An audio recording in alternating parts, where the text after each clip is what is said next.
as we are once again alive upon the internet. And yeah, turns out I'm a liar once more, as Tully said I was gonna stream in the afternoon, but then I kind of misjudged how much time I would have. But that's fine. We're still here in the evening. But we are gonna do some stuff and things and stuffs and things. And yeah. Actually, what do check something that I totally forgot to check actually. So I'm pulling up the mic a little bit just as it was a little bit too low. Oh, but that's fine. Yeah, let's load in. Safe area Animation in the background.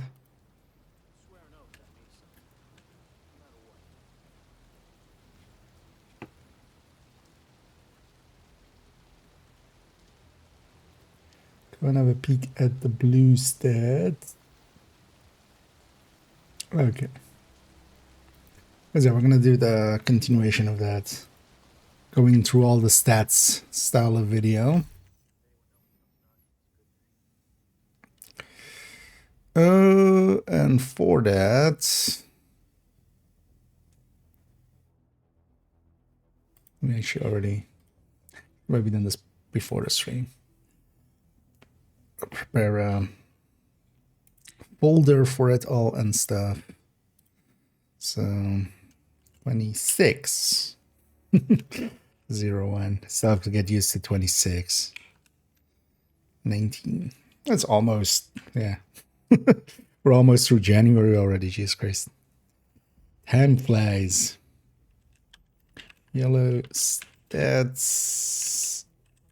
It's in-depth look, right? Actually, or is it? It's not a guide, right? It's a look.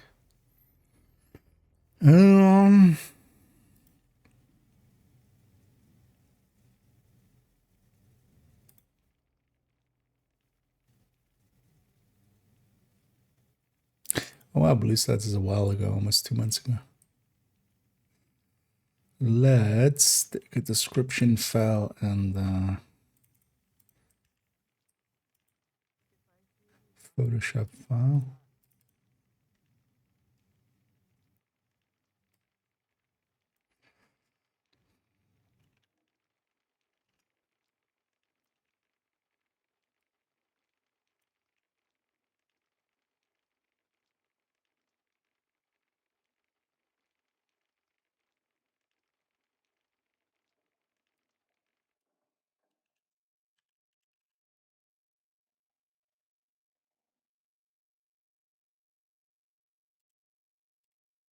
Okay. I should actually link all of them into each other as well at some point, but that'll be in the future. But first, let's go get caught up actually on the... Yeah, we did load into this character. Let's go catch up on character 1. I want to get that last daily, of course, get the last skin. I already got spoiled on it. I've already seen the skull on the front. Which looks pretty silly.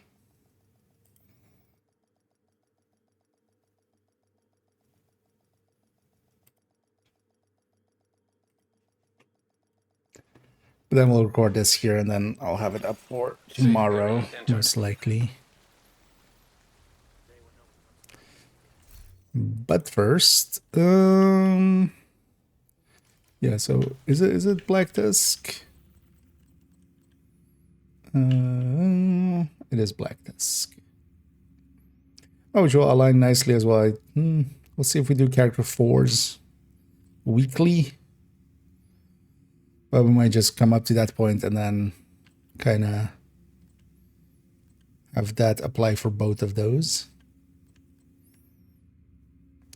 But here for this character, we just need 4 Black Dusk.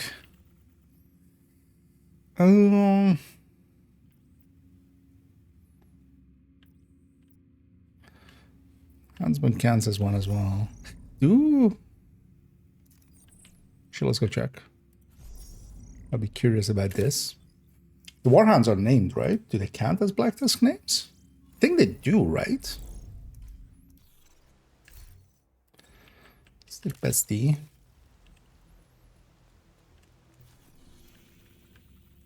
I think they counted for Black Tusk names like when they were the real version of them as well, right? I think.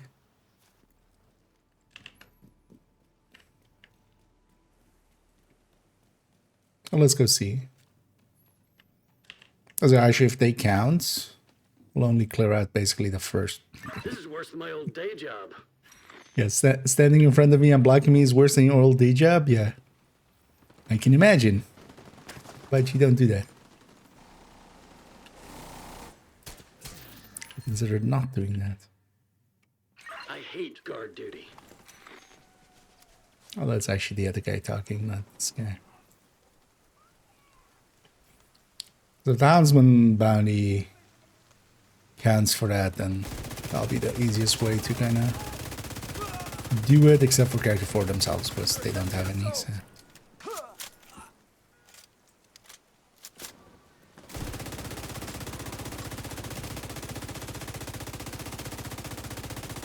Also, yeah, we won't complete it because I don't want to eat up the bounty, but what I do want is just to do the first room most likely.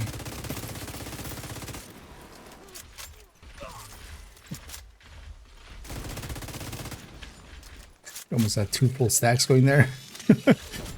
A stack of like 1 million and a stack of 1.8.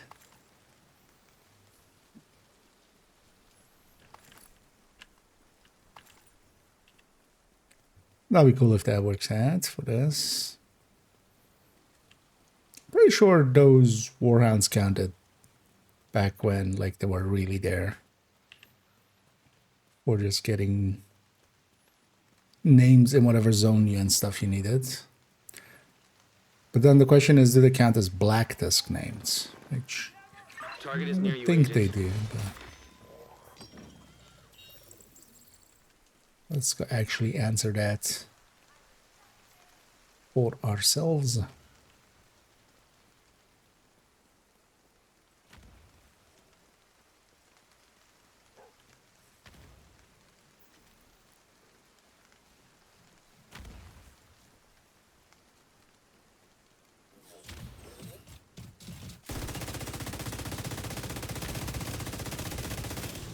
Especially fuck Harrison.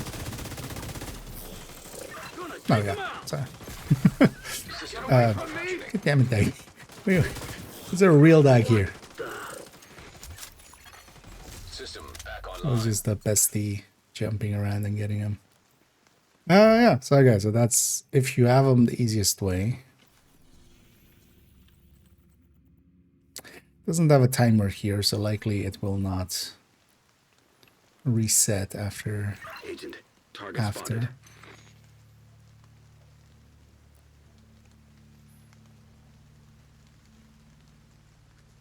Nah, keep the one I have. Well, that guy isn't bad. Might be worth trying out.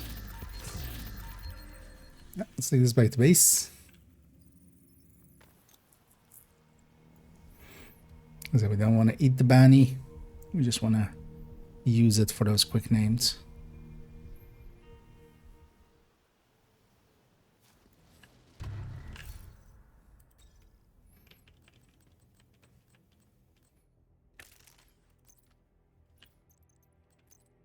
So look at this thing.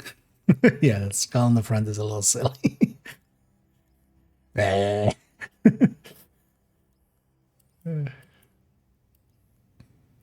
I don't hate it except for the skull in the front.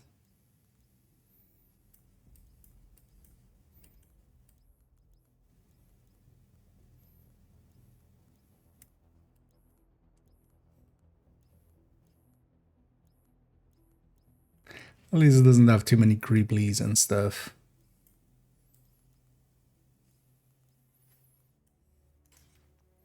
Actually, I don't hate that. Although, personally, definitely, for me, it's between this one and this one always, but I always like this one.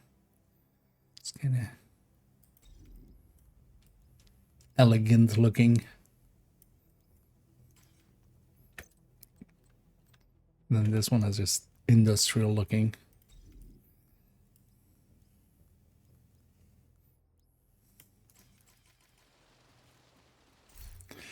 But yeah, let's actually keep that on there for now. It's not saved with anything, so it's not gonna. This isn't a bad space to set up. The skull sticking up as if it's an antenna. Nice doing business with you. Yeah, at the end of it there. Oh, they should have put it in a way where like it would be like facing forward when it's on your back. That would have been a good design choice for it. But yeah, nice that those warhounds work out for that. You know what? Let's go get character 2 caught up in the same way, and then we'll go and start recording right away on the yellow stats video.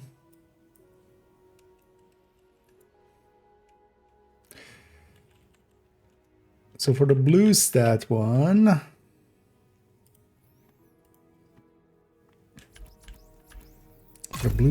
we mostly did Aaron Space and just interesting backgrounds. So maybe do the same, but then we do it with American History Museum.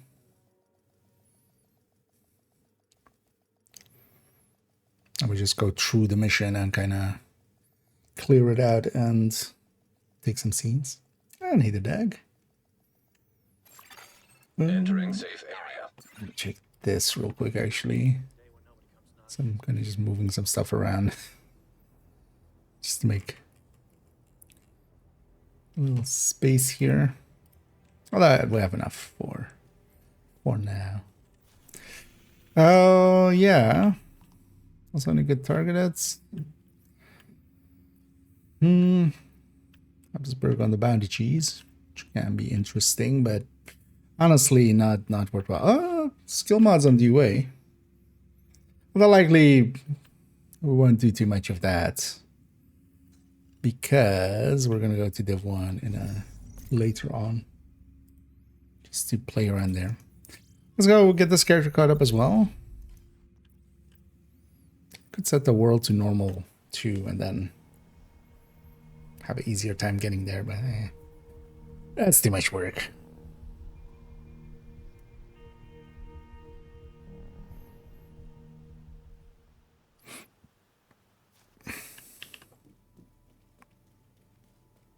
So damn bored. Okay.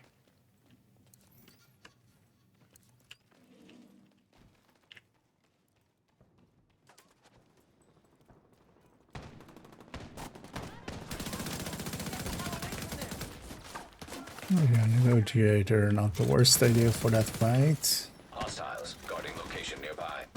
Like, thanks, not needed though. Enemy on the run. Maybe just take striker. They're trying to flank us. Watch it. They're moving.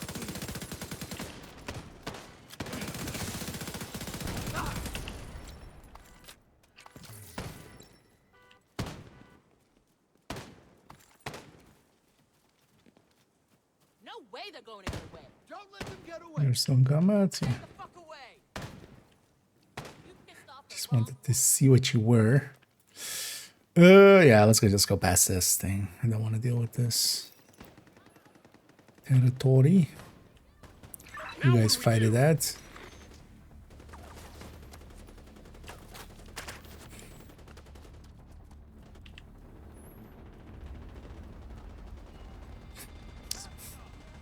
Screw you, mini tank. Hit the shield from the side.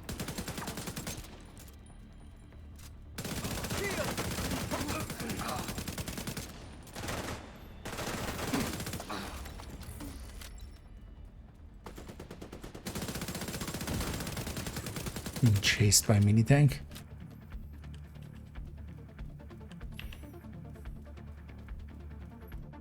I'm trying to fight you guys.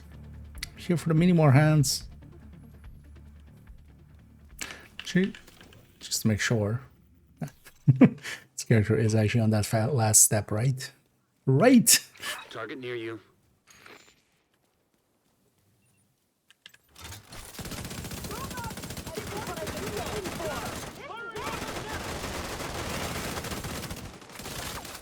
Standing in front of 5 people might be a bit too much.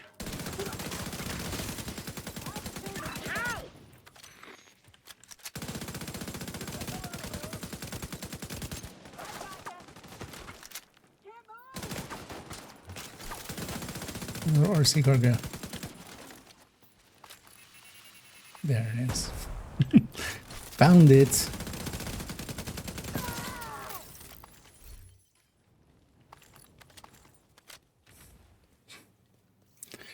Okay, let's go deal with these.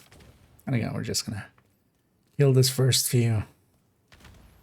Could also just do 2 black dust bounties. Or even just do a black dust bounty and a daily that's available. Is that a mission with 4 black dust? I think we're looking at that, right? Yes, we are already. I don't think there is per se. Target's getting near! System. What the hell?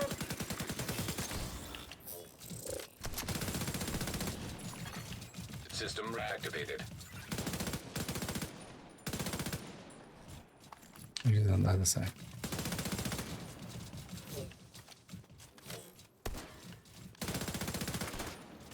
Oh, interesting. He can damage her. System malfunctioning. Harvey doesn't even need to die. Still kill you. System back online. Didn't even need to die. That's your target. Yeah, we already have the thing, of course. We're just doing it for the exotic components. So we're weak to 0. That will happen if you keep getting more and more bounties. There's a cap of 64. If you go over it, you will start losing some. And then if you even go a little bit over like 70, you even start losing them like while it's happening. That's why you may have seen me quite often go and clean up bounties here and there. That's exactly for that. Even though I'm not even close to the cap on most characters, but if you let more and more bounties come in, eventually you'll start losing some of the other ones. Like the Houndsman. Hello there. So if you want to keep them, yeah, then you have to take precautions to not pick up too many bounties or go and do them. Other bounties, not the Houndsman one. But basically the total count of this cannot be more than 64 in all of the zones on New York as well. So if you have more than 64 bounties, you'll start losing some.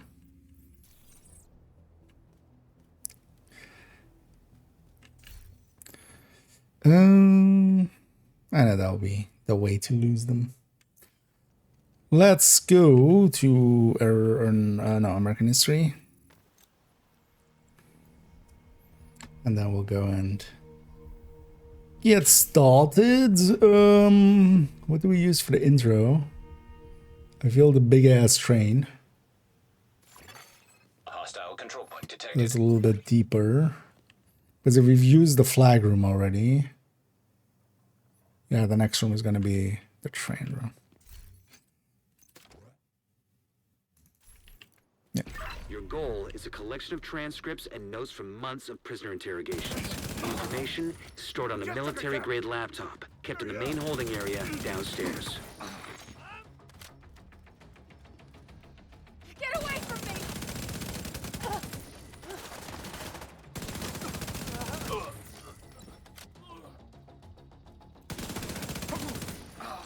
The first priority is to release the prisoners to keep the True Sons busy.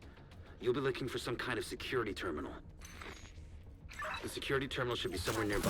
Look around. That's it! Tossing grenade! Giga.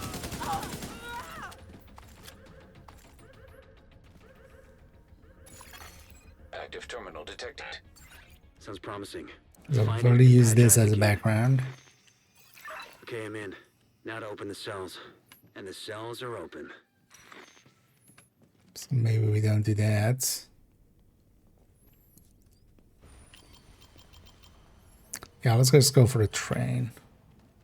And then maybe we come back up just to stand in front of this statue. Yeah. I guess I just never read this one. Cooking with Division. Are there more recipes in the game? We could go and make them. Meatloaf, a great American meal.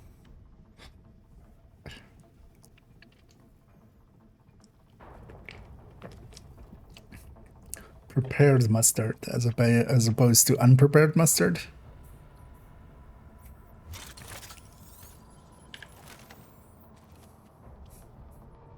Just grab some mustard and just, you are not prepared.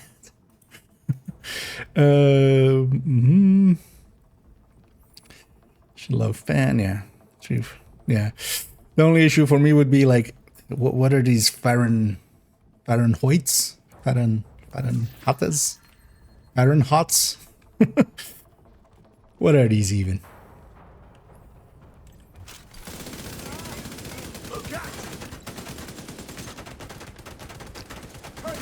Of course, I have no way of ever figuring that out, so we can't make that recipe.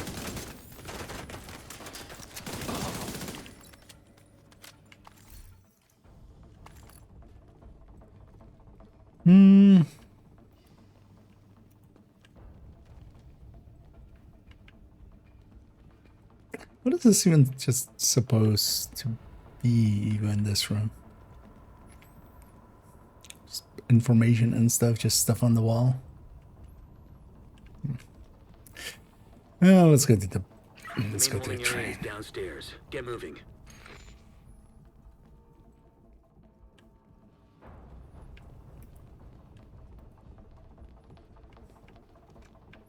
This we can also use as a background.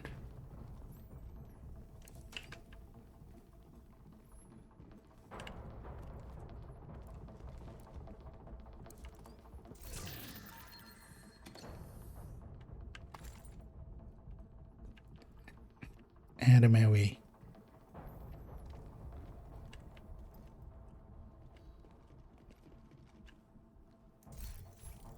Is there some light here? See how this angle looks. First of all, how about you stop existing, Mr. True Sun Man? Goodbye. We do not thank you for your service, but goodbye.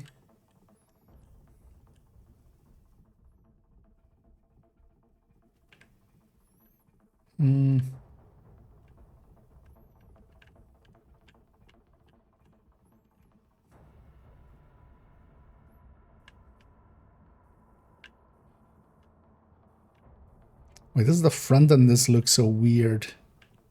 Just because it's like when we kinda like go down there. What if I go a little bit more like that?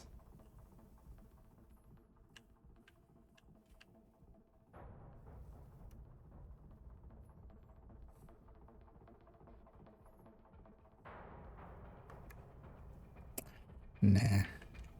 Let's just go from maybe this side or something then.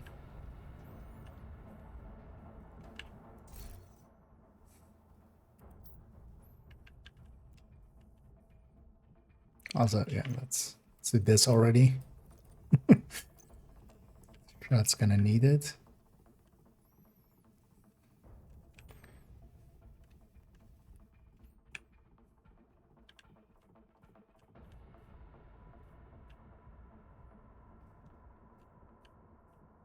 Kind of like having the text in the back there as well. Does this kind of work?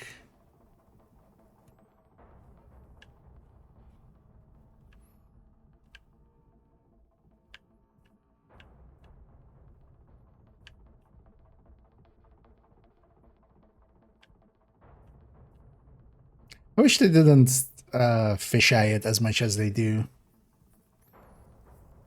Because they can correct for that. like we do.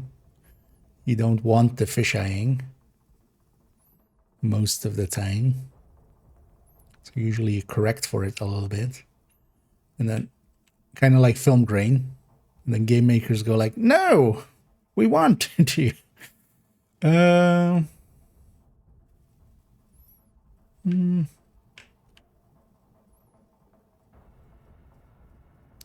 think this is the best we're gonna get out of it. And then if I have maybe a decent looking weapon on the back.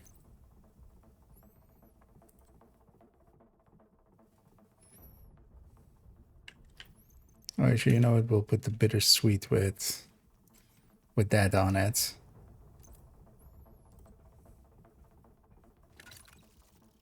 There.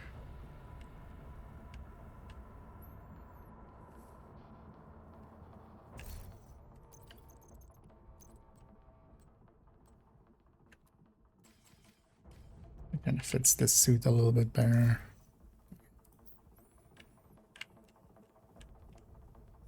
I want that on your back. There we go. We got there in the end.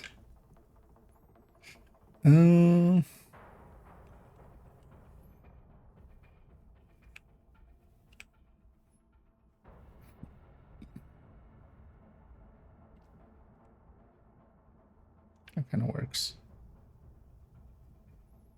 Yeah, I don't hate that. And yeah, let me catch up here actually. And hey, the Windsor. And yeah, welcome in. And thank you so much for keeping that sub going. As always, much appreciated. As yeah, helps us buy silly things like what I'm wearing right there. But yeah, let's go doing an intro. Of course. Second, I intend to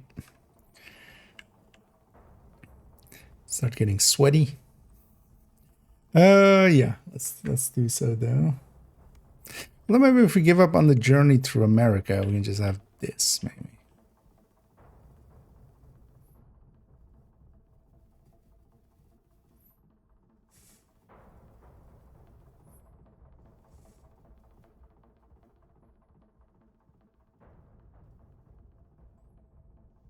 Yeah, I actually like that better. Let's take this as intro. Yeah. Let's do a test recording, make sure everything is working. So this is going to be Hi Makia, in-depth look, yellow stats.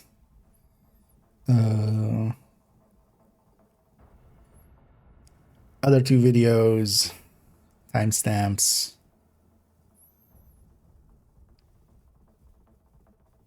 Right? Yeah. Let's try one and let's see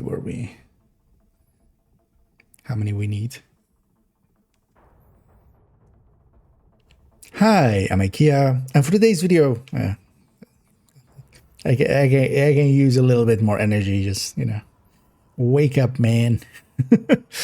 Wake up, man! Wake up and smell the ashes. And yeah, we'll be doing some NAM later on. So, yeah.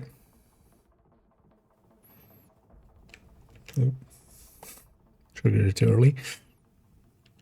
Hi, I'm IKEA, and for today's video, we're continuing on with our in-depth look into stats. We've already done the red and the blue ones as separate videos, which will be linked down below.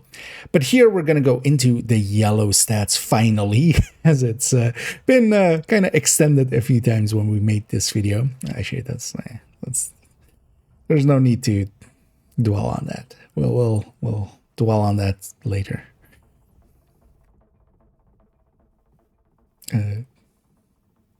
Hi, I make that weird cadence. That's not right. Hi, I'm IKEA, and for today's video, we're continuing on our in-depth look into yellow stats. We've already looked at the red stats and blue stats in separate videos, which will be linked down below, of course. But in this one, we're going to continue that series and go into all of the yellow stats. We'll go by them one by one and explain what they are for, what they do, and how they work, as the game doesn't really make that clear on some stats. Now, some things are very obvious, at least one would hope, but others are a little bit confusing and yeah, have maybe sometimes even in this case where we'll reach a repair skill, different ways it's been worded throughout the years, and leads to a lot of confusion.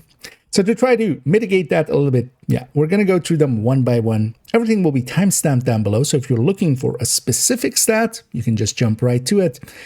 And let's go, get started.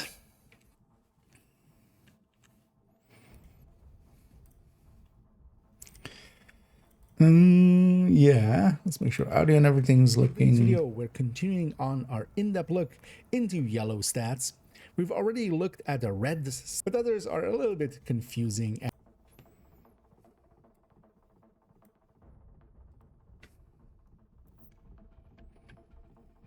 Yeah. Let's actually maybe equip that. We'll equip a third drum build just to kind of fit the team a little bit. So actually what we used for the blue was to kind of go through this list first.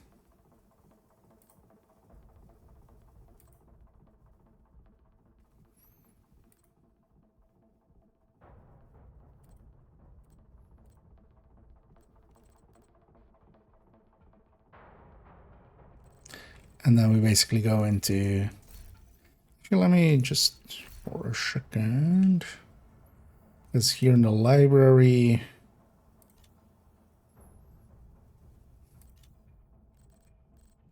And there we have just...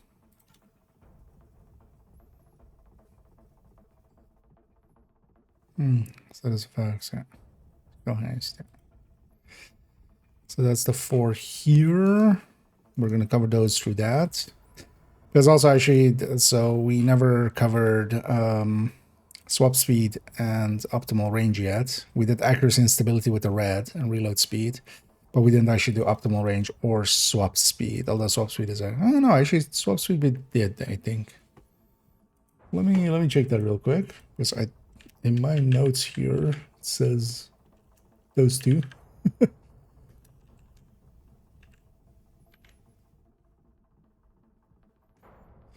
God damn it. Let me go find it for a second.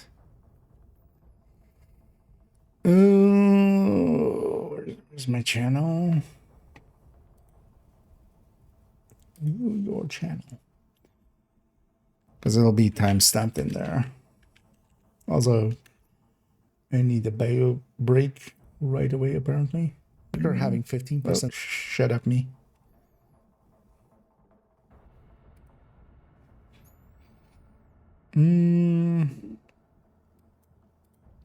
Oh, we've done... Okay, so we've done swap speed. My note is wrong. But yeah, we didn't cover optimal range, but the optimal range is also technically yellow, so that works out. And it is me. But just to double check that we're gonna hit all, and then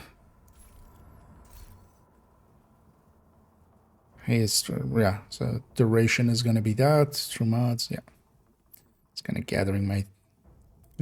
Honestly, I haven't been thinking about these for a while. But let me take a quick bio break, and then when we'll be back, we'll start recording here. Actually, I'll be right back.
There, yeah.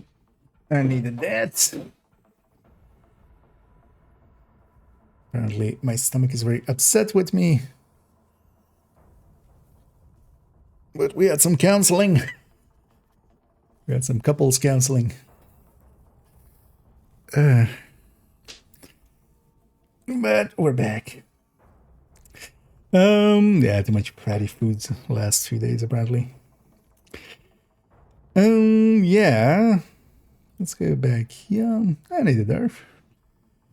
And let's get right into it. So yeah, we start with the cores. Skill damage, skill haste, repair skill, skill duration, and then skill health.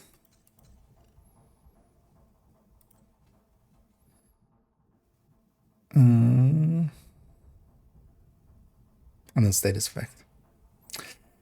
Yeah, let's just start.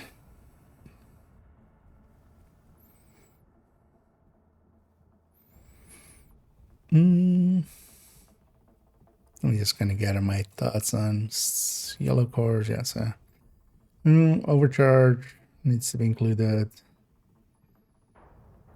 Oh yeah, let's go. I need the purple. Yeah, let's go. So we start here, and let's start with the other. Start with the other, with like the other ones. And like with the other ones, let's start at the very top, of course, which is the cores. In here, we have the skill tier cores, and they add up to increase the stats on our skills. We get them, of course, from skill tiers themselves, just from the core attributes. But we can, of course, also have... Actually, shit. This guy has one right there. Should have checked for that. That was take 7. And like with the other ones, let's start at the very start and the most important one, which is the core skill tiers. So here we are on a build that has 6 skill tiers from itself, although actually it is 5 from gear and then 1 from specialization. This is, of course, the core attribute for yellows. And what this especially does is that all of the skills have stats tied to them that they receive by reaching certain milestones of tiers. So if we actually go into one of these skills, we see that at our current skill tier 6, we have plus 120% damage and plus 440 or 420% health. If we go into the stat, we can actually see at different tiers what we will have. So depending on the skill tier that we have, this skill would receive one of these stats. These aren't cumulative, these don't add together. If we're on tier 5, we're only getting that 100% damage and that 350% health. We also always have the overcharge mechanic. Overcharge isn't skill tier 7. A lot of people think if you just go above 6 a little bit, then you get overcharged. Overcharged will always require an action. It is either tied to a talent, for instance, for some of the exotics or some of the backpacked talents and such. Some of the gear sets, of course, also can provide overcharge. But just going to 7 skill tiers doesn't actually gain a stat. Also, going over 6 skill tiers for the skills themselves will not actually net you anything, because you have the ability to do so, especially because we have some of the brands that, for instance, have skill tiers tied to them as brand bonuses. And of course, the aforementioned technician, we can get 1 skill tier there. That's why, for instance, here I can have 1 red core and still be skill tier 6. These skill tiers, of course, also affect things like the capacitor. In the case of the capacitor, though, because it actually gets damage per skill tier, here going over 6 does actually improve the damage here. But of course, a red core does more because it does 15% weapon damage. The skill tiers add up to basically give these bonuses, and that's really all that they do. Outside of that, they don't have any effect outside of this. So if the skill doesn't have something here, like for instance, say haste added to it, that means that the skill tiers don't, for instance, give us, you know, a little bit of haste and a little bit of status effect or stuff like that. No, all they do is basically bring these bonuses forward. Every skill will have its own stats, and some will actually have, at least for instance for Overcharge, that they do get skill haste, notably the Stinger or the Hive as we have it here. And yeah, depending on which one we have, different stats apply here. This is also then the stats that are additive to, for instance, some of the mods that we would get on some of the skills. They would be additive to these bonuses if they have the same text. So for instance, for the Reviver Hive, that Reviver Armor repair, a repair that we can get from a mod, that adds to this and is additive percentage to this. Overall, it is important, of course, yeah, the tiering can be very important because generally the skills, especially the deployed skills like turrets and drones, gain a lot of health from their skill tiering, and of course they can receive even more, especially through skill efficiency and just outright skill health, for instance, as a stat. So it is important to kind of make sure that for the stats, for the skills that you're using, that you consider what you get from the skill tiers and then what you need to augment through the rest of the stats. Kind of a weird burp in the middle of that, but I think we're going to keep that. Kind of happy with how that went.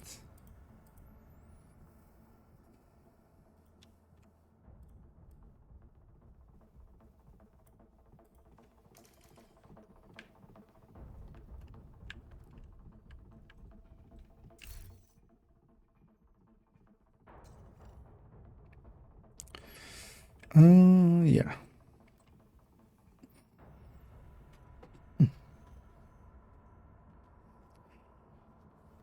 And let's go to haste.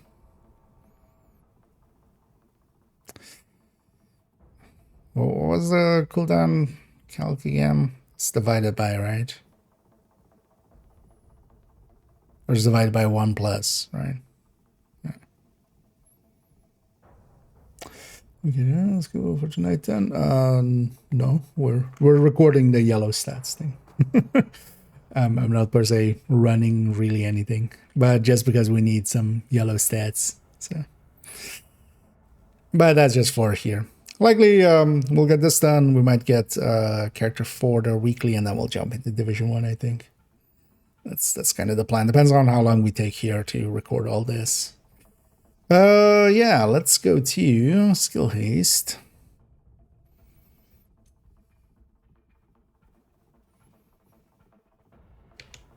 And then we'll go to Skill Haste next. As Skill Haste is how quickly you will get the skill back once it is used or, for instance, destroyed.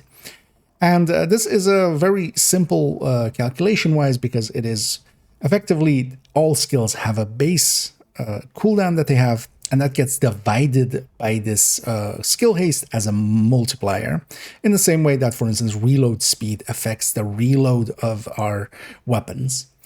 That means that, yeah, depending on how much skill haste we have, the faster things will cool down. Here, for instance, we see the stats for our turret. It will be back in 14.7 seconds with this 96% skill haste. We'll, of course, get some skill haste from our watch, and then the rest of it will come from a gear. And we have to decide, actually, if we need, for instance, skill haste by a lot. Here even, for instance, as an example, that's why we have this build loaded, is that I don't have skill haste on a lot of these pieces, because for the turret and drone, it isn't per se needed, especially, for instance, here, where I do have the modifier for the season on, and we're getting another 30 skill efficiency there. That's why we have actually 96 instead of 66 that this build normally would have. That skill haste will then, yeah, make it so that if we deconstruct it or it runs out of its duration, then the cooldown will start, and for that duration, of course, we can't use that skill. The cooldown is, I kind of lost it there. Where are we going with that? Because that's going to happen with this a lot, I remember from the last time. It's kind of sometimes catching, not going in loops. Yeah, actually, yeah, so that's where we go from there.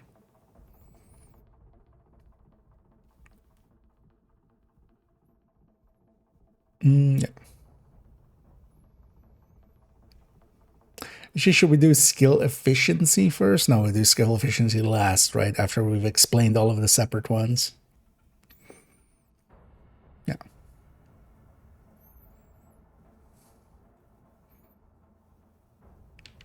And let's go on to skill haste, which will affect all skills. It is affecting the cooldown on each of those skills.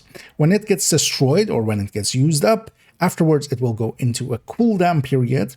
The cooldown is dependent on how much, what the set cooldown of that skill is. Each skill has basically a base cooldown in the same way that you could think about it in the same way as reloads. For weapons, each weapon has its own set reload, and then reload speed affects that. That's the same way that skill haste works here. Skill haste basically as a multiplier will be affecting, dividing up against the skill's base cooldown, and that gets us the cooldown, effective cooldown eventually. Now, in this case, for instance, we have 96 skill haste with the modifier of the season on, where I'm getting 30% from 30% skill efficiency.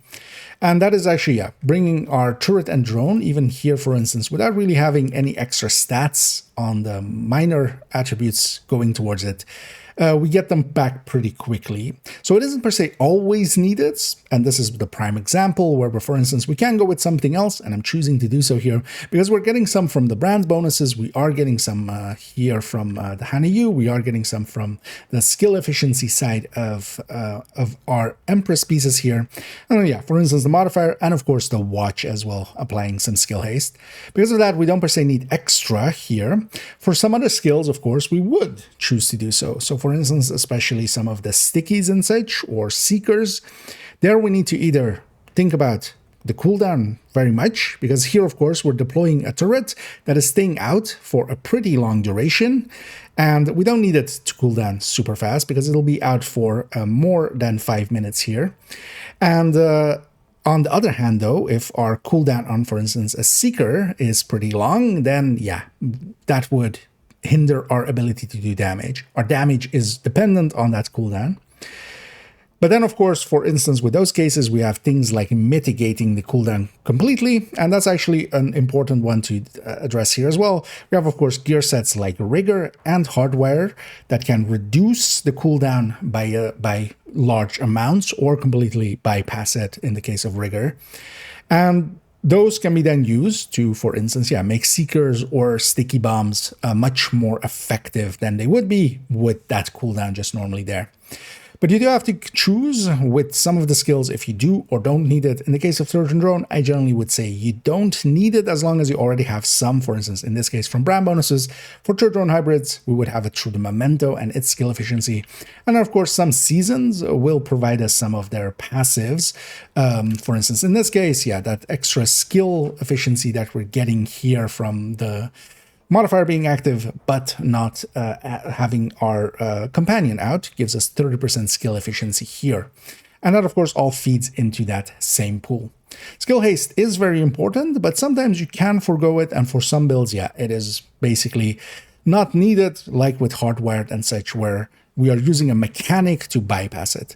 But in general, skill haste is the important one that will affect all of your skills. And even, for instance, just having that watch filled in with that little bit of skill haste even helps out on red builds, because you'll get your hive back a little bit faster. I'm fine with that. 336.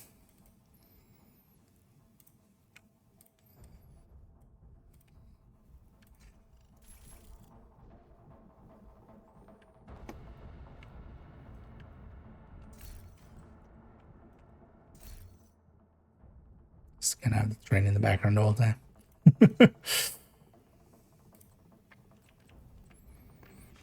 Let me catch up here actually for a second. Indeed. And hey there, cringy. Like the name. And this is gonna be tomorrow's video actually. I was planning on actually making it this afternoon and getting it up for this evening, but shit got in the way. As it often does. I got turned into a liar again by saying like I'll be around in the afternoon. But it's fine. Yeah, next up, duration.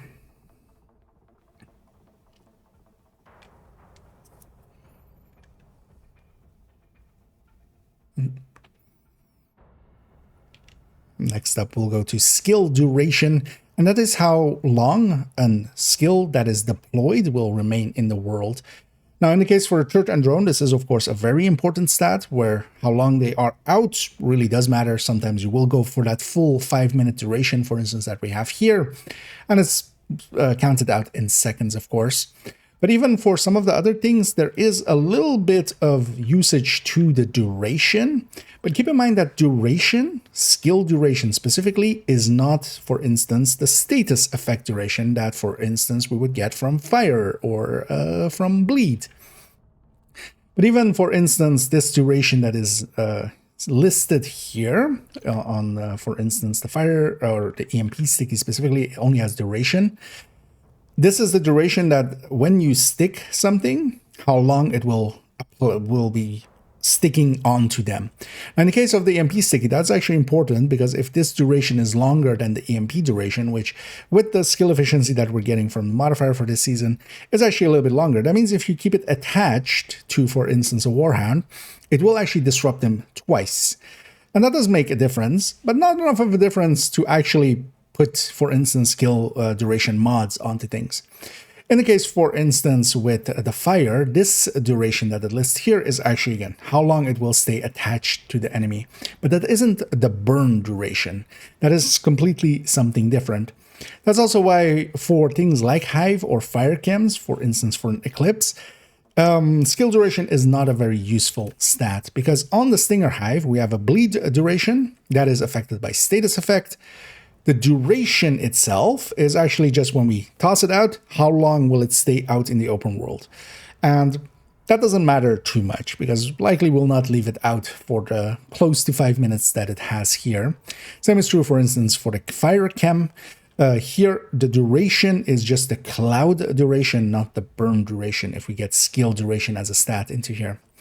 The one place, for instance, where things like skill duration do matter is both for the Oxy and the healing chem that we have here.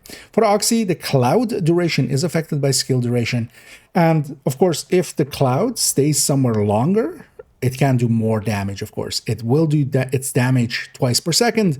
And the cloud duration basically is the damage per mag effectively of that. Same as for the healing. Our healing is done per second here, this repair over time. We're doing that once per second, and the cloud duration dictates how many times that will take, of course. So skill duration in some ways is important, but quite often misunderstood.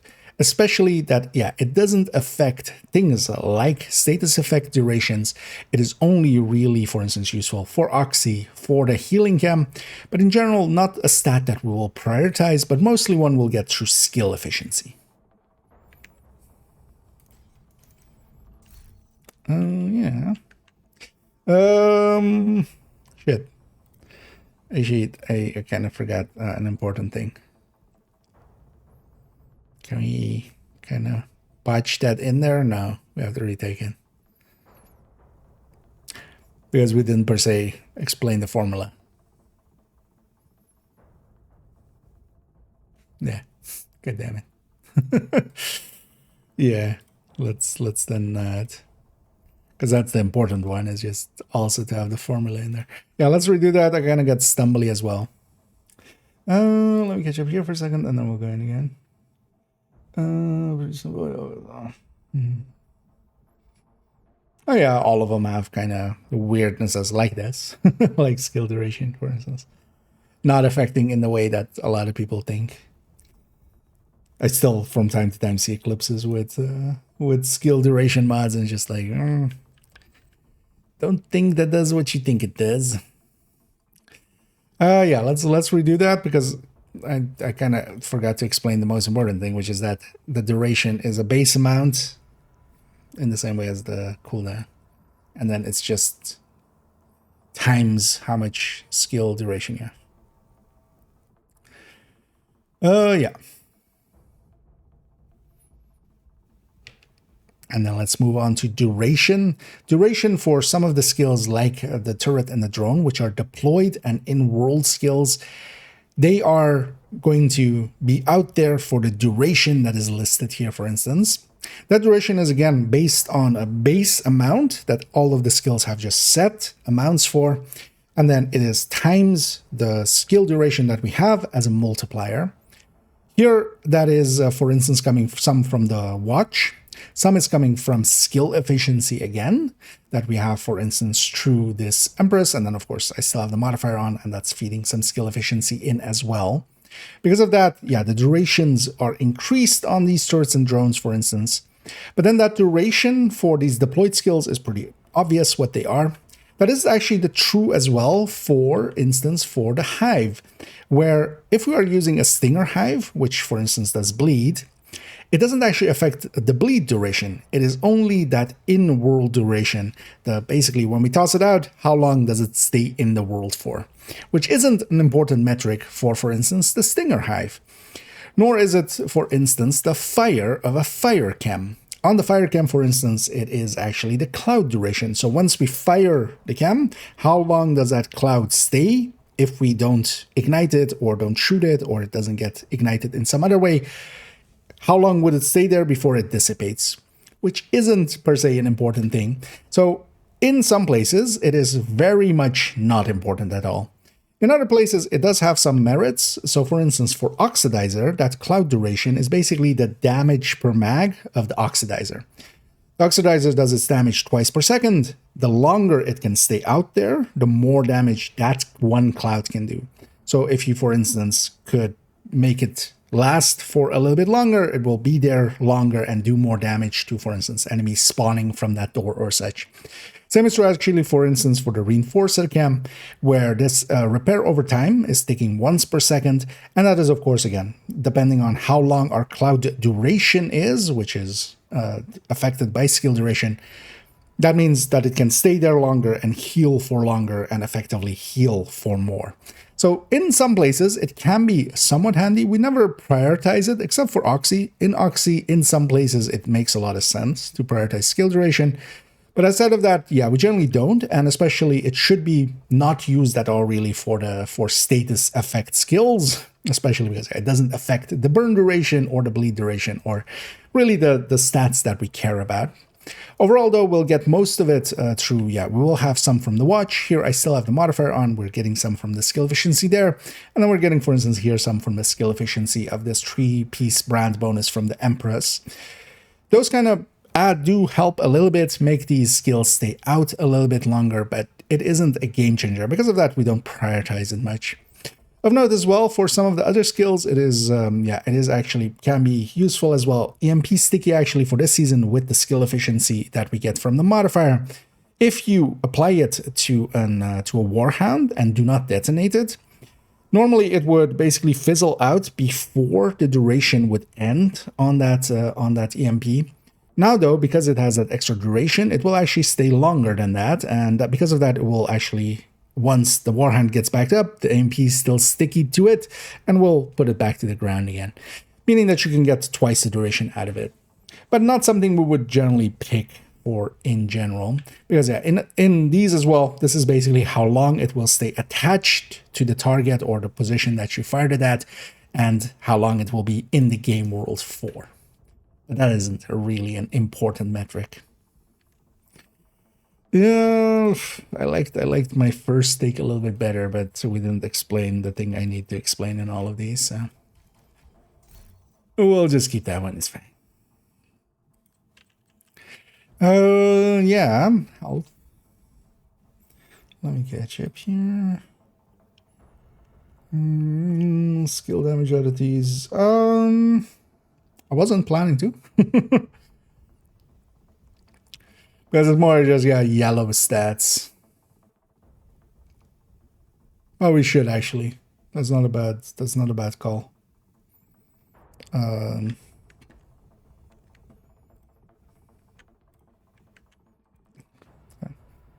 Discord just didn't want to open. You know what? For that, yeah, we'll get that in here actually. let me go find that one visual.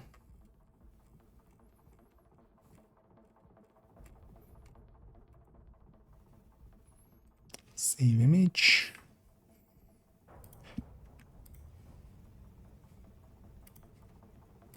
Let's already get this over here, and then I'll remember. But we'll likely do that basically towards the end of it. But then that way I'll remember.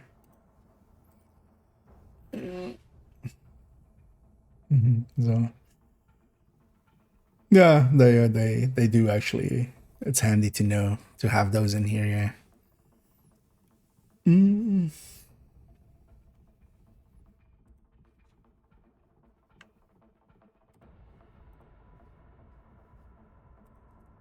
Let me make sure. Okay. It's like, did I leave? The view counters up and stuff now. Oh, yeah.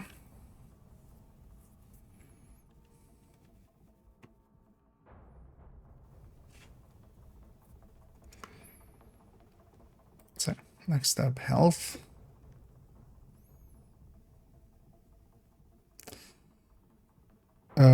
Which one am I missing still? So, damage, status,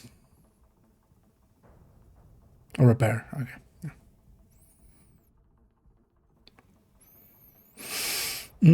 Yeah. And next up, we'll go to health, the skills health. And this is dependent on, again, a base value that is set for each of the skills. They just have their own base values. And then it's a multiplier of how much skill health as a stat you have. Here again, we'll get it a little bit of it. Actually, no, we won't. What?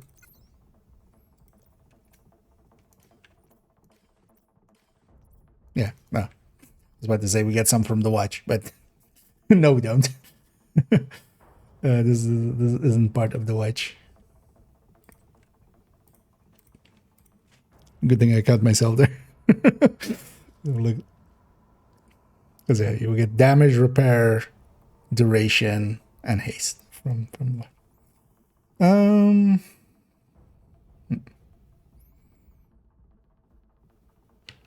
next we'll go to the health, the skills health. And this is, of course, just, again, a value set per skill that they have as a base. And then how much skill health we have alongside of that will affect that and multiply against it. It's, again, just a fixed multiplier that you're getting, basically getting the stat divided by 100, 1 plus. And why am I explaining it like that? We should just say as a percentage. Gonna get ruffled from that one. So. And moving on to the health, the skill health. And this is effectively a multiplier that we're getting from the skill health stat, which we can get, for instance, from skill efficiency, but this one doesn't come from the watch at all. There's a base amount that each skill has set for it, and then it's a multiplier of how much skill health you have times the base health of the item.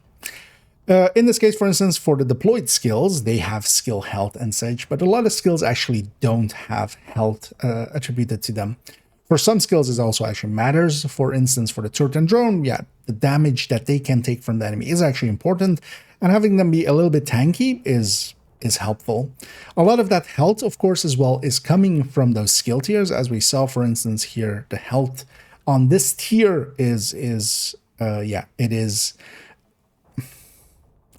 Wait, is skill health? Skill health is separate from health, right? We never think about these things because we never care. Yeah, skill health is a separate multiplier, right?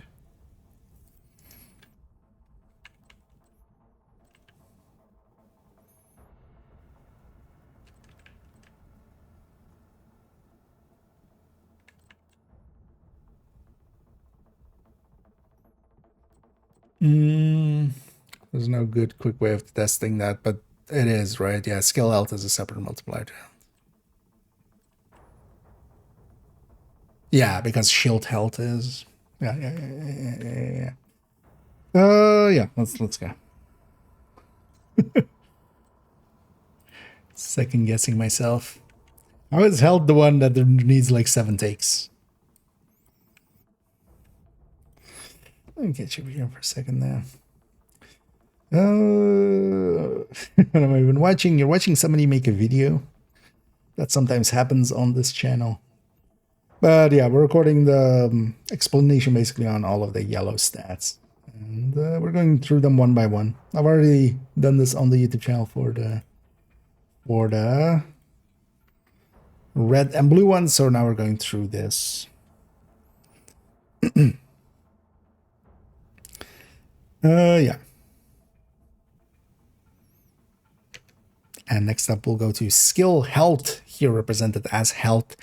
And the health of course, for instance, a turret and drone is actually important because they'll be shot at, and the more punishment they can take, the more tanky they can be, the more useful that is.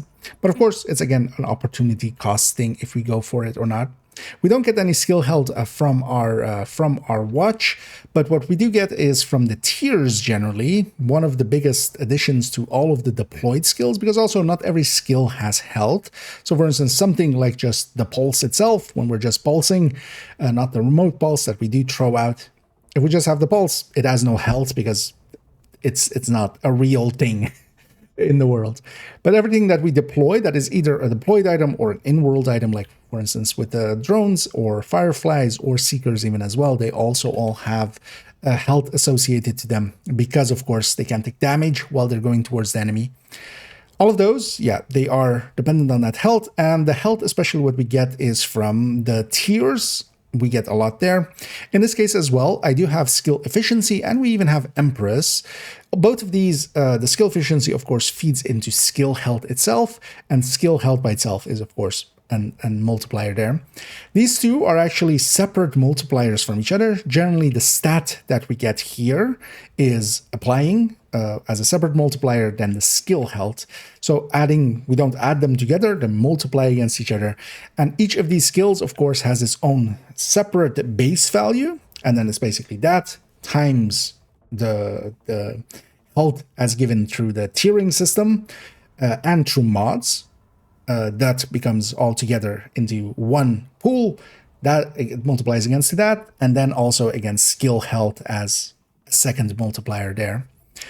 So we can actually get a little bit more returns on this by going, especially for some of the skill health can be valuable on top of us being at high tiers. That's also why skill efficiency does give a lot better returns, for instance, than on a shield, especially because there the health, of course, is how much it can take. Having skill health or skill efficiency feeding into that instead of, for instance, the Forge's skill or, well, shield health, which would be additive system there, because here on the shields, the shield health is basically the stat that they have. The mods feed into this, and then also, for instance, the Forge would feed into this. The Forge would be 50% on top of this, making this 300%. But the skill health would be a separate multiplier, especially, for instance, if we're going with something like Motherly Love that has 25% as a stat there.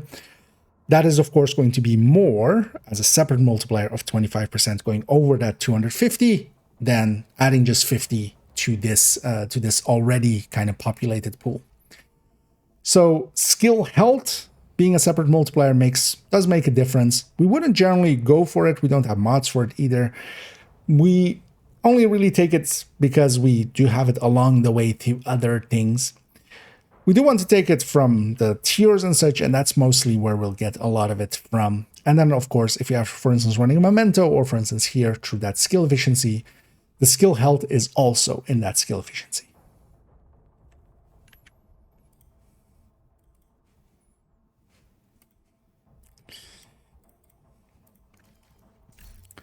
I feel we should have maybe done skill efficiency first. Now I get the feeling. Let's actually go back up and go by the one statue. Or actually we'll use this as our background. So first we'll go this way and then we'll go the other way. I needed this. Yeah. So next up is damage.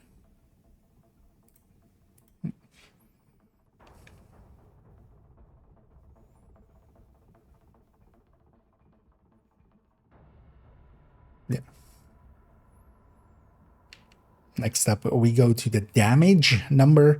And the skill damage is, of course, dependent again on basically a calculation that is going on, which is very similar to the weapon damage calculation, if you're familiar with that.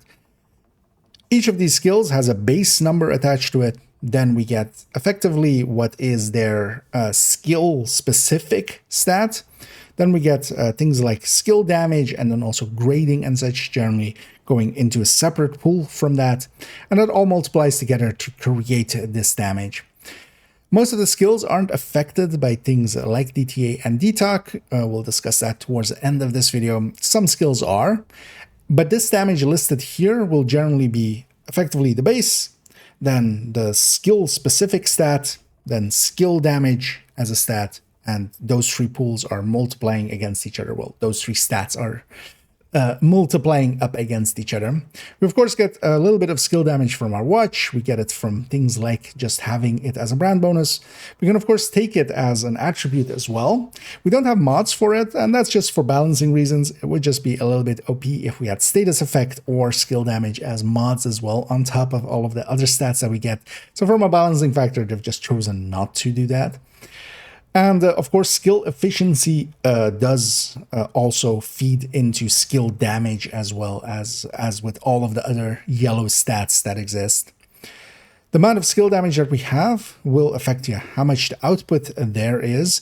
And each skill will, of course, have its own separate base that it's multiplying up against. So in the case, for instance, here, to just make it a little bit more clear for the turret, we would have here from the damage here on the tiering. This is different than skill damage. So for instance, on the striker, it might actually be even clearer because here we have striker damage. So what we have is from the tier, we have striker damage. From here, we have damage as well. This actually is feeding into that same pool. And then also the grading on this is actually also together with that pool. And that pool of this damage, of the skill-specific damage, is actually separate from the skill damage pool. So the skill damage pool would then be all of the skill damage stats, all of the skill efficiencies that we are feeding into that. Things like the capacitor that give us skill damage is going into that pool as well. And also, for instance, the watch that we have as well is feeding into that. So generally, that's how the skills get their damage bonuses. And then also, the number that it shows here, especially if we're kind of on a static build like this, that of course in here the total skill damage is not included yet, but just the base amounts are. It isn't including glass, for instance, of course, in there either. But if we didn't have talents with total skill damage, or for instance glass here, we would hit for this number just over and over again. And then, yeah, as we, for instance, get capacitor shots up, we would increase our skill damage, so that would increase that damage as well. Anything that doesn't do damage at all, like the healing skills and such, do not benefit, of course, at all from skill damage. They don't get affected by it at all. But overall, that's how the damage of a skill is set up. Outside of that, though, we still have other stats affecting them, like with the aforementioned total skill damage. Maybe we do that differently, actually.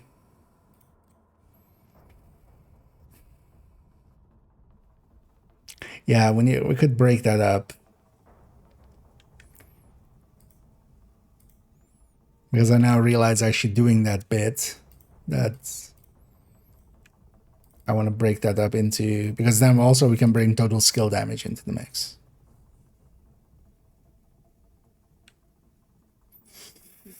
Let me catch up here. Oh yeah, we always try to get something going in the background. I need it here. Yeah, no, let's split this up actually.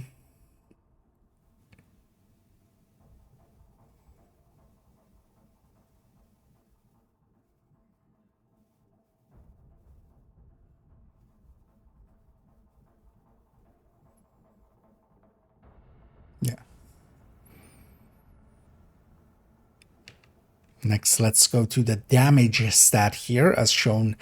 And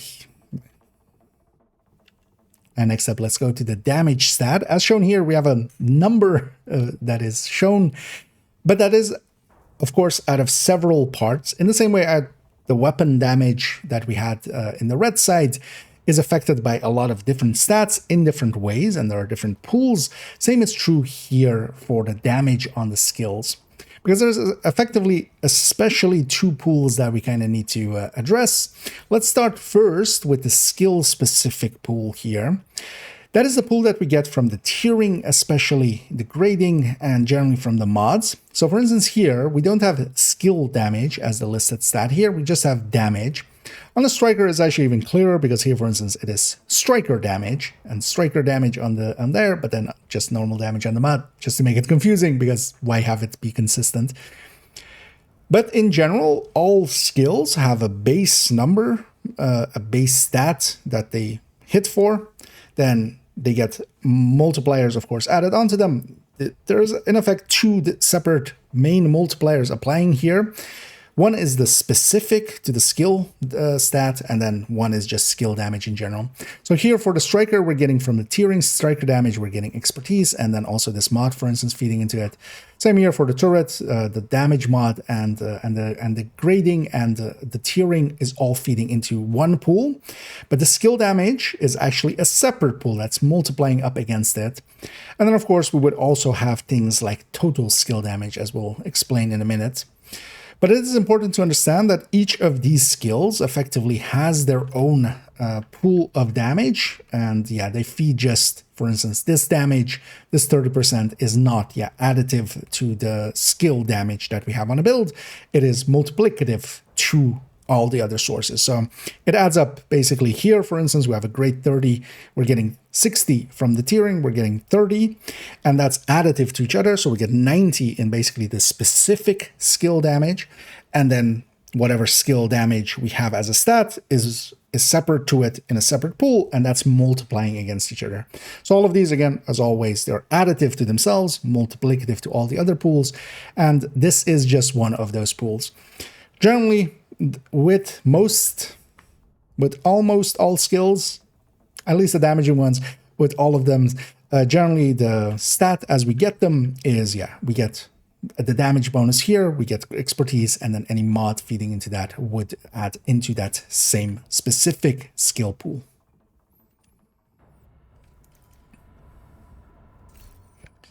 Yeah. And then we're going to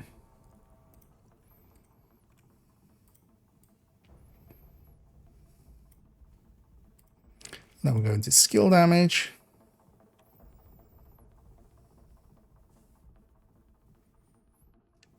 And then alongside of that specific skill pool, then we have the general skill damage pool.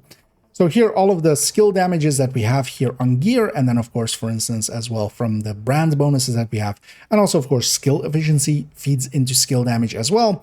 Here we have the capacitor that also, as we get hits onto the enemy, it will grant us stacks of skill damage.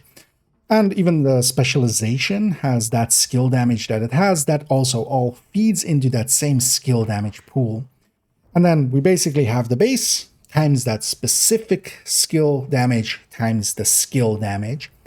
That will get us effectively the number also listed on the stat sheet here. This does not actually include things like total skill damage or the glass that we're running there, so other separate multipliers, nor will it actually include, for instance, if DTA or DTOC applies, as it does for some skills. It doesn't include that here. But effectively, if we take the base, specific skill damage, and then also the general skill damage, just skill damage as a stat, and we multiply all of those together, we would hit this number. But then, of course, alongside of that, we have things like talents that can give us total skill damage.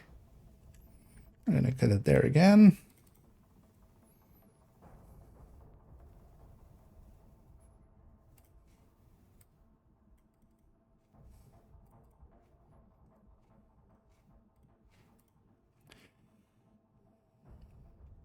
Let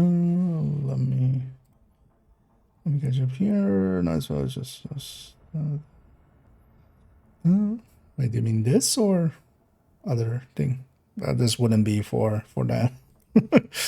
This we just loaded up just to have a build that has skill damage. I don't have too many of them. Especially like I wanted to have a turret and drone there.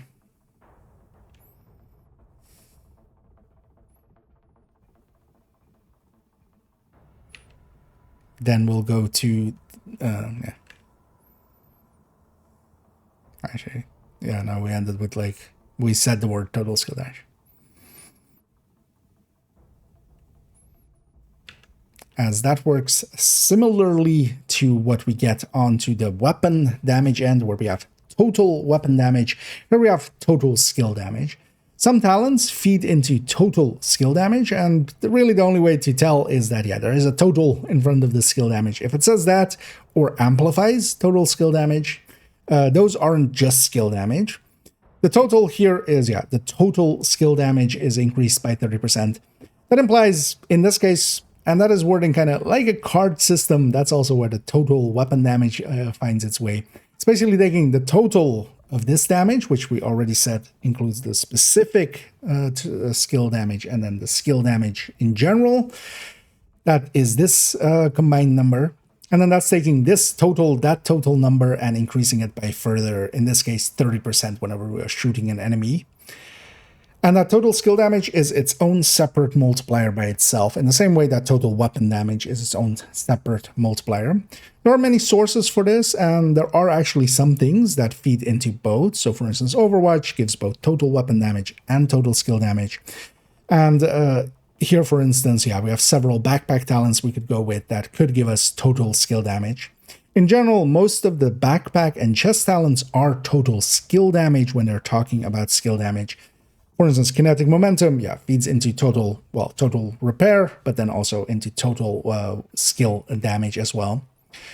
And then we also can have the option to have other separate multipliers.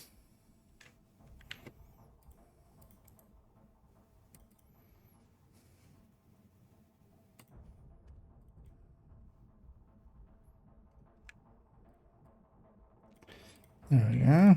And then let's go into here. And here we have one of those separate multipliers in, for instance, glass. There are many things that can affect the damage output of the skills. Glass is, of course, applying to everything. It is famously and basically, in effect, and to all sources damage increase, and that includes skills as well. So this would then also be a separate multiplier, not accounted for in this number either. That this number is, again, just basically the base number, and then the specific skill damage, and then the skill damage. And then on top of that, as a separate multiplier, will go on top of that total skill damage, and then also any separate multipliers like this one. There are some others that will affect things like skills, and yeah, they are usually very useful, of course, because by value, if at the same value, if we can have it as a separate multiplier, we would prefer to do so. That's why glass can actually be very effective. In this case as well, for instance, glass will both apply to the skills and then also to the weapon. That's generally one of the reasons that you do see it sometimes on especially things that are trying to be a little bit hybrid, because nowadays, yeah, kinetic momentum kind of got too big to keep this glass here for most of it. But there are some separate multipliers that can apply, and you need to account for those, of course. And generally, you will notice if you're doing, for instance, calculation, that if it's missing something, yeah, you need to go and double check if you have other separate multipliers.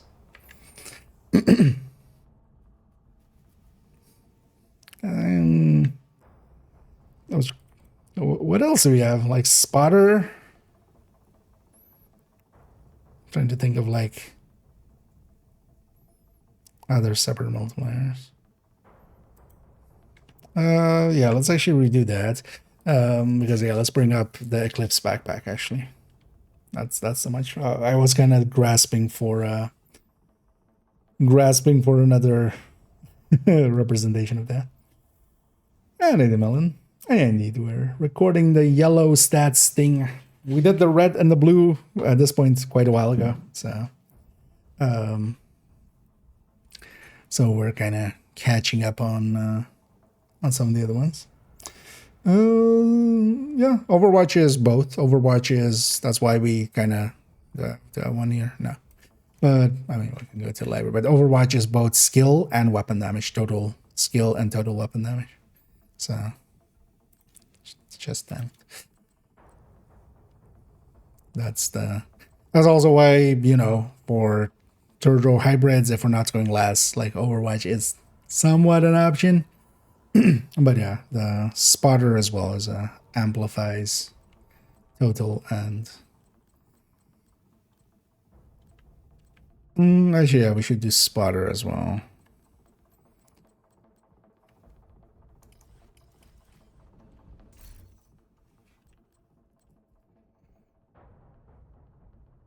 What was my last sentence in that other one? Separate multiplier. As that word multipliers. As to have other separate multipliers.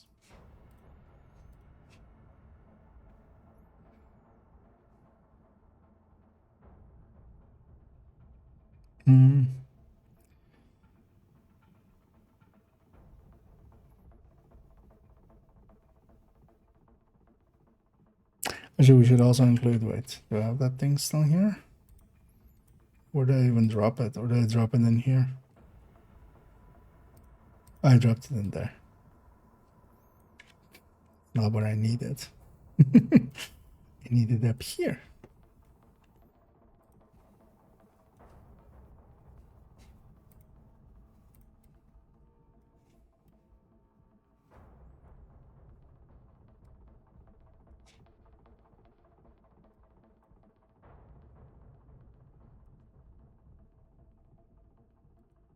Yeah. Yeah.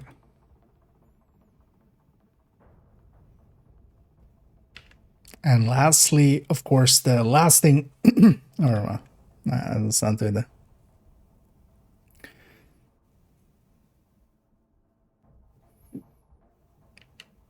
As of course, alongside of that specific skill damage in general, and the pool of total skill damage, we can have other separate multipliers as well.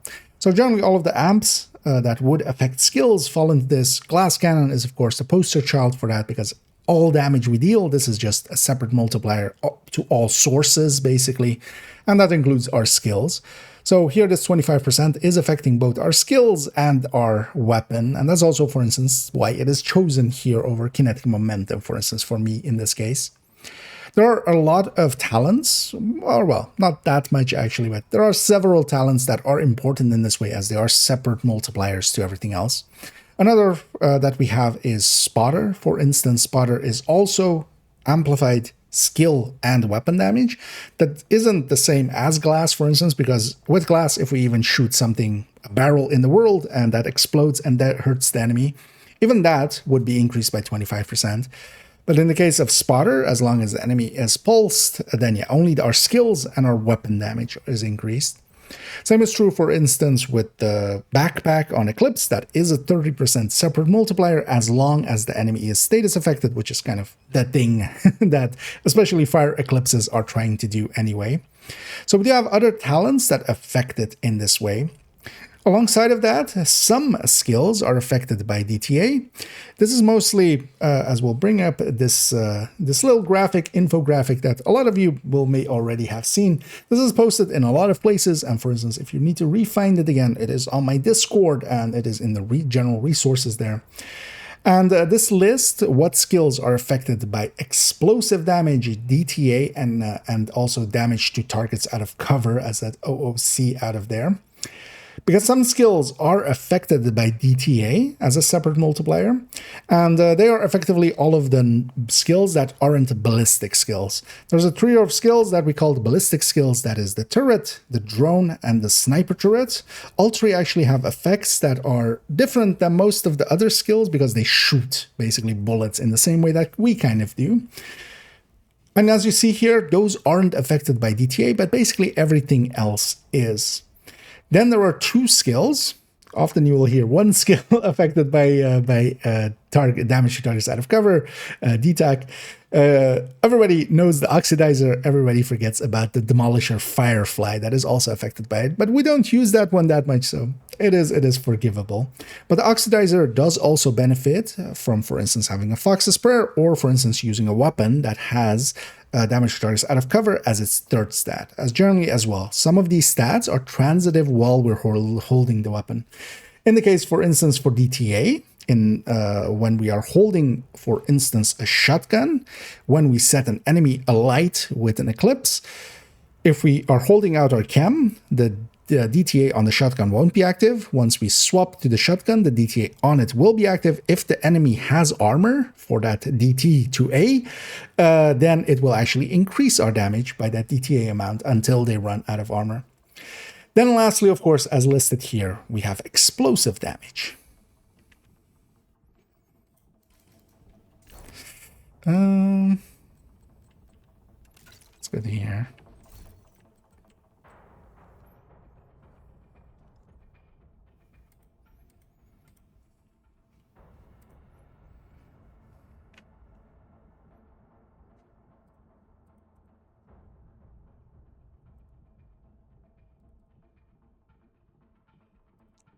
This one can go.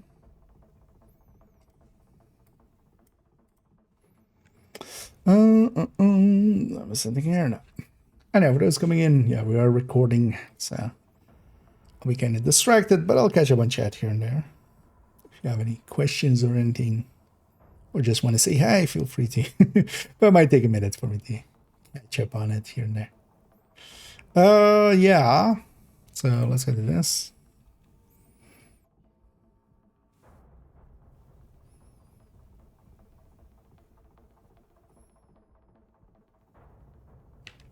As that is, of course, explosive damage. And that, of course, explosive damage, the stat, is a stat that affects just the explosive skills. So if we are taking it here, for instance, through having it on this chest with this explosive damage, or having it through the specialization as we would get from having the demolitionist as our specialization and having that perk unlocked, then we get some explosive damage from there. It doesn't show up on our stat sheets, which is kind of annoying, but we can very much, there isn't too many sources for it, so it's easy to identify where it's coming from. This explosive damage is also then a separate multiplier, but of course only applying to that list of skills that we saw a second ago. We'll bring up this table again where we have explosive damage, and for instance, you can see that most of the explosive skills, and most of them are skills that then when they hit the enemy, they'll do yellow damage. So when the damage pops up, it'll be in yellow, except for one exception here, which is the Stinger Hive. The Stinger Hive, just because of how it kind of is pure skill damage and is not affected by the explosive damage stat. Even though it, of course, does yellow damage, it bleeds the enemy, it isn't affected by it. And it's just a quirk of how it was in year 1 and got moved to year 2. But most of the skills that do explosive damage will be affected by that explosive damage multiplier. And that is on top of everything else, a separate multiplier. That's why on builds that are going for explosive skills, we generally will prioritize going for that extra stat. 15% of this is worth a lot more than a little bit more skill damage by itself. That is then also, well, for instance, in this case, just for the explosive skills, but that's basically the entirety of the skill damage calculation. We take the base, we have the specific skill damage, then we go into the generalized skill damage, total skill damage, and then we have a bunch of separate multipliers that may or may not affect it. Because of course as well, this explosive damage will not do anything for any of the skills that, for instance, they're not showing being affected by it. This won't help a turret or a drone, just the ballistic ones. So it is just tied to that, and of course some of the other ones might be conditional. And there, as guys, all the chat pop-ups there. And thank you so much, Danny, for the raid there. As always, much appreciated. As you may have guessed from there, I'm recording. I'm recording something. As yeah, we're going over the yellow stats, which is something that I've already done from the blue and the red stats. So we're kind of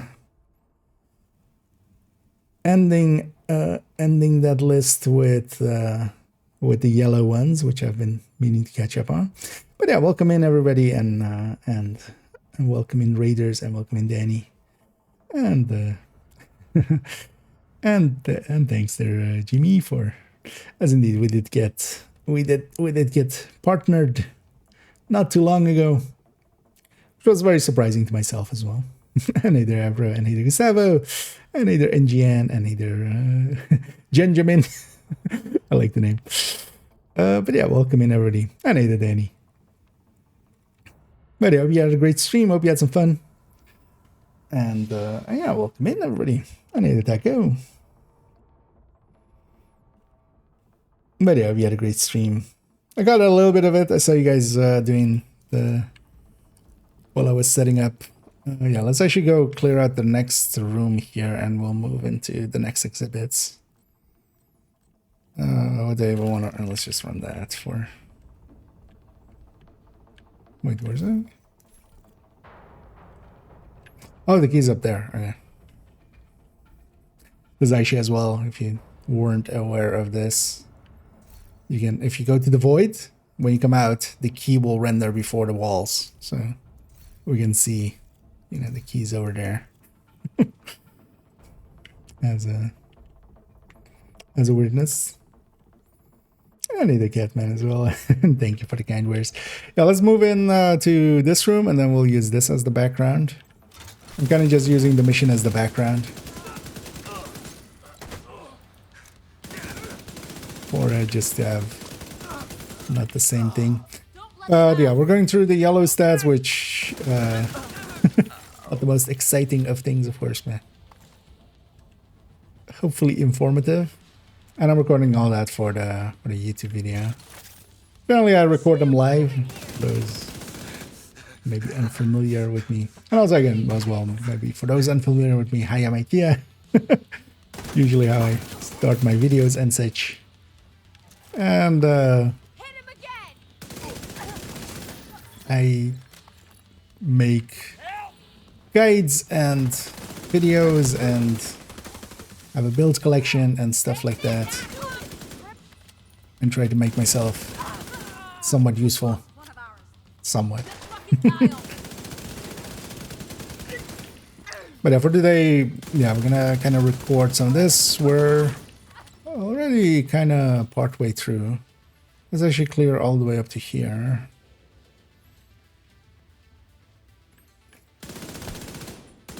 Of going through some of the yellow stats.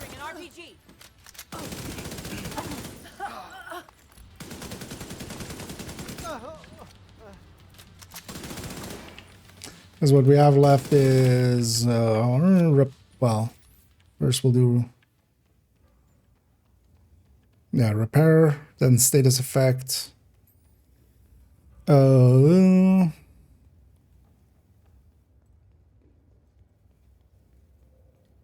Repair status effect, skill efficiency.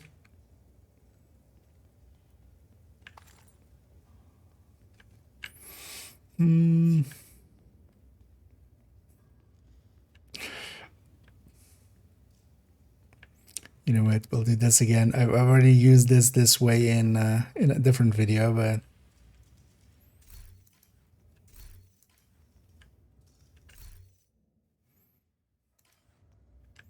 well, we're in. Let's just use the school list.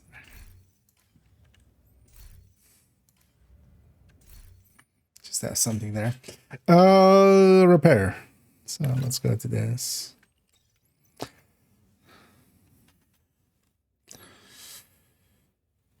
So we need to include as well outgoing repair.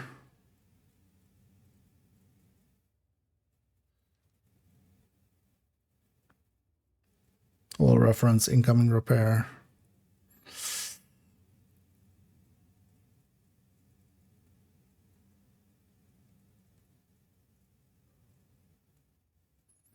Well, what was the reformation was wrong, right? Can I put that on a gun? Maybe that I can equip.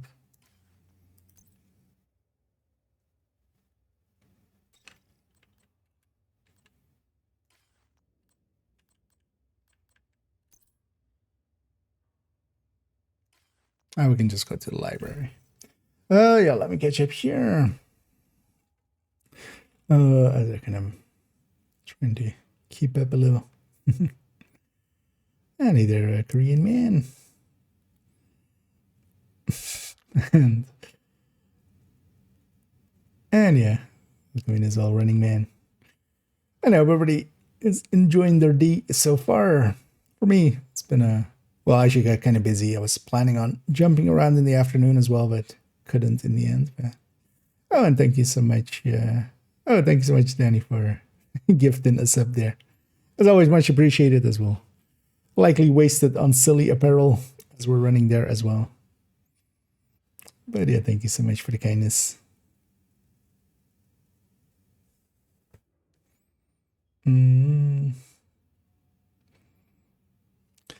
Yeah, let's record a repair skill, which is just the most oh wait, if I can have, you know what, let's just give me a whatever.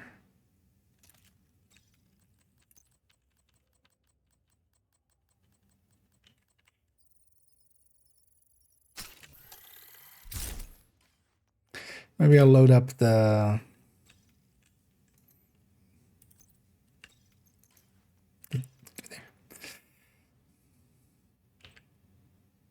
because this was the original place where they did it wrong, but then they started doing it wrong like in 1,000 places.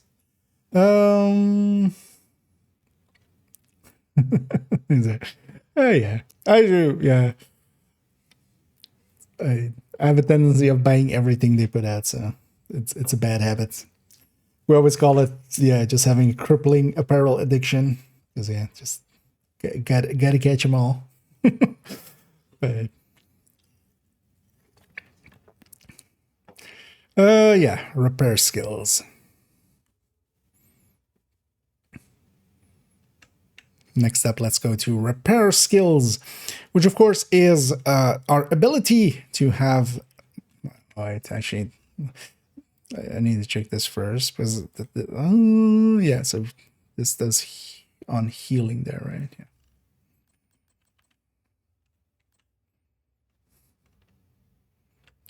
It's that one where it actually has repair skills.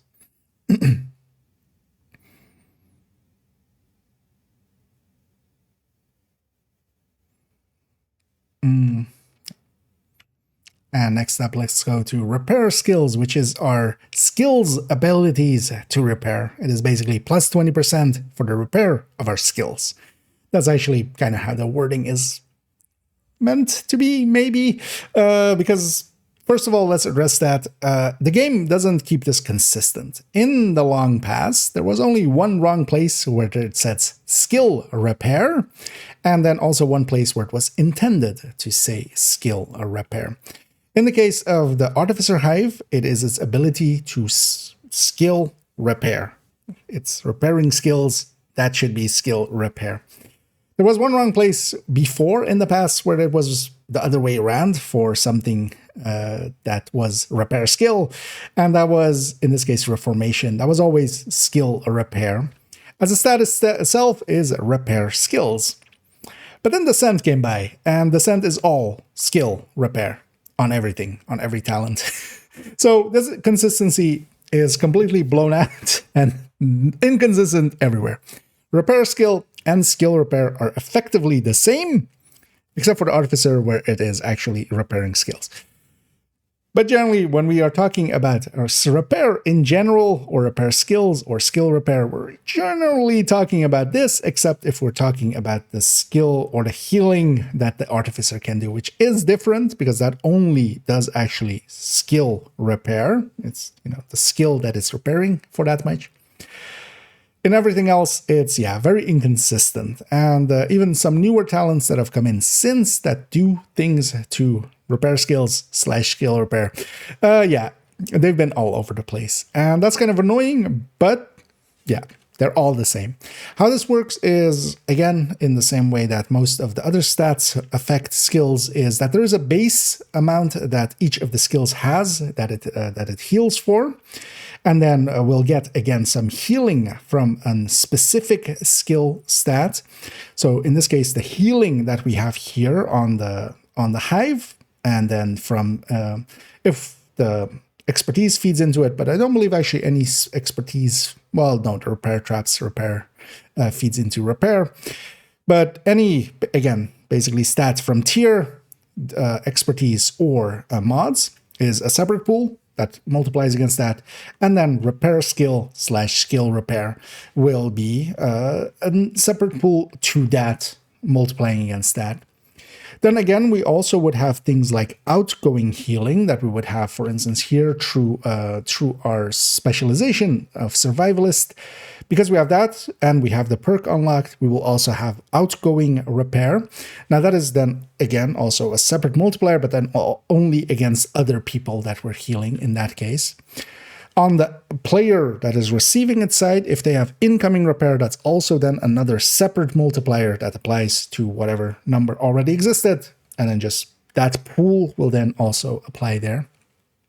Incoming repair, though, as we discussed with the blue skills or with the blue stats, if your skill, if it is even your own skill healing you, if you have a combination of repair skill and incoming repair, those will multiply up against each other, and that's actually the reasonable way to go if you are trying to heal yourself in that way, but that's generally not a way that we play this game. There are better ways of getting survivability, mostly through, for instance, just having a manto there for just some armor regen, or for instance, the tech tank style. But yeah, this skill repair / repair skills, it's a go-to stat, of course, for any of the healing builds that we have. We generally want to have enough of it to make our skills effective enough. Now, of course, they already get some from the tiers. So, for instance, here with the Restorer Hive, we're getting some healing already just from the tiers, and that can already be quite a bit, and you can forego having some repair skill on even a healing build, and that's of course, for instance, what the combat medics lean towards.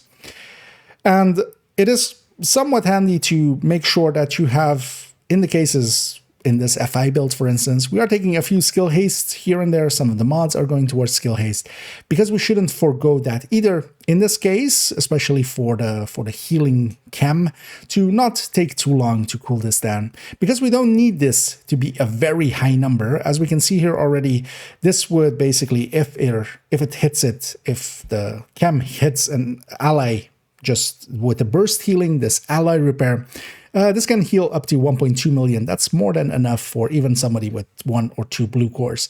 We don't need to go overboard quite often with repair skill. We're better off kind of diversifying and getting a little bit of, for instance, skill haste in there. That's also why generally we'll see them with the crossbow and the survivalist specialization. And that's because, yeah, the outgoing repair is then a separate multiplier. That percentage is much more valuable than trying to get a few more repair skills going. There we go. We got there in the end. Let me actually make sure that none of these other ones. This is explosive skill, right? Yeah, almost deleted that. Let's not. So this is glass, or well, the separate multipliers there, and then here. 523 is kind of long, but also we needed to go on a rant. Because consistency. Oh shit. I chatted on screen. I'll need to redo that. That's fine, actually. I kind of got rambly. We can do that spiel again. I totally forgot, kind of. To go over to that scene. Let me get you on chat first. I need Rab. And indeed, chat is sharing. But yeah, I kind of caught it late, as well. Not paying attention to that, of course, but that's actually kind of fine. I don't mind taking a second take there, because maybe we explain the thing first and then we go into a rant. Yeah, let's maybe do it like that. That'll make more sense.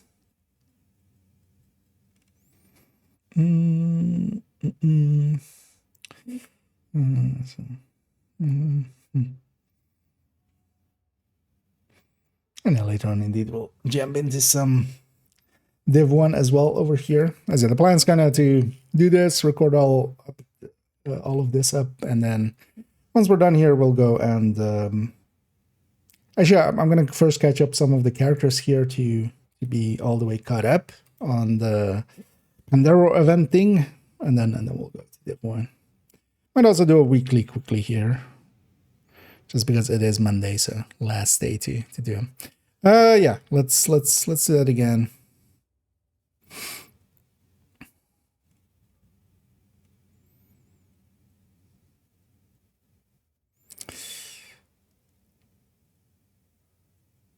Could I, in a way of, I mean, I can load up. Yeah, at the end we can load up just something with Artificer. That's maybe also the better way to explain that.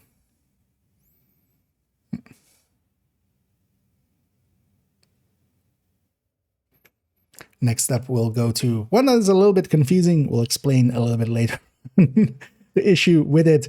But this repair skills, which is likely how the stat is intended to be said, has been very inconsistent, and in a lot of places will be skill repair instead. Actually, no, let's rant first, because we need to get that rant out of the way.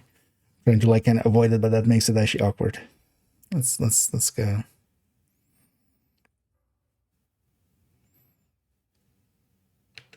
And next up, we'll go to repair skills, or is it skill repair? Well, this one is a little bit annoying, as there is a very inconsistent way that this has been treated throughout the years.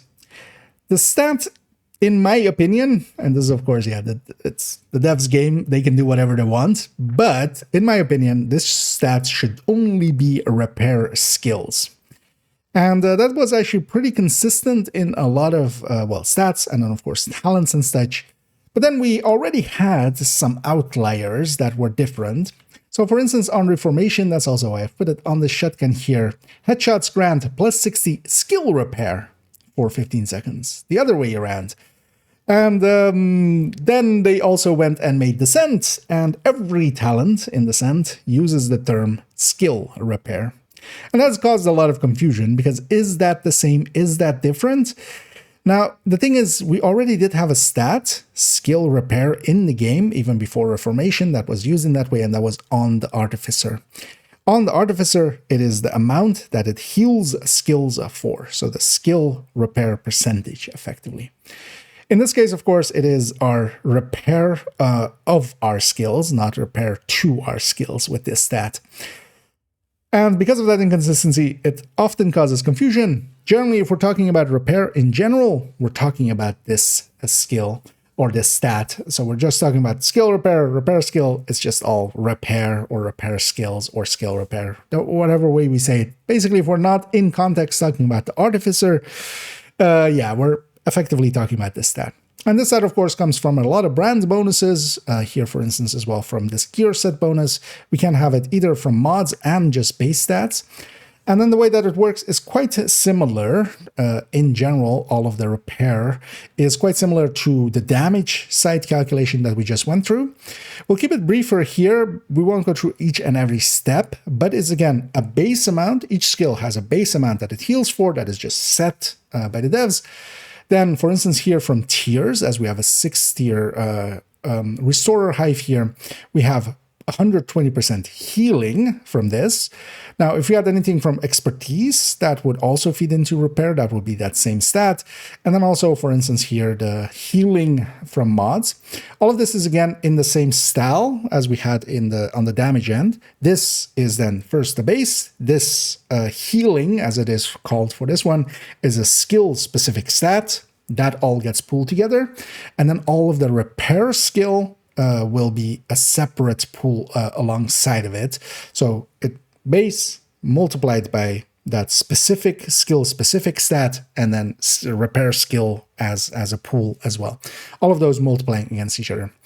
Then we also have things, again, separate multipliers in the style that we saw with the damage end. In this case, the outgoing healing that we have from our specialization, if we have that perk for the outgoing healing percentage increase, then that is a separate multiplier feeding on top of all that. Also, if the recipient, and that could be ourselves as well, if the recipient has incoming repair, that's also then again a separate multiplier on top of that, as we discussed in the blue stats. That means that, yeah, it is kind of handy that, for instance, that's why we choose to go survivalist. That percentage we get from there is actually worth a lot more than feeding a little bit more into repair skills. In general, one thing to remember with this stat as well is that even for a full healing build like this, we don't need everything to be going towards repair skill. We don't need to be healing for the largest amount here. And it isn't like on the damage end where, yeah, just going full red means going just, all in on the damage. Here we don't need to per se go that route. Because even this ally repair of this healing chem that I have here will already do 1.2 million, and then also, of course, be increased by that outgoing repair from the survivalist, even on top of this number, as that's not included in here. And that's more than enough to heal most reds outright with just the burst healing of the healing chem. So you don't need to go all in on it in the same way that, for instance, on the red side, we would go with having some skill haste can be useful, as yeah, that feeds into that ammo cooldown that we have here. And yeah, that can be more useful than just stacking and stacking to make this number the biggest it can be. That's actually not that useful. So do make that consideration, and it's an opportunity cost thing. We definitely want some. We want to be potent enough to be able to heal as much as we need to, but the rest of it can go into different places. That's also why generally on full healers, as we have here, we're not feeding even more into going even more healing, like for instance having safeguard here or such. No, we go into having even more bonuses for the team, as that can be much more useful and make it much more consistent. That's also why this isn't per se the shotgun that I would be running there. I just made Reformation appear on there just to discuss it being the wrong way around on that talent as well. But normally we would have perfect sledge here. So repair skills, yeah, in a similar way, basically there's in the same way as a damage calculation happens, a healing calculation happens, and you just have to make sure that you account for everything in separate pools. We don't have damage numbers showing, for instance, in the same way that, or as in the same way as when we do damage, and that makes it kind of annoying because we don't have a real good way. And I would love that for them to maybe add that at some point. If we could just have healing numbers in the same way as we have damage numbers showing up in the chat, for instance, as a toggle that we can toggle on. As that would be actually quite useful. But in the meantime, yeah, we just kind of ballpark it with repair skills. That got wordy, but also, yeah, that's a big stat. Yeah, 6 minutes.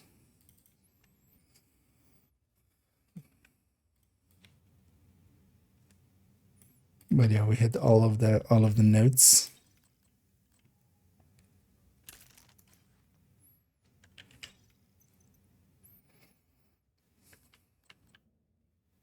Next up, status effect. And then skill efficiency. Let me catch up here for a second. Neither of that.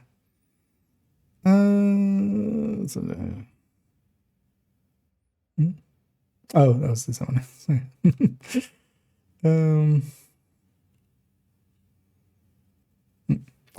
Let's go and yeah, let's keep going.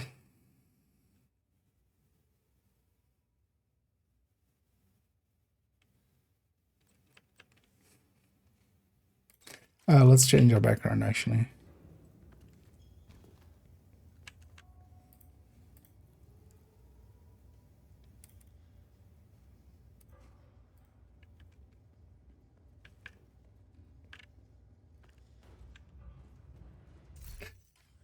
I feel this is the right place to stand, right?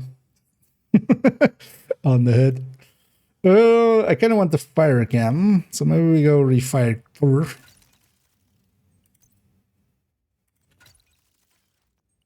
Don't have a normal eclipse here. That's fine.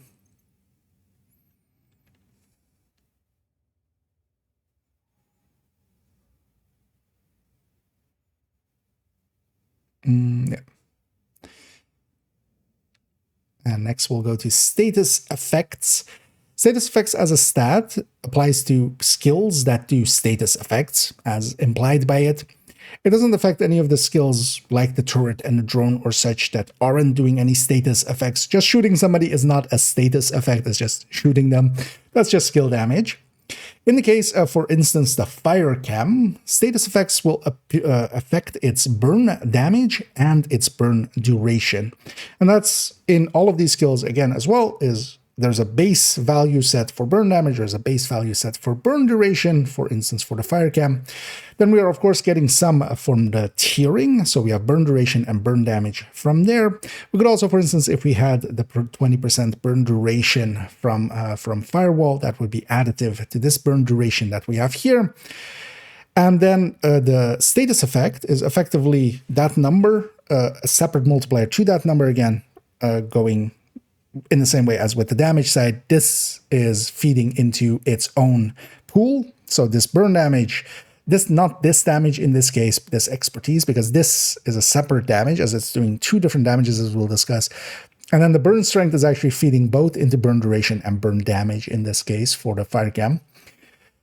But that's then, yeah, the base duration and base damage times the specific weapon stats, and then again, status effect as a separate multiplier to all of those. And effectively, those numbers is just multiplied by the status effect as a multiplier. Now, in the case, especially for instance for the fire cam and such, yeah, that is the important stats we want, of course. The burn damage is what we care about, and the burn duration. In the case of, for instance, the fire cam, there's also this other damage, and we'll come back as well to that with this expertise here. This expertise feeds into damage, not burn damage. This damage that it lists here is actually when we just ignite the chem, when it's on the floor and we ignite it, how much damage does that do? Because that by itself already does damage. So that is just that damage. That's also why, for instance, this 30 grade expertise isn't actually as useful here as it is in some other places. Because yeah, what we really want is this burn duration, of course, to go up. That's the real thing that, for instance, in this case, we're taking an refactor, but especially fire eclipses and such. We really care about the burn damage and the burn duration. This explosion is a nice bonus on top.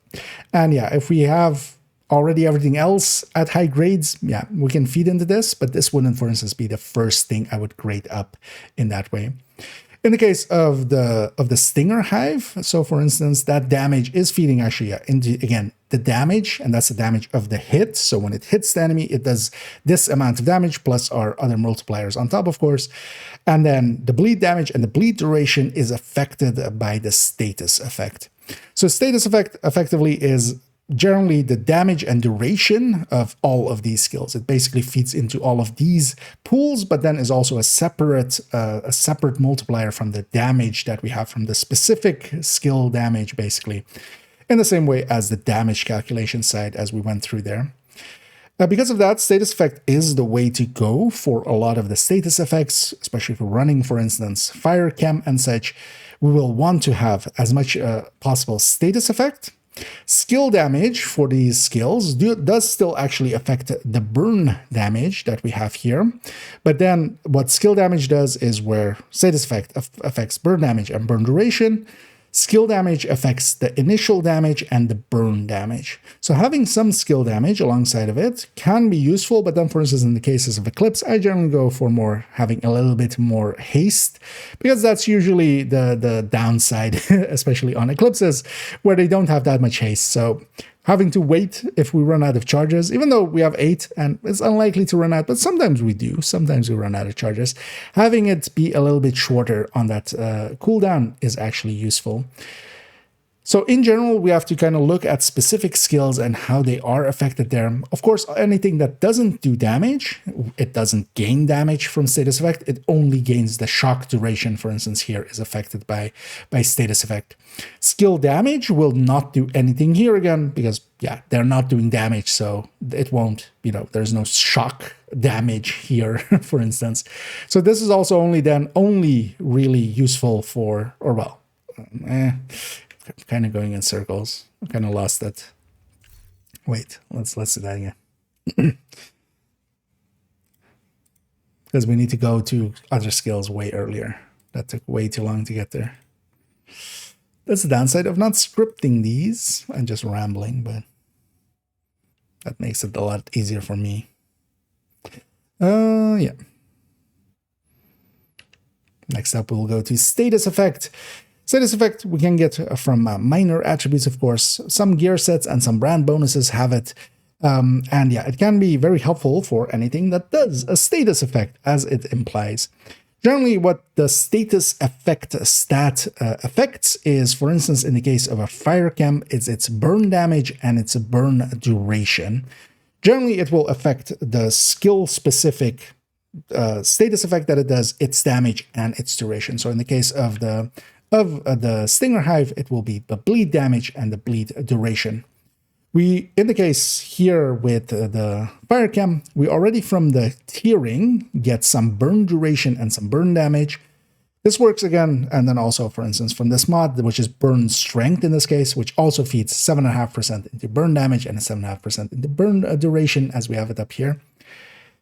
Those again are basically, there's a base value for each of these skills for its burn duration and burn damage, or whatever, status effect duration, status effect damage. That is then multiplied against the skill-specific stats. So in this case, the things we're getting from the tiering, for some of the things also from expertise, and then from the mods. That is one pool altogether. And then status effect is its own separate pool and is multiplying against everything else as well. In the same way as we see with skill damage and repair skills, as we saw a second ago. That makes it so that generally, if we are using something like a fire chem, status effect is the first stat we want to go for, because especially that burn damage and burn duration are the important parts of it. Skill damage also actually does affect the burn damage, but it doesn't affect the duration. What it does is affect this damage number and the burn damage. In the case of the fire chem, as we have it here, that damage, this first number we see here, that is only the chem launcher basically being fired. When it dissipates, when you ignite it, any enemies caught in it will be caught in an explosion. That is that damage number. That is also the damage number that is increased by the expertise here. That's also why this expertise on the fire chem isn't actually that useful, because it is just that initial explosion. It is a little bit of a bonus there. You do a little bit more damage, but also sometimes that little bit more damage might kill enemies that then don't get set on fire and don't spread that fire. So it's actually can be getting in the way, especially in the past when we had leagues and we would do missions on hard and enemies would die just to the explosion there. But in my case, I use the fire chem a lot, and yeah, on heroic and such, this doing a little bit more damage on that initial explosion helps out a little bit. In the case, for instance, for the Stinger Hive, yeah, the damage and the bleed damage would be affected by skill damage, and the status effect is affecting the bleed damage and the bleed duration. Anything that doesn't do any damage at all, like the shock trap, it's just the shock duration, for instance. There, same for foam, same for blind as well, where they don't have a damage component. The status effect will only increase that shock, or well, the specific status's duration by a percentage amount. It is, again, just a multiplier. It's just going into, for instance, here we have from the skill tiering itself, we're getting 60 skill duration. So it's basically base duration times the shock duration that we have here, plus the expertise, plus the mod. And then that is a pool together. And then the status effect as a separate pool. And that's all multiplying against that base number, of course. So that's how you can generally get the shock, or well, the durations from some of the skills out. Now, of course, nowadays as well, with the diminishing returns that we have on some of the status effects, we won't always see this. Well, we'll see it for the first fire that we set on enemies, but sometimes it's transitive between enemies spawning from the same door, and eventually they might not even light on fire anymore at all, which is kind of annoying. Another thing here is that, yeah, skill duration, as we discussed earlier, for instance, for fire chem, is just that cloud duration. That's why we won't take it here at all on, for instance, this refactor or just fire eclipses and such, because that's not the duration we care about. This burn duration is the important one. We can get some as well, for instance, from firewall. That's also why that gets picked for its 20% burn duration, which is actually additive to this burn duration that we have from the skill tiering as well. So it isn't the full 20%, it is just adding to this amount. Overall, status effect, of course, is the go-to when we are using status effect builds, especially Eclipse. We're feeding a lot into that. Then alongside of that, yeah, we could go skill damage actually to just get a little bit more burn damage out of it. We won't get the duration, but we'll get a little bit more burn damage, for instance, out of this, and also from the hive. But for eclipses, and for instance here as well with this refighter, I'm not going that route. I'm going skill haste, mostly because we'll need that as well to, for instance, have our ammo cooldown be short enough that we can get by. But status effect, of course, yeah, standalone, basically, especially towards the status effect skills. I kind of lost it on that last sentence, but it's fine. Yeah, so we have that.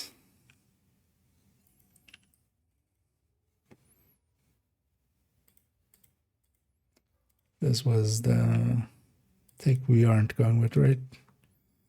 Let's see. Standalone, basically.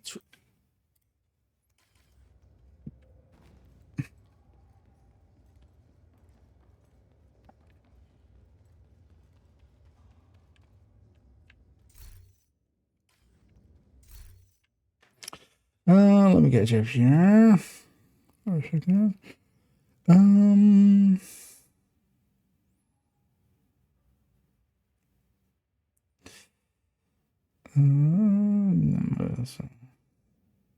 that's like, yeah. Let's go back to this thing, where we have skill efficiency.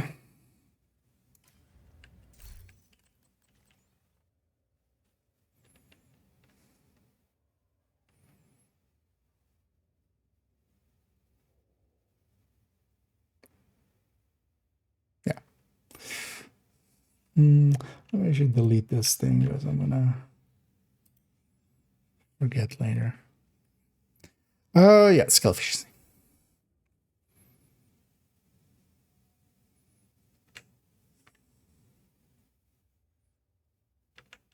And then there is one that we've kind of danced around, but I wanted to explain all of the other ones before we came to skill efficiency. Because skill efficiency actually is all of those other stats combined. We've already seen in the red stats, we have weapon handling, which is accuracy, stability, weapon swap speed, and the reload speed bonuses all into one stat. And basically 1 point into that is 1 point into all of those. We see it as well with hazard protection on the blue side, which is a combined stat of all of the resistances altogether, except pulse resistance. Here we have skill efficiencies. 1 point into skill efficiency is 1 point into all of the yellow stats that we just discussed. So that includes skill damage, repair skill, status effect, skill health, skill duration, and skill haste. All 6 of those stats are gotten from skill efficiency. So this skill efficiency here basically reads as that. Now, it depends, of course, if we're making use of all of those parts, because, for instance, in a third drone build like this, we're not doing much with the status effect, but the skill damage, the skill duration, the skill health, not the repair skill either, and then also the skill shit. And you know what? I need to... I kind of lost it there because... although, wait, so what's the 6? I keep forgetting one of them the whole time. Damage, haste, duration, health, status effect, repair skill. All right. Yeah, let's do it like that because then I can kind of holistically remember it.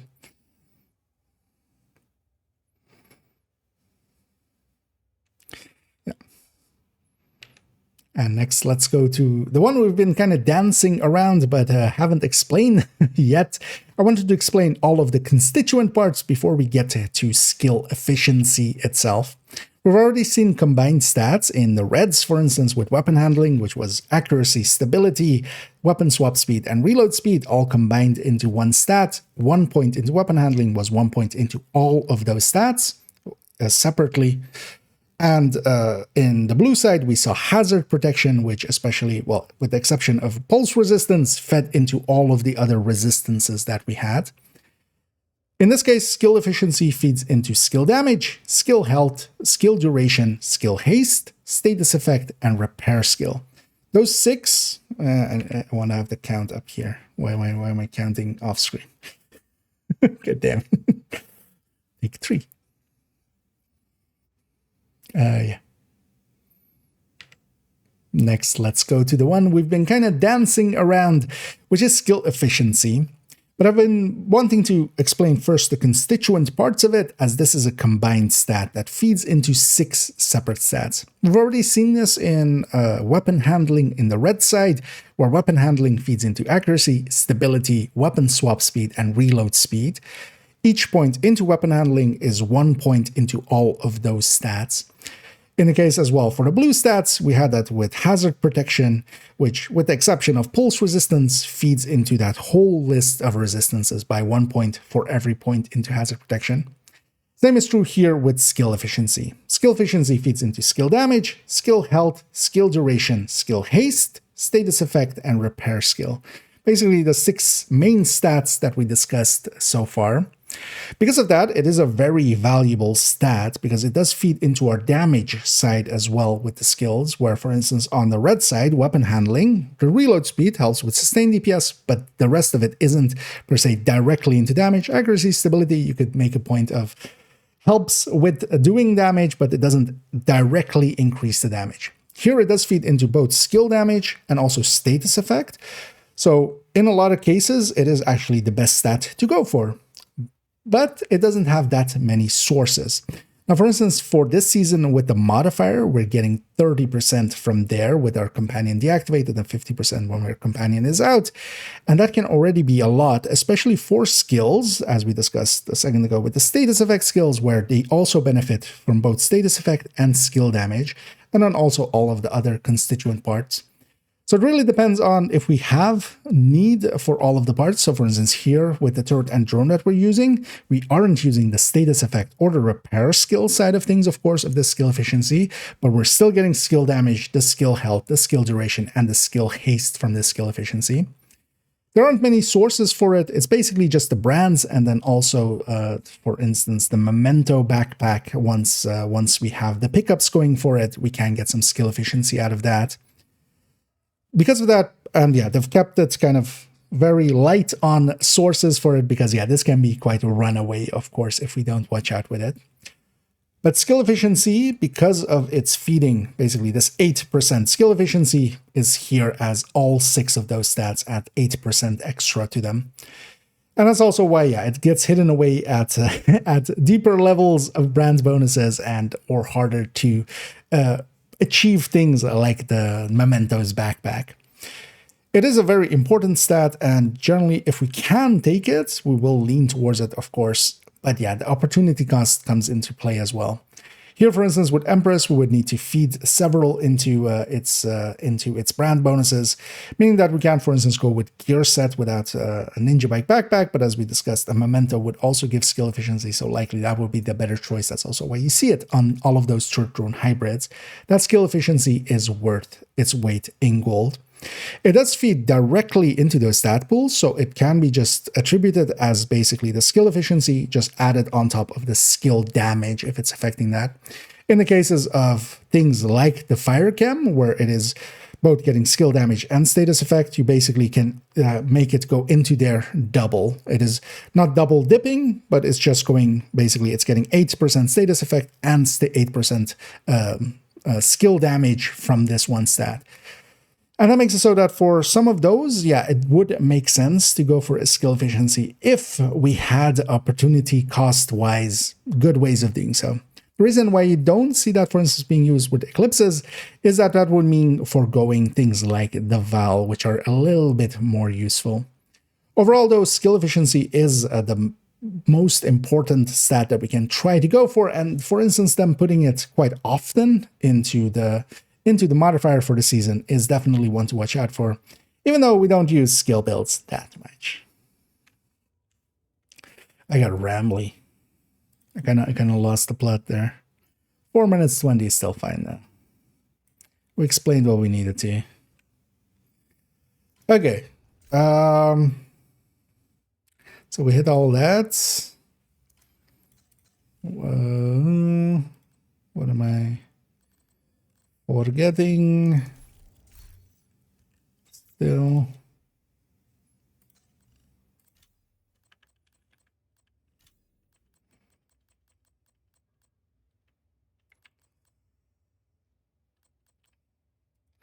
Because we wanted to also do optimal range here.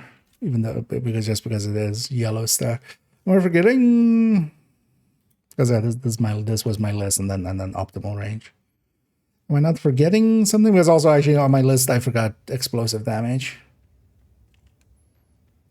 earlier, or well, not earlier, but a different time.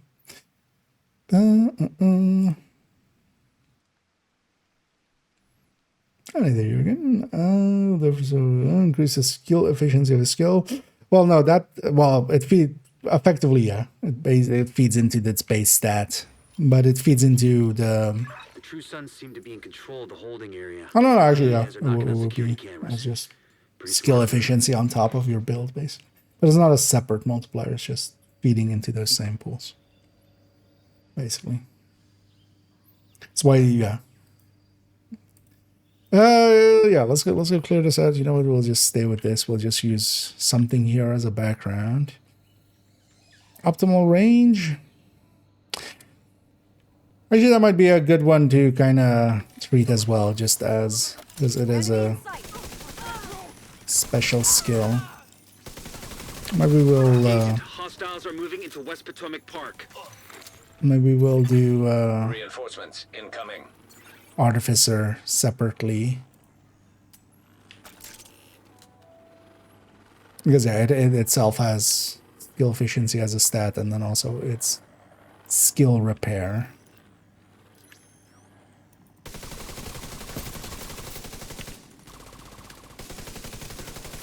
I haven't ran this thing in like forever. Mostly because, especially for solo play and stuff, third row hybrids are just so much better. Although the thing is, on heroic solo scaling, doesn't matter.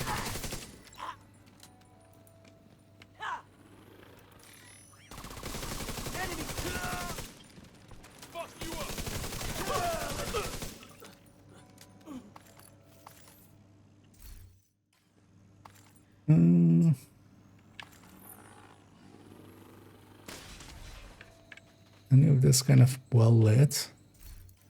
Oh, that's kind of well lit enough. Yeah.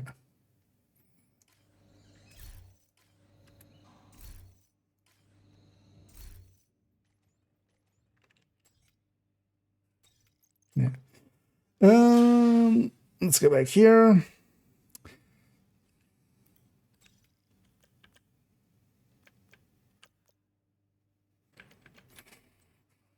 Am I forgetting anything else? Because yeah, we've already covered swap speed and rate of fire and accuracy and stability just in the red stats, because and reload speed as well. We only kind of forgot about optimal range, so I want to include it here. How long is this actually so far? Because also I'm going to guess it's not actually as short as I think it is it? It's already 43, so definitely want to keep it under an hour. More preferably around the...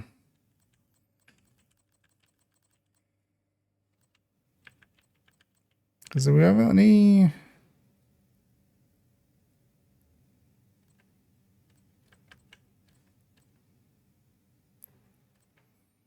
Because we've already hit on like, yeah, things like status effect damage and durations and skill repair and also this skill damage even from talents and stuff.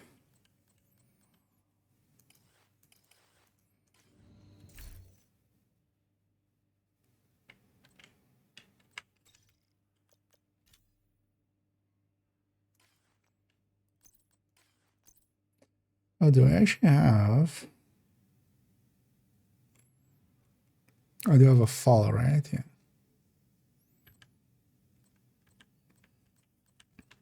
I don't have a G36 in. Let's put this back to in sync, what it was.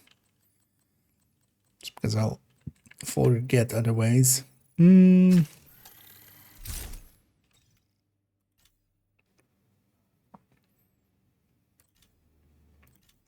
I will just start the spiel here.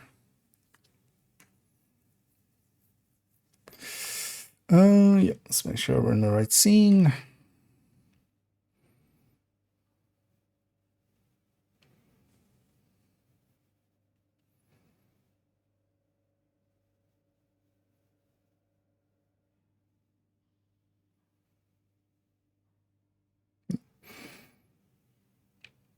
Also, let's cover one yellow stat that we kind of forgot with the red stats, because we included accuracy, stability, reload speed, and actually even rate of fire and swap. Well, no, swap speed is red. Actually, let's not include that.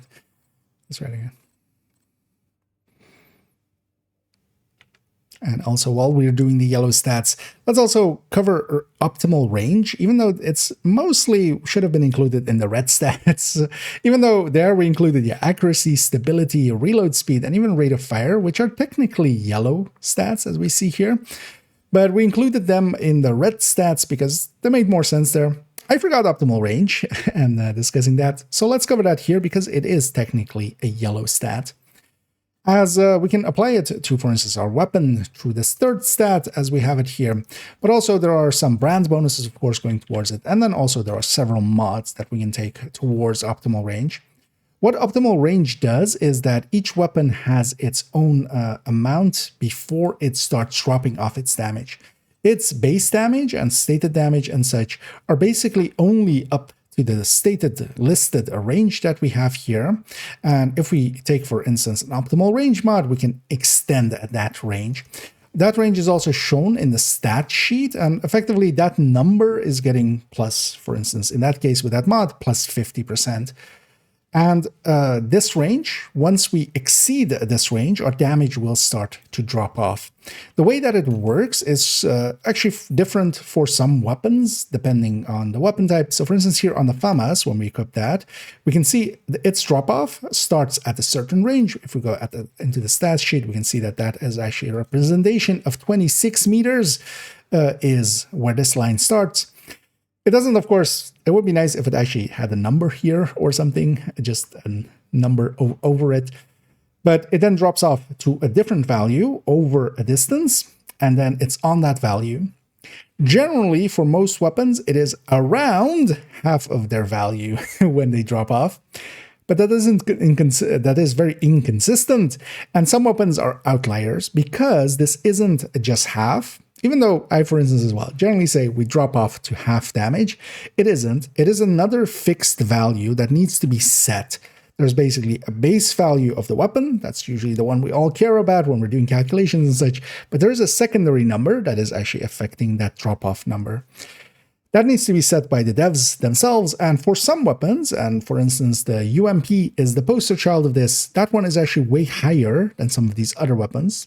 Generally as well, it isn't exactly half of their current value, and that's quite often been the case that when they rebalance the weapons, they've only looked at the base numbers, not their drop-off numbers. So the drop-off numbers are just still the old numbers they used to have, basically. And for a lot of weapons, it is actually half of their pre-buff slash nerf slash changes numbers, which has made it a big mess, as you can imagine. Then we also have some weapons that actually drop off differently. So here in the FAMAS, we can see that that drop-off starts at that 26, 28, whatever we said a second ago, and then drops off at a different number, but before 100. Then there's a set of weapons that, for instance, the fall is a part of. This G36 is also part of that kind of style, where it starts its drop-off. So for instance, if we equip the fall, and I believe this is 35 meters, yeah, 35 meters optimal range as listed there, its drop-off starts there, and its drop-off actually drops all the way to 100 meters. In this case, actually, a lot of the weapons that are this way have left and right recoil. A lot of other weapons that aren't this way, so for instance, the FAMAS we saw a second ago that isn't going to that 100-meter mark, they generally have a directional recoil that is mostly to the right, for most like FAMAS and things like that, and then some of the AKs are mostly to the left. Most of the weapons that are set up more like this, so for instance the FAL, the ACR, and the G36, they have more left and right recoil. That is a consistent thing throughout. That's also why we generally call them scatter shots, or at least I do. And from this, we can already kind of deduce that. The FAL is also like that, but the least of them that way. That's why it's kind of usable still. But optimal range, we can affect it by mods and such that, of course, has always an opportunity cost in it. For instance, in the case of an FAMAS or such, we often also talk about, at least I do, about effective range. Because if we are shooting at something at the 50-meter mark, it would behoove us maybe to actually have, for instance, a little bit more optimal range. We could actually get more damage out of that from that optimal range mod by increasing basically the drop-off range of it. By dropping off less damage at those ranges, we could actually do more damage at 50 meters, for instance, with some optimal range mods or brand bonuses. But also what we could do is just move closer to the enemy, and that's generally what I would recommend. The thing is that a lot of the fights that we do, we have the ability to get close to the enemy, and doing that will help out more, plus then keeping, for instance, mods going towards damage instead of, for instance, trying to raise this optimal range overall. But it is quite handy, for instance, to understand that for some fights, rifles, even though we quite often consider them quite a bit weaker than, for instance, ARs and LMGs, because they have a longer optimal range, and Marauders are a good showcase of this, actually taking a rifle up against them, even though it is weaker, especially because they have a longer drop-off, means that they will do better overall against things that are far away. In the case of Marauders, we can't walk closer to them, we can't fly up, we're not Superman. Because of that, it actually helps to, for instance, consider our optimal ranges, or even, likely even on a FAMAS, putting 2 optimal range mods on this would increase our damage more than just putting 2 crit damage mods, for instance. So situationally, it does matter, but the situations don't come up often enough for us to really focus on optimal range. But I still wanted to include it here in these yellow stats. Ramble 619. But yeah, there's a whole system there that kind of needs some time.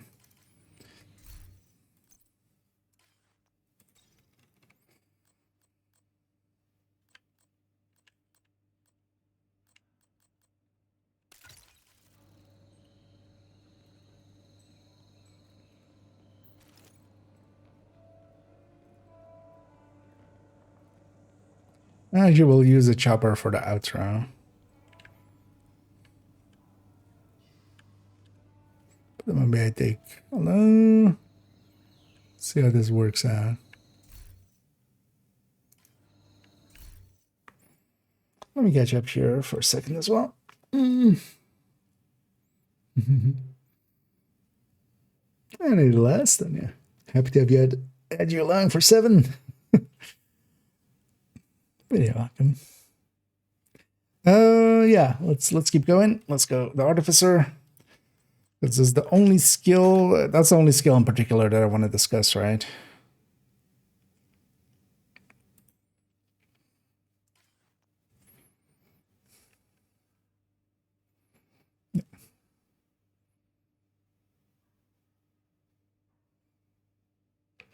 And then lastly here, I want to discuss one skill in particular because it has some stats, as we touched upon with skill repair, for instance, that are a little bit different than some of the other skills. It is, of course, a skill affecting skills. So because of that, it's kind of handy to discuss some of its numbers and some of its stats. Let's try it again. And lastly here, I do want to discuss actually one skill in particular, which has a few stats that we want to talk about. Because there's one skill that affects skills. It doesn't do much by itself. It is a skill that does things to skills. And that is the Artificer Hive from the Technician specialization. It has a few stats that are all tied only to itself. And they bring up a lot of questions quite often. So let's discuss them here. We have the buff amount. This buff amount is basically skill efficiency and feeding into our skills into, actually no, it's not, we should, because it's just skill damage, isn't it? Actually, because it's not damage and duration. Yeah, no, it is just damage, isn't it?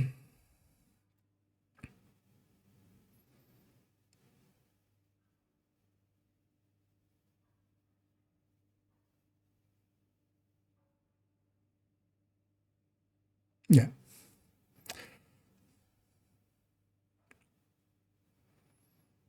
Yeah. And lastly, there is one skill that I want to discuss by itself, which is the Artificer. Mostly because it has two stats that, yeah, kind of a lot of people don't understand exactly how it works out. And mechanically, it is, of course, a skill affecting other skills.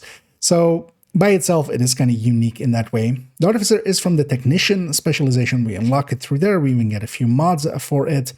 And depending on what our tiering is, we get different buff amounts and skill repair amounts here.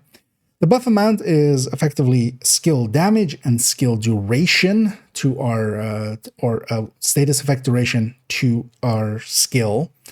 And whenever it sends a charge, whenever it reaches the player that is running the skill, it could be ourselves, it could be others. When it reaches them, then they will receive this buff amount as extra skill damage for the skill damage skills for turret and throne and such. It isn't a 33% separate multiplier, it's feeding into that same skill damage.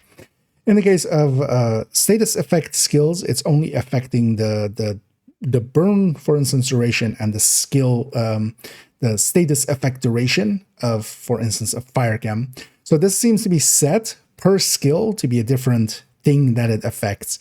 And in, for instance, the healing skills, it is the repair, but it isn't skill efficiency per se, because it seems to be not, for instance, and skill damage and also status effect for the fire chem. It is just doing it as if it has a 33%, as if we have 33% status effect extra, not also 33% skill damage extra. So this seems to be, in a way, kind of applying to those skills in separate ways. Then we have also the skill repair that it has here. And this is actually, I believe, to be the place where skill repair should be the only place that it is used. And the skill repair means that whenever it sends out a charge and it reaches a skill, it will repair them for this amount.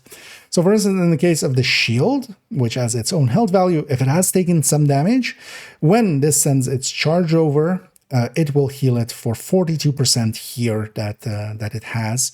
So it will heal 42% of this maximum health up to the maximum of it, of course. And that is actually, the one way that this can be very useful for running alongside of, for instance, also turret and drones, where it can heal them, but also it can skill refresh them as well. Wait, shit, I need to... Let's redo that, because I got super rambly. I kind of lost it in the middle. I actually said the wrong thing once.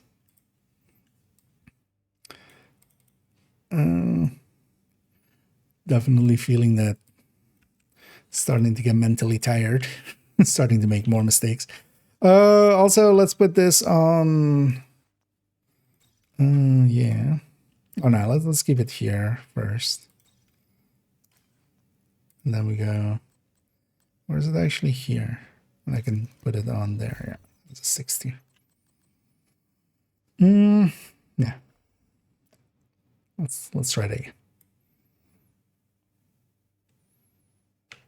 And lastly here, I want to actually spend some time talking about the Artificer Hive and its stats that it also has.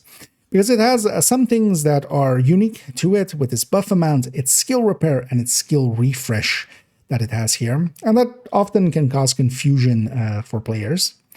What it does, of course, the Artificer every 10 seconds, and this is this buff duration, it basically checks if the skills around it, if it is deployed, if the skills around it in its radius are buffed. If they aren't, it will send out a charge. This buff duration cannot be changed by us in really any way.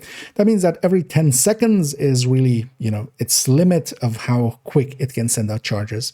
In the case, for instance, for the shield, as this is on a tech tank, for instance, here, the way that we use it, we can even keep it on our back. And then when we pull out our shield, it will actually send out a charge. But even, for instance, for a fire or oxidizer chem, any handheld skills of us or actually nearby allies, when they pull it out, even on our back, without being deployed, it will send the charge over to them. And it's basically this buff duration, it is checking for that. Once it is over, it will send a new charge over. There's always a little bit of a gap, because it does that visual thing of it going to the other player actually does matter. once it reaches the next, if it's going to a different player, when it reaches them, that's when the buff will activate. Then we have the buff amount. This buff amount seems to be a set thing for different skills. So if it's reaching a turret, it seems to be adding to just the skill damage of it. And then that skill damage is just as if the player had 33%, in this case, 33% more skill damage. In the cases of things like the fire cam, it is the burn and burn duration and the burn duration and the burn damage, but it isn't also just the initial damage. So it seems to be set different things for different other skills that it's hitting. And we can notice as well, because if we, for instance, with a fire cam, we're getting basically skill efficiency from this, then it would be, of course, feeding double into that damage, the burn damage that we would have. It isn't. It is just feeding once. In the cases of healing skills as well, it seems to be just increasing it by that amount, how much you heal, as if it is repair skill on that player. So it isn't a separate multiplier ever. It is just always feeding into already existing pools as if it's coming from that player themselves. Then we have also this skill repair, and this is really the only place I believe skill repair should be used. And just to differentiate it, because this is actually it repairing another skill. So it is skill repair, 42%. So for instance, that's how we use it on the tech tanks. Of course, that's the main way we use it. And that is that if we take damage on our shield, we have, for instance, here a 6.2 million Crusader shield at 6 tier. This 2-tier Artificer, every 10 seconds, when the buff is over, it will send out another charge, and even on our back, it will do that. And once it reaches us and hits basically us and the shield, it will heal it for 42% of this 6.2 to 11 million.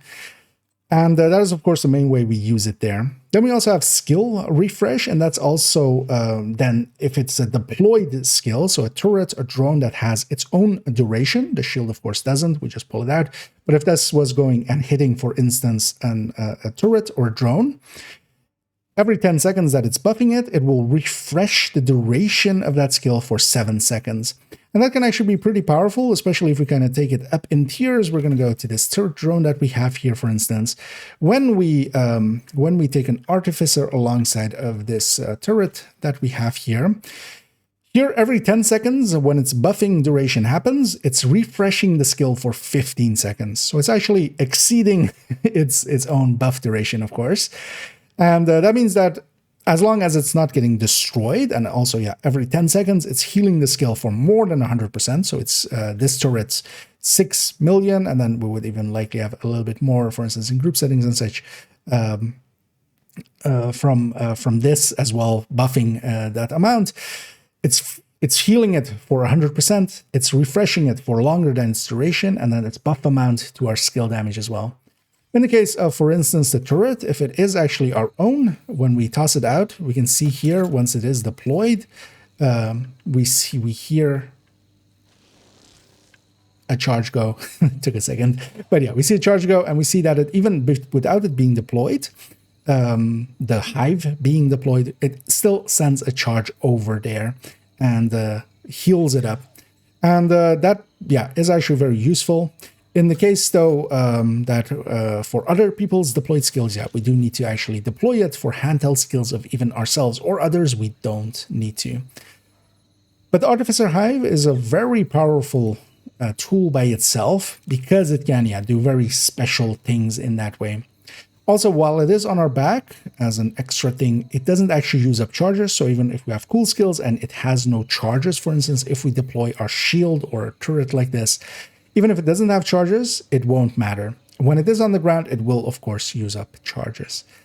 But the Artificer by itself is a unique kind of thing, so I wanted to explain it by itself here. For a second there, I was like, wait, why are you not sending charge? But, okay, so that's that. Did I forget anything yellow? I don't feel so, right? I hit all my notes, so.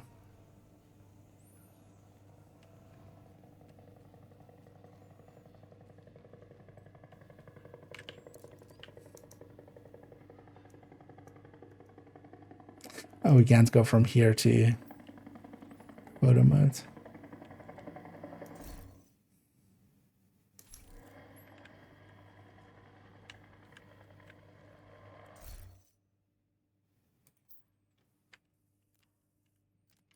Yeah. It'll be a little bit too bright.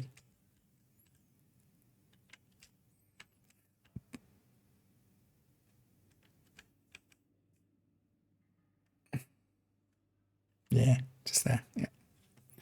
I'm fine with that.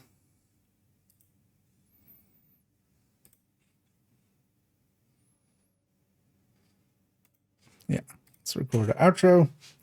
So now, let's feature videos. Oh yeah, toolbox. Oh yeah, that thing.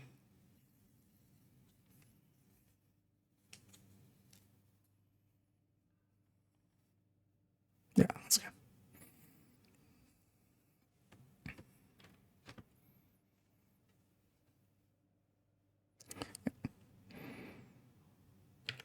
And that brings us to the end of this in-depth look into all of the yellow stats.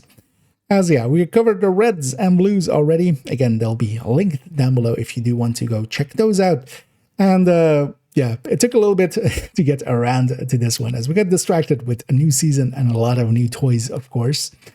But we did double back around and get her done, and I'm happy to have done so. In the future as well, I do have actually a skill guide that's been done for quite a while. I do want to give it a little bit of a rework, but we might actually revisit skills in general in the future with that guide, as we'll go over basically all of their mechanics and then also all of the skills, which will likely be a multi-video affair when it happens. But likely much sooner we'll already go into, I want to make a new part into the toolbox series. And also, yeah, I want to look actually at discussing, as recently we've had a lot of new things coming in that affected rate of fire and burst DPS being kind of the way that we look at things that people have forgotten that sustained DPS and damage per mag matter. So I want to actually look at that for no particular reason in the future as well. But now that we're kind of caught up, at least to the season, and yeah, we can kind of go back to revisiting some old ideas, as everything at least has been in-depth looked right now. I'm getting super rambly.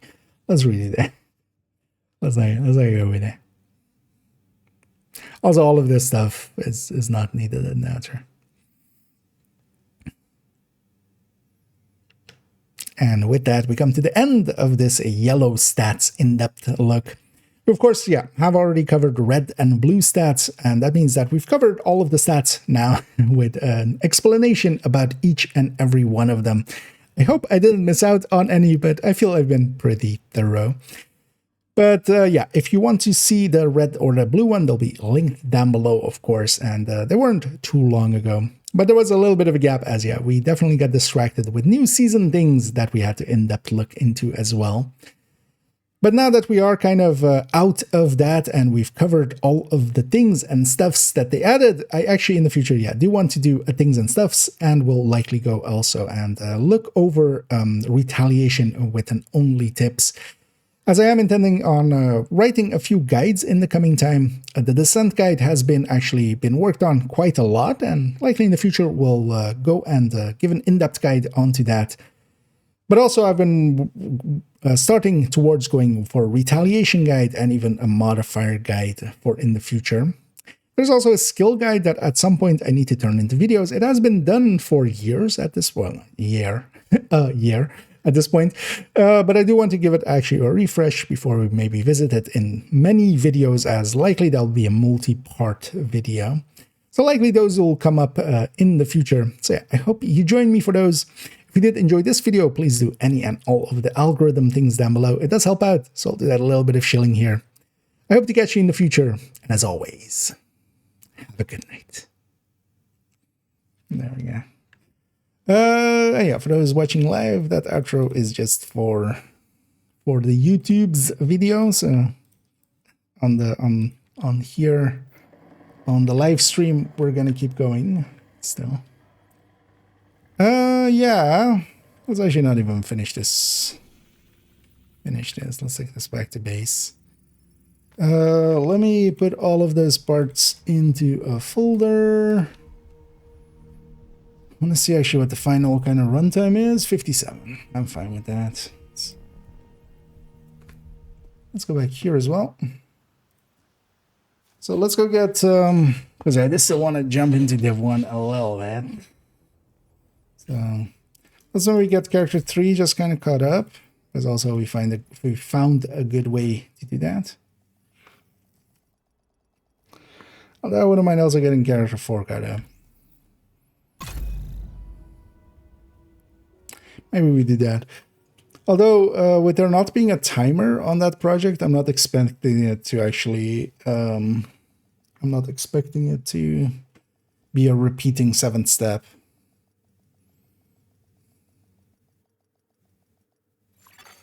Safe area detected. But what we can do here... I'll just extract the tank. So for the black disc, it turns out, but that's only if you have them. It turns out the warhounds actually count. The mini warhounds. So I'm gonna go murder some of those for the black disc of the daily Pandora thing. No. Yeah. I know that one's been a lot of people were a few people brought up of wanting me to finish up that series because yeah, we did already blue and red. One thing I should do actually is I'll likely remember to, but I should go back to also the blue and the red and just make it links to all of them. I still need to do that with the characters as well, right? Although, I mean, they're in the same playlist of in-depth looks, so that's also a way to find them. But that series has been one that I've been meaning to do for, or finish up for a while. And also to do for a while because it was like a planned series for like a long time. But that's how it goes usually with me. Yeah, we have an idea. But also then it's also not too bad of a thing because it usually does mean that it gets refined a little bit. As I tend to like just think about how I want to do the video here and there. And sometimes just waiting with it helps out to be better. System curtailed. But that'll be tomorrow's YouTube video as well, so... I'm gonna waste every last one of you! Restored.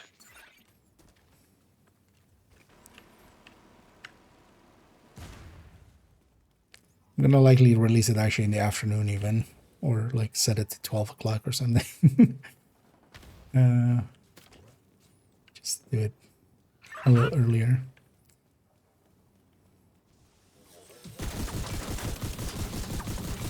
These guys don't have any loot that they drop anymore, but they still count as, well, you can use the bounty actually to get event cache. That event cache still exists. And you can get quick step from that. But for today's thing, these each count as a black disc name. So. System back online.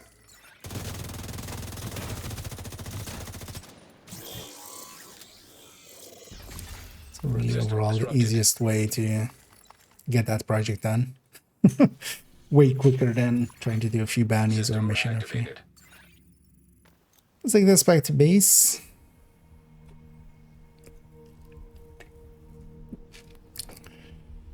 Do I actually do the weekly on character 4? Because my idea was actually to do Lincoln and then the weekly. Because they haven't done the weekly. And I could use the exotic components. Because we spent a lot of them again. I'll have enough for one item.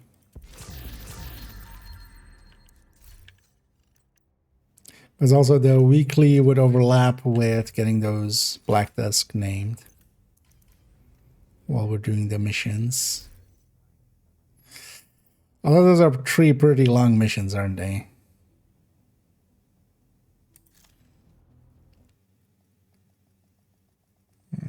Let's just jump over to Div 1. But after we get... Oh, actually, she won't have Houndsman bounties, will she? No, because her world was never set up to be able to do them, so... Safe area I didn't entered. grab Houndsman bounties on this character because they're set up for bandy cheese, and this isn't even captured. Same is actually true for Krampus. Could actually just do all of these at some point and just eat them all up. It's not even that useful for her to have some.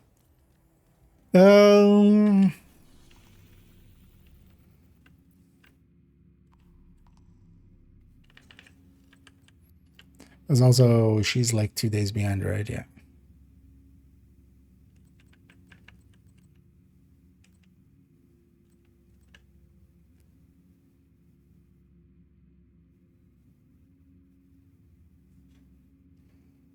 Kind of want those components from the weekly.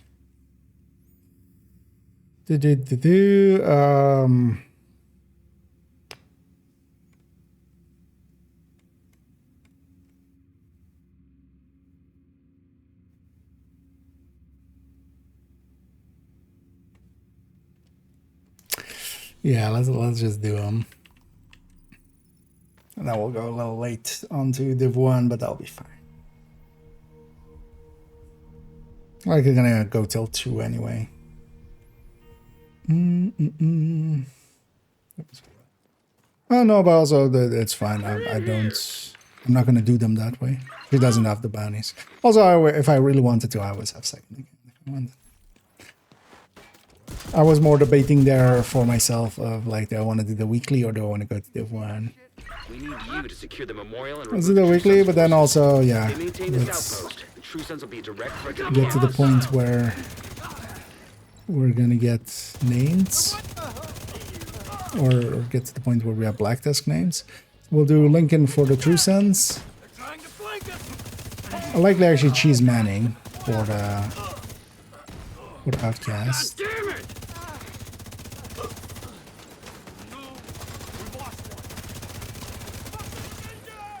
But actually choose Capital for Black Desk, Tango down! or for True Sons. Well, Lincoln is gonna be just as fast, honestly.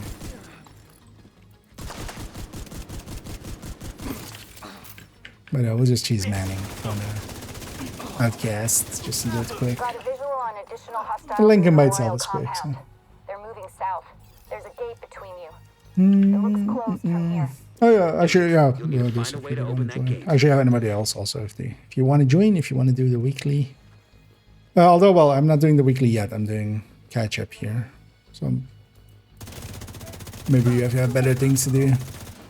But if you need the True Sons names, then feel free. Or if you want to already join, feel free. Gonna go first. Go do this, and then go and kill that first named on Manning 4 times in a row.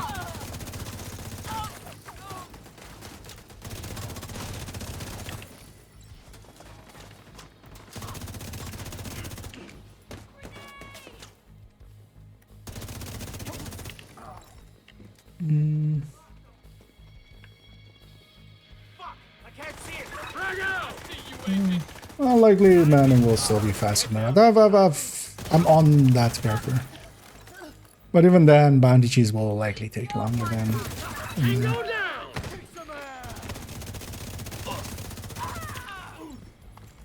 As actually, I'm on the character that can't Bounty Cheese. I'm just being lazy for it. But also, 2 bounties generally will take a little bit of time, especially with getting there. I've got your back. Let's do this! Hell yeah! Unless there's a good target at the time. Because that might be worth it for the target. I just want to see how fast the... Because I haven't done that Manning one. I think ever, actually. Nah, I have done it before, but Just fucking die already. it's been a while. Don't remember actually how quick it is. Help! Or slow. Watch that off. Agent, hostiles are retaliating in downtown east.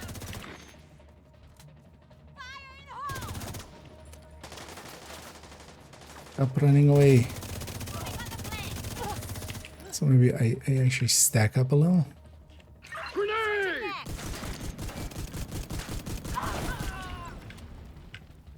Gonna take you out!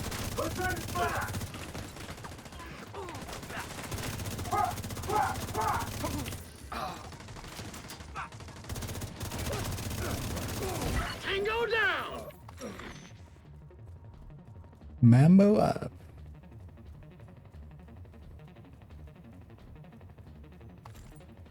Hey, division, you like? Watch this.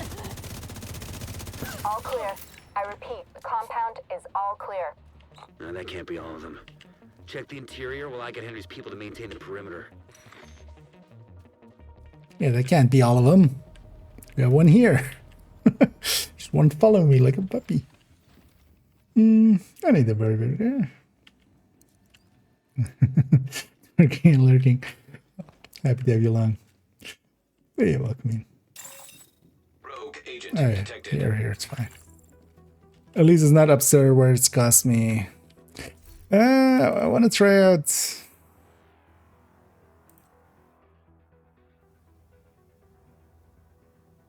Yeah, let's take that, and also you go away. No, deactivate internal. Yeah, kind of want to see how this thing fares against Rogue Fight. This is that 2.5% regen PFE. The pleasantries, agent! I've used it a few times, but as an Heartbreaker tech tank would have worked fine there, but.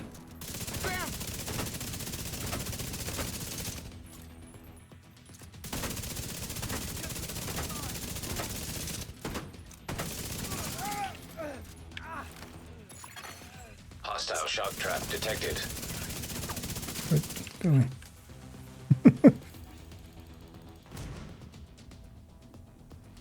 Damn it! Got that agent! Once we have the chameleon going, it's not too bad, yeah. Rogue agent eliminated. Let's go back to Heartbreaker. Damn it. This is one of the newer Into a PFEs. base. But, There's an area beneath you. and then yeah, we went to chameleon. Actually, I don't mind the chameleon choice with this. Stay alert. I don't know what you're walking into. It does take a little bit to get going, though. Although I should have gone for the legs first.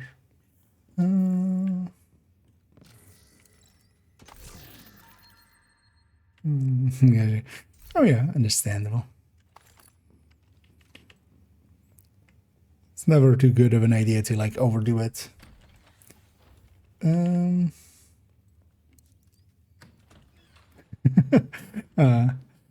Well.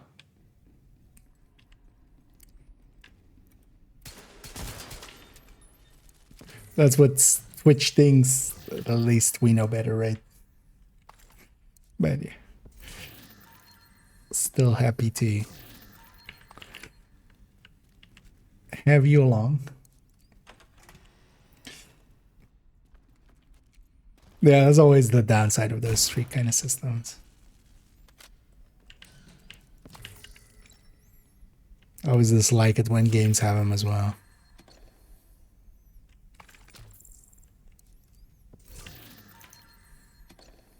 Because at some point you'll break the streak and then it always feels bad. Well, let's go finish up this mission and then we'll go, yeah. Quickly cheese 4 Outcast and Manning. And we'll go do the weekly quickly.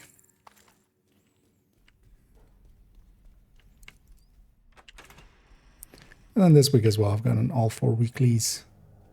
Is there someone hiding over there? Here! I can stop them! What's that shield? Alright! We're in it now! Deploying a grenade.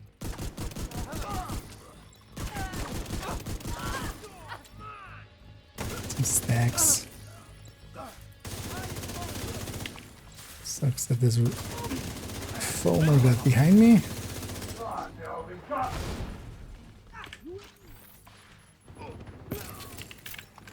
This place is very facing dependent.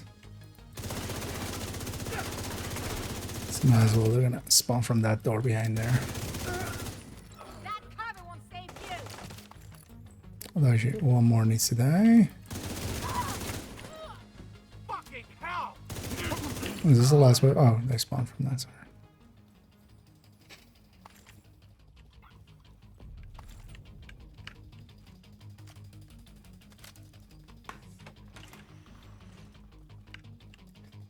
Oh, it's been twice a day. No idea. I would guess it's just all in the same day.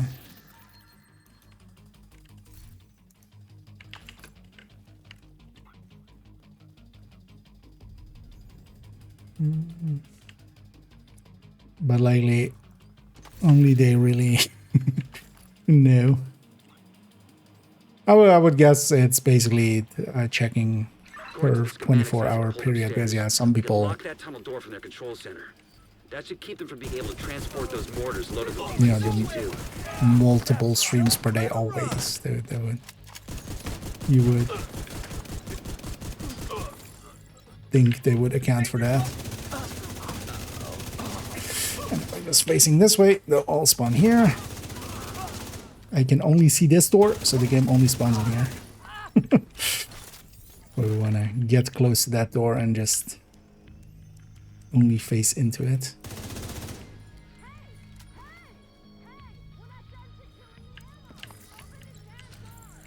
That should keep them from getting more of those mortars. You think closing the tunnel is smart? Fuck you! You slot yourself in with us. I'll make sure you rot down here.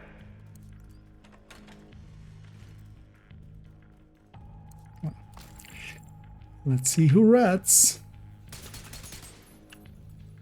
Oh, okay.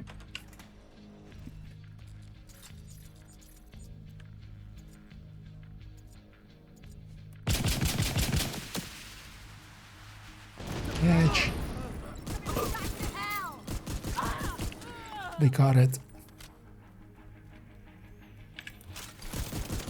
Enemy is too close! Get down!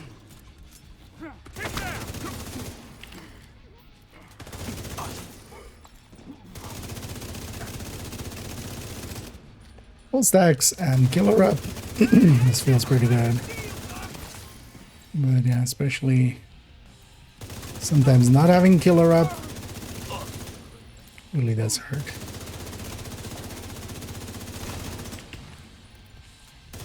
Good work. Go on and head back up. The team from the campus has taken position inside the memorial.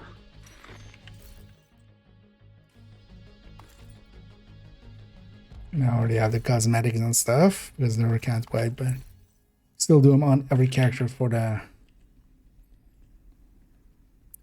exotic components, of course. If you hadn't stopped them, I know they would have used And those get your weapons on purple. us, and we would have ended up like Castle. I Oh can't yeah, tell you let's how get to lucky I am the to have you on our side. Thank you. Manning thing. Today, we dealt a great blow to the True Sun's infrastructure. Kind of curious as well, actually, how quick this is or how slow this is.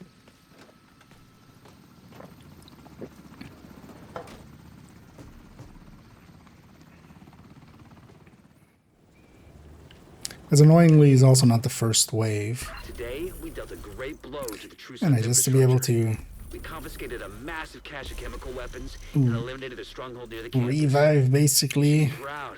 You saved a lot of lives today. The We want priority it is to to be- neutralize Emmeline Shaw, but you'll need to get control of the monorail system in order to reach her. The main entrance will be well guarded, but it's the easiest way in, and they won't be expecting company. We want it to be below heroic so we can wipe and have checkpoints. But that then also means we just take it on normal. Intercepting enemy communications. We're under attack! It's the division! Everyone! This is it. Find another one. Give me You know what you need to do. Come on then!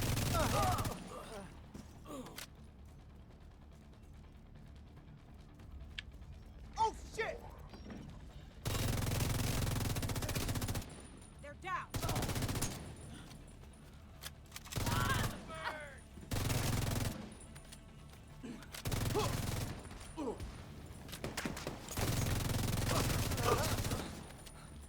Fuck you! Nope. Nope, I'm not ready for this.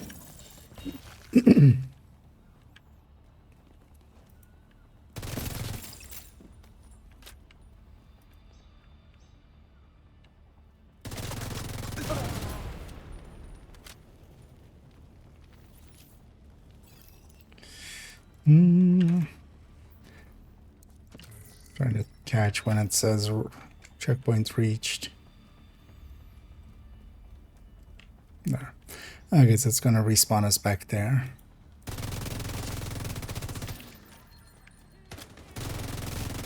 Normal. Do we get the back wave here? Because we might not. Might just go to the boss. No, we got the back wave. Let me guess. We need to kill down to 1. No, actually 2.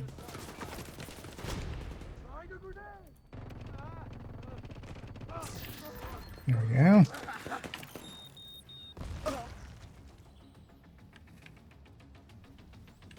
Stop trying to kill me and kill me.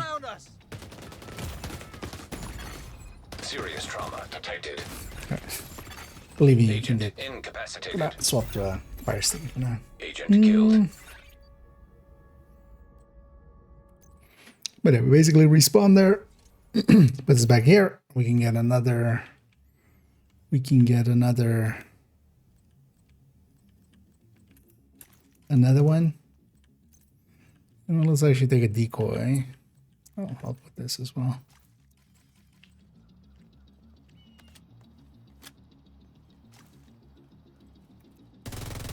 What is it? We just need 4 names.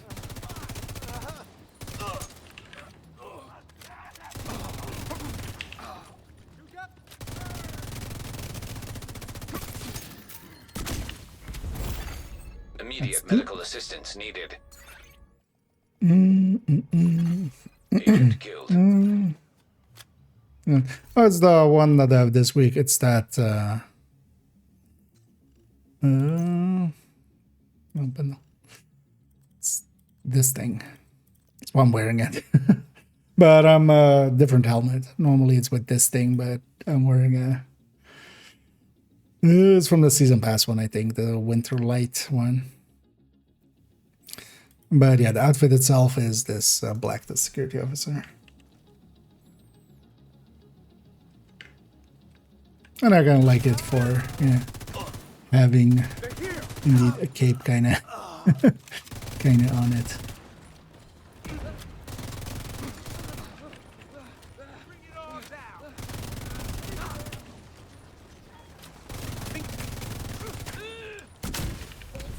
That's 3. Agent killed. So this guy isn't as quick as the bank. But also, yeah, this would likely be the fastest way outside of doing baddies and stuff. Which also doesn't take too long. Or just doing control points. Maybe even determined.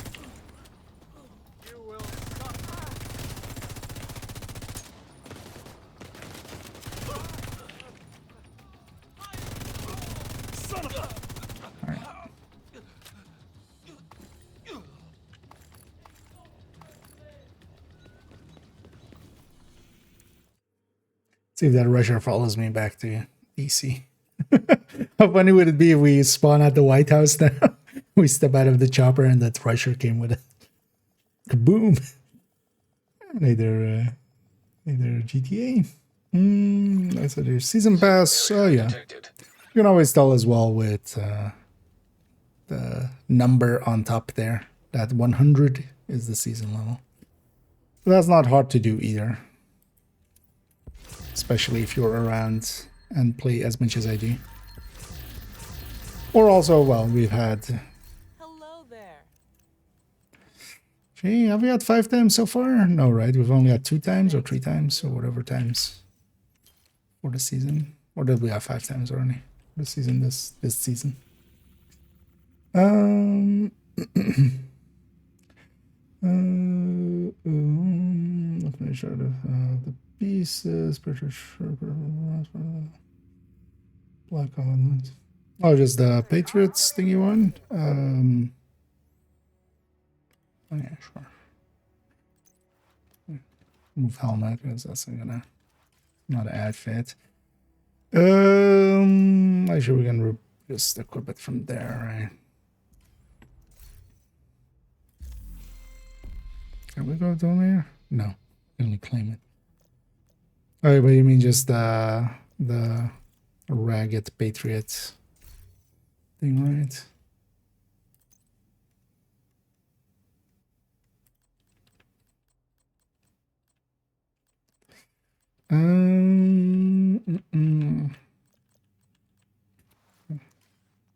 Is that actually just paratroop? It's weird for that to be ragged and then the rest. Because that one's with this one.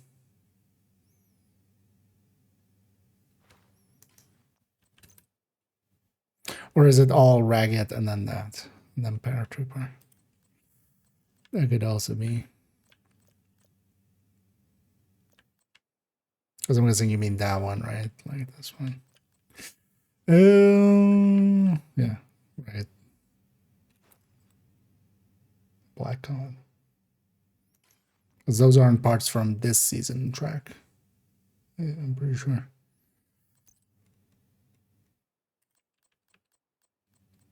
Because if you mean the ragged, that's this. Because we have this and then Taiga. Did that have a helmet? I would say on different character, but yeah, we're not gonna go that far.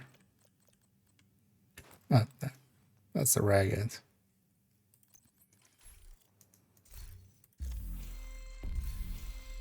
Because we have Winterlight, we have Taiga, and we have this, right? So, is a Winterlight is this one?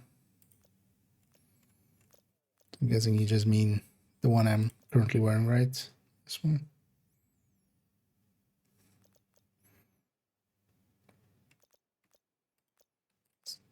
No, Taiga is just called Taiga pants. But this one looks. But you can also see the pieces in there if you're just kind of hovering over them.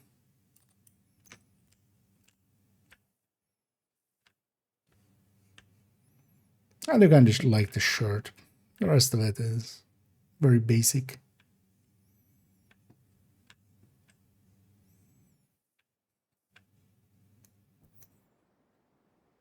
Oh yeah, oh yeah, that was one. Oh yeah, you could likely kind of. Oh, you mean you're looking for like yeah, that's a bit much.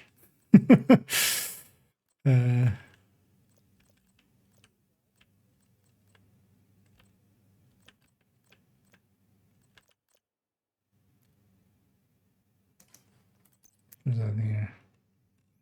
There are some helmets that kind of fit onto that, yeah.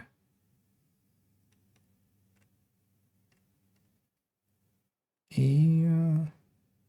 But yeah, let's. But yeah, that's that outfit from the shirt is the cool part.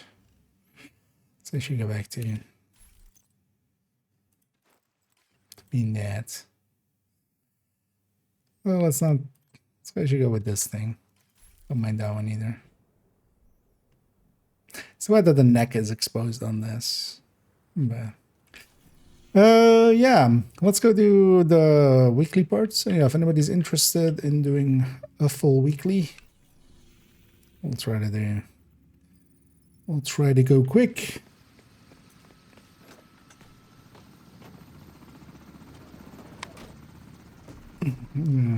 Actually, yeah, you're right. Yeah. Because yeah, I remember thinking of getting 30 counts, max that, but we didn't. Is now in your group. This training nice. What do I want to run? It's always the question.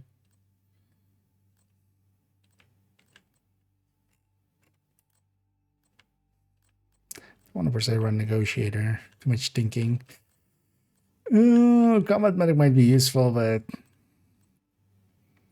maybe more so later if you're 4-man. Let's just stay striker, but I'm gonna reload the build just to get my skills back. And we're just gonna go Lexington here.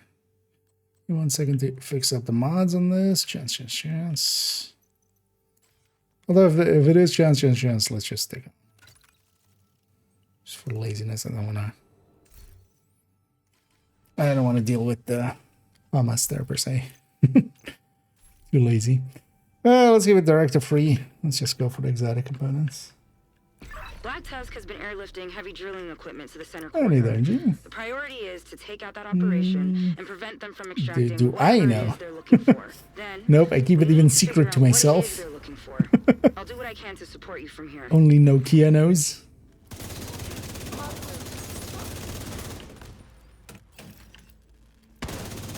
But yeah, no, the next one is going to be full healers and then Coco.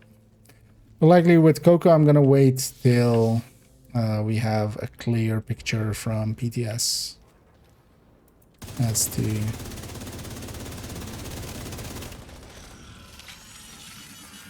to what that showcase. So that one might even go into next season. But the next normal one is going to be Division's on site. Not sure we can afford to. We're already behind schedule. Just get it done. That's not great. Expect heavy resistance on your way to the drill. Yeah, full healers. Another agent has joined your group. And it's set up like that for System restored. having both FI and then MA, both.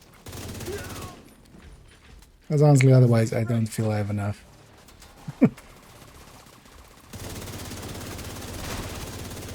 But I feel it would also be nice to just, we'll take him likely into incursion and stuff and kind of show like, hey, this one plays this way, that one plays that way. Compound detected. You should be able to use that to take out the drill.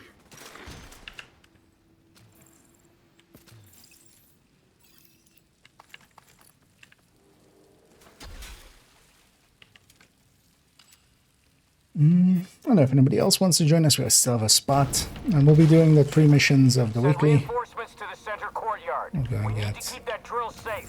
Understood, Commander. those 3 quickly then. Looks like you reached the center And then go courtyard. do Use those explosives and take out 5 the drill. activities. Just to finish up the weekly, and then I'm going to jump on over to the one. Won't have worked on guides and stuff then today, but that's fine. We recorded, so.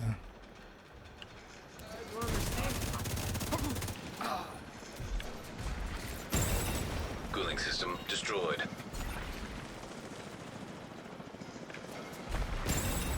Pump destroyed. Motor exposed. Drill offline. Excellent work. Command, the drill is out of commission. We need to eliminate these assholes. Redirect all available units to intercept.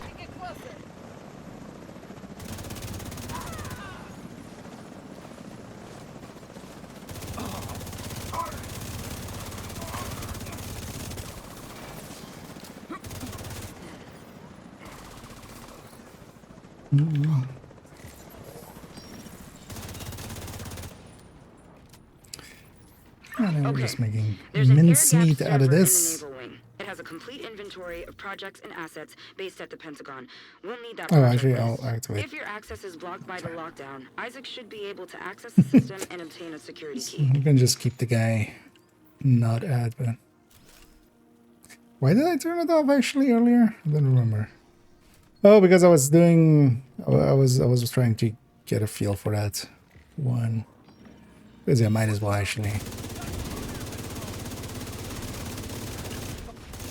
Because it turns out these reductions aren't that much, and then also we get bonuses for killing them. So Electronic lock detected.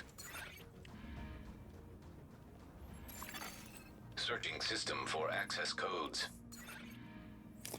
send it to the level. No, yeah, or that's gonna be 4.01. but yeah, it's just in the build collection. Yes.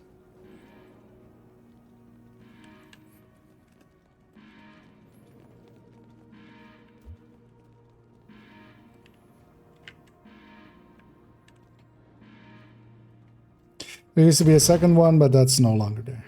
Hasn't been there for a while. Actually, that might have been on 5.03. Authentication successful. Access granted. Because I wanted to have... Lock everything down. Bravo 19er, securing the war room. Bravo 16, redirect to I the wanted server to have cluster. something different there. Echo, Anyway, we have 16 a en route big to the ass... server cluster. oh, look at the slash there. Here, man. We need to salute the bird. Needs to happen.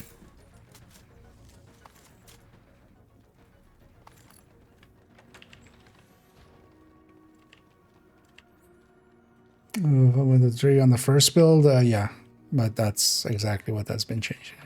I know I'll need to fix that.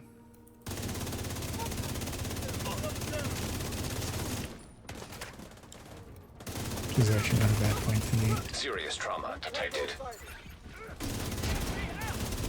But in the build collection as well, there's a negotiator recommended folder. So They're going for the servers. you can find the Copy. variants in there. 16 in position to intercept. En route to reinforce you.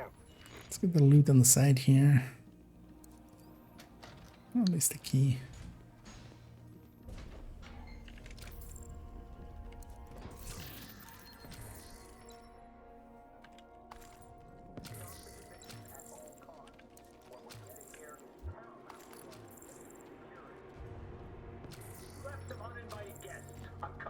Yeah, especially on the crate and the key chest.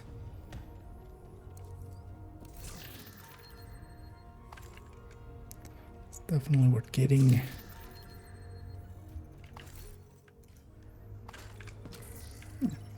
$100 electronics. Oh, let's go for this boss fight.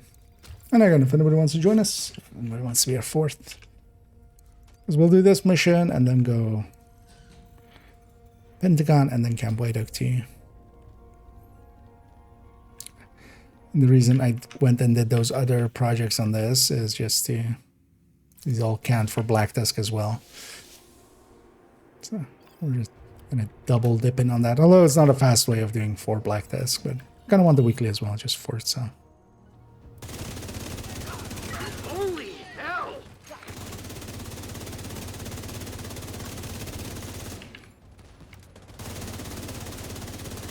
Or is it all the way back there?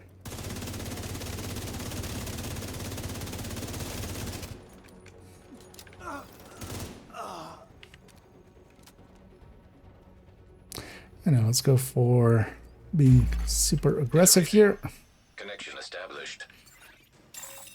Electromagnetic interference detected. Hope you are planning on using those fancy division toys. I mean, I wasn't this time. I don't know.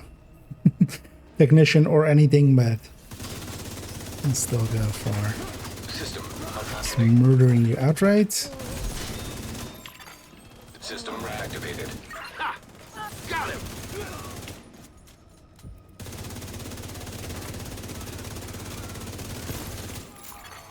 System disrupted. System What the back hell? online. Mother...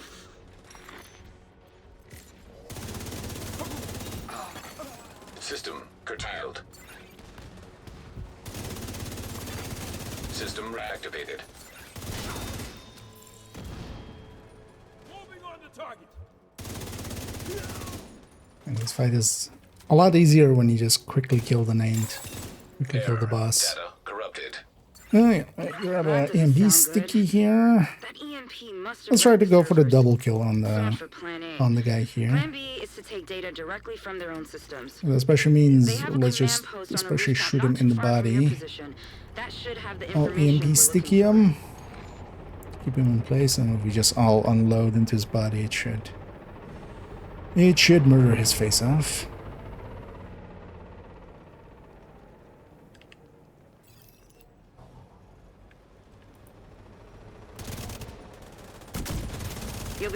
our big comm tower. Expect that they'll swarm all over that position once they realize you're hooked into their system. So much damage here.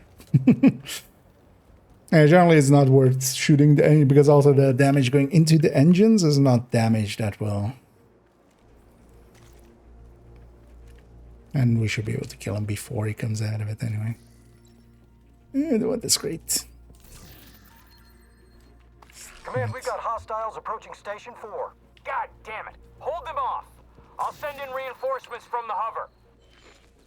And then here as well, once the Marauder comes in, give him a second to kind of get in. Once he starts shooting, then we shoot him back. Because if we shoot too early, he just gets away real quick. It's kind of annoying that he has that as a thing. But yeah, basically wait till he shoots and then we unload.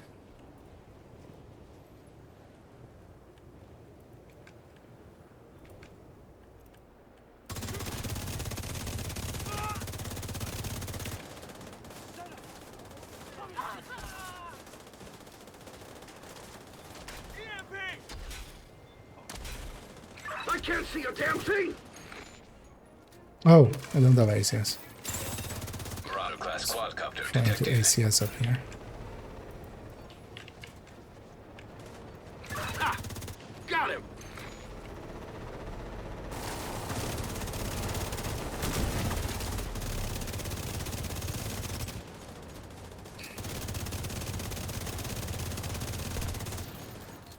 And we Definite got a damage. second piece Attempting to restore set of deleted files. loot. Great job. Loot. I'm pulling up the recently accessed files. So Get we a look get at what double they were loot after. this way because there's a loot drop there.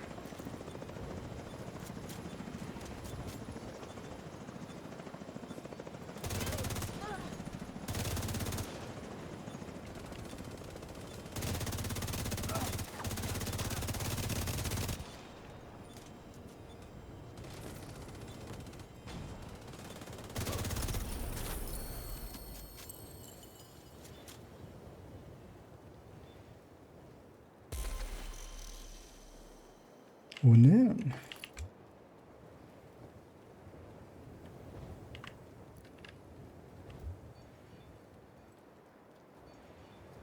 Yep. Stuck on stuff. Yeah, let's go set up for DARPA. Actually, I think we have the firepower. I'll go Eclipse alongside. Just out of curiosity what our time especially was. Around 12 minutes. Not too bad. Yeah, give me 1 second to set this up because this character has the foam eclipse, but that's not what I want here.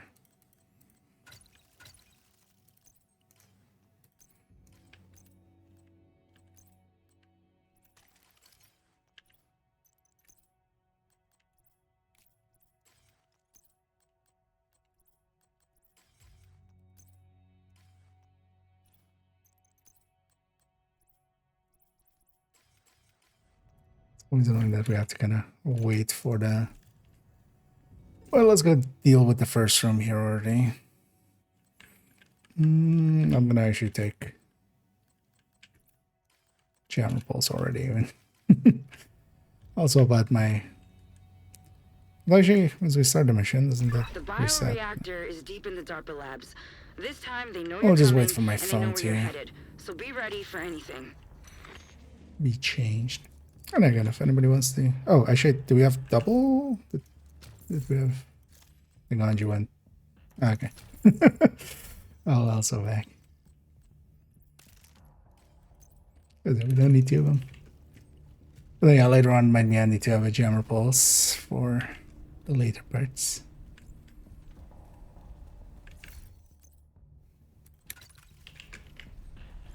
Command says we might get visitors. Keep your eyes open. I want to grab my pulse again in a sec. Let's get going with it. Hold people up enough.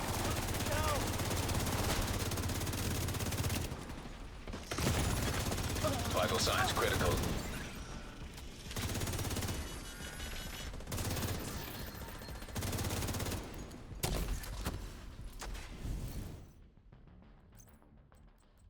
I'll take a second giant pulse already. We'll need one in the Echo 2, this is Brenner. In the Where are we room. at on the charges? Set, but not wired, Chief. Better hurry up. You're not alone down there.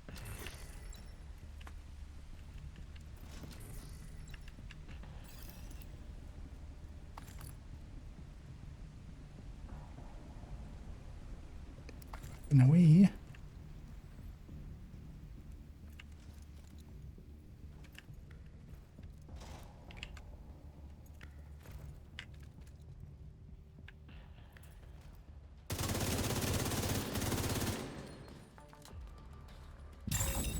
Power spike detected. That's Kind not of funny good. to see the side by Brenner's team side of must be a using that power for something. Obliterate Keep your Striker eyes and a open. Coco.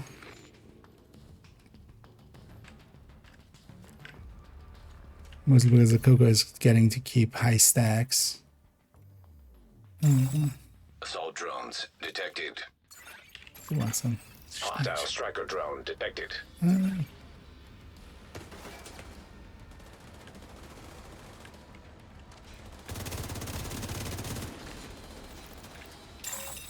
Active power terminal detected.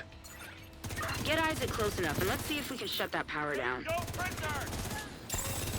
Commencing shutdown. Remain nearby.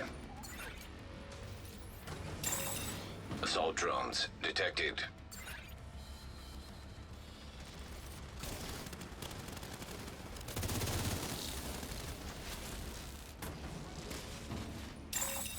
Assault drones detected.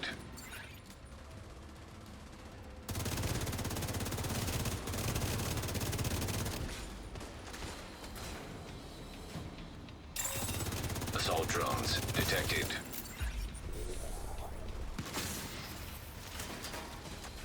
I think I should rotate that there. Power terminal deactivated. Power shutdown complete. That should stop those drones.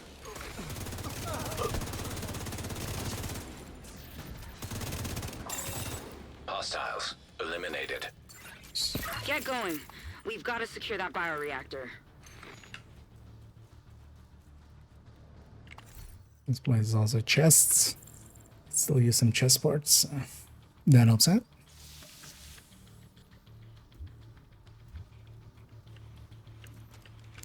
Can we grab these?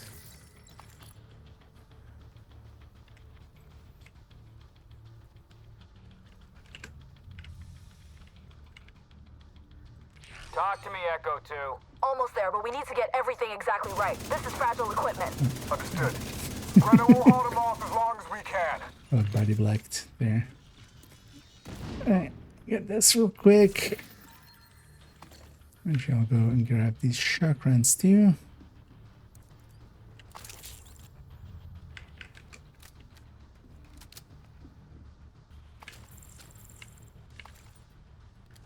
I know there's some resources there, but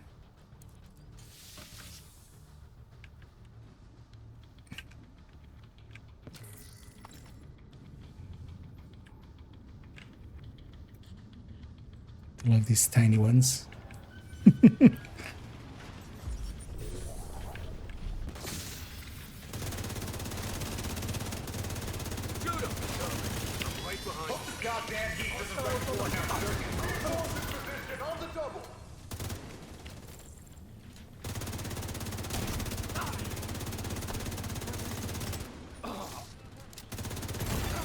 Serious trauma detected.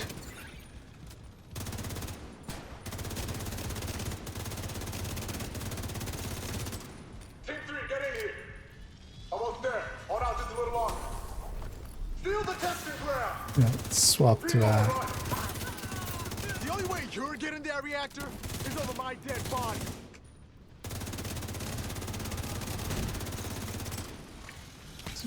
dogs first.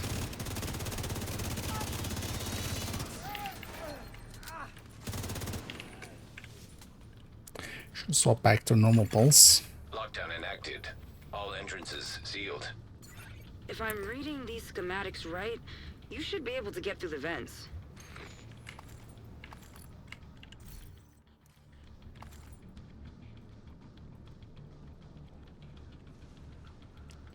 Let's grab the key chest and stuff here.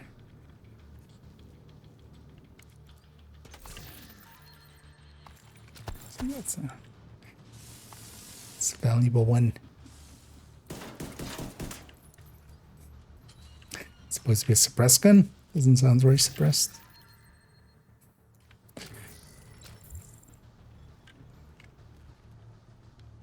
If that was D-Tag, I would have maybe kept it, but not that one.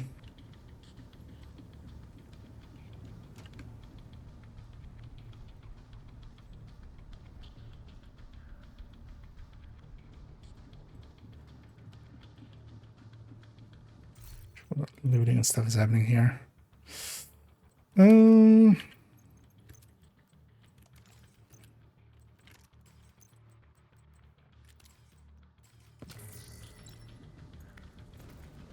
Might try to have that. Elmo kind of reminding me why I don't use it so much. It just lacks damage.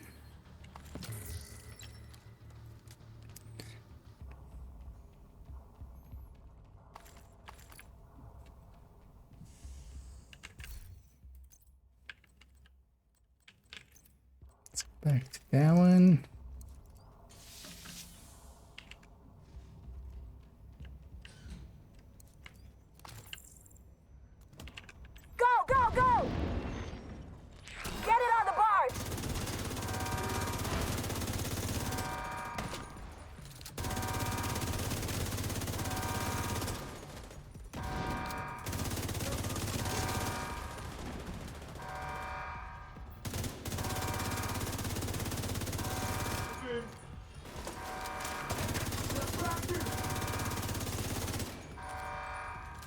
Just kill one of them.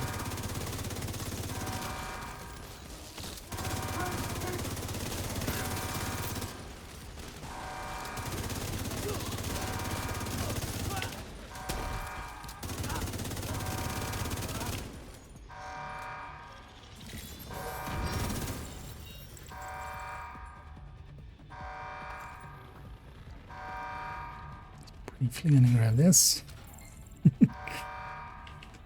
No, we didn't grab anything. This that was full on keys.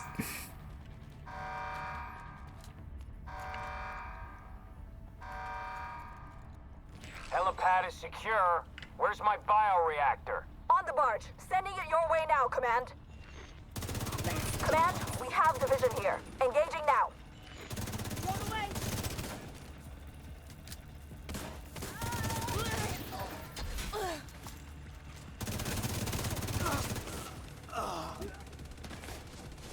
These tunnels don't seem to be on any plans. You're on your own for now.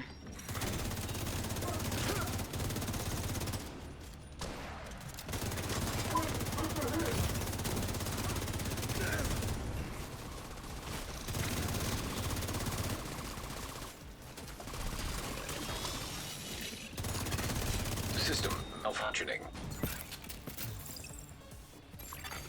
System restored.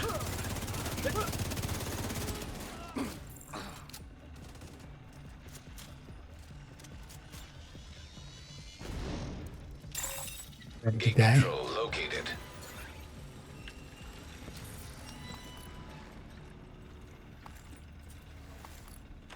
Secure that board! ASAP!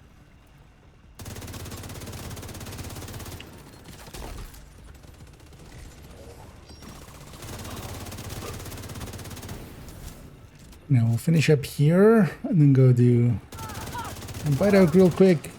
Go get 5. Need that thing to be gone. 5 activities, get the weekly done. Gate control And I'm gonna located. swap out to Div 1 for a little bit. Gate jammed. We'll go and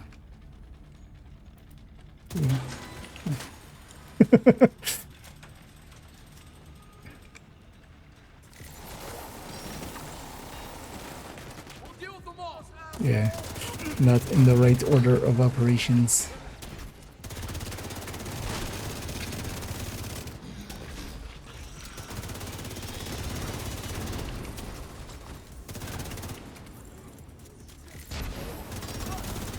spread.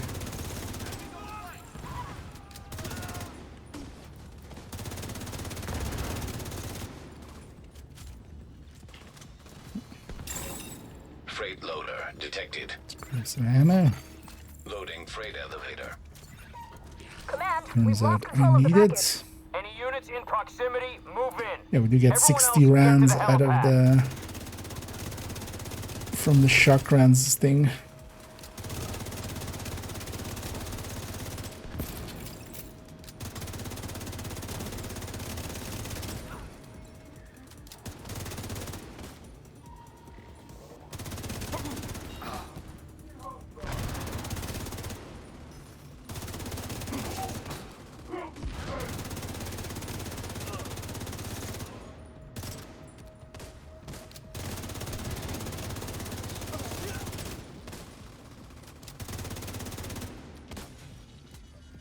Get your gear in order.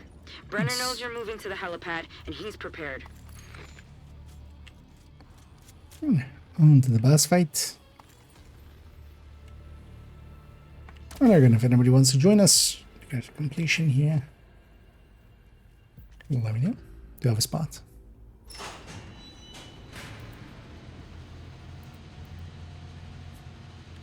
I always just want to shoot it. Invaluable mechanical thing. One of a kind. You know, we'll shoot that backs, we'll shoot this backs, and we'll have access to this. We can get the resources through the wall there.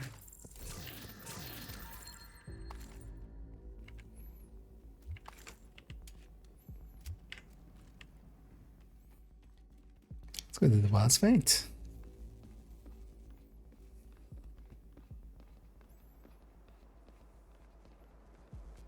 Get those turrets online. Likely done We need to make sure enough they can't already get for air the. support in here. Oh no, so this guy will be our fourth black desk for that project too.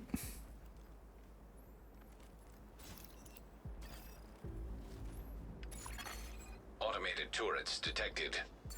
We have a helicopter standing by to extract the bioreactor. Secure the area and pop a flare when it's clear. No.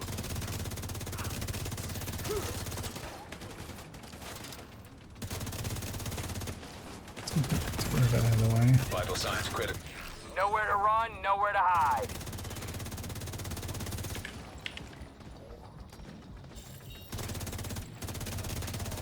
Mortars on this location, ASAP. Regen is very nice from when we kill fire teams. He's hiding.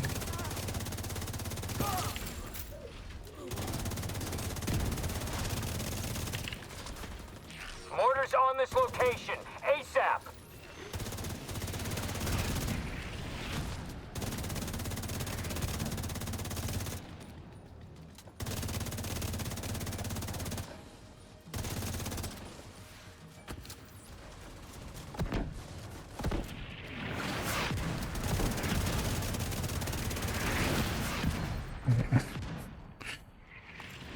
Insta wiped.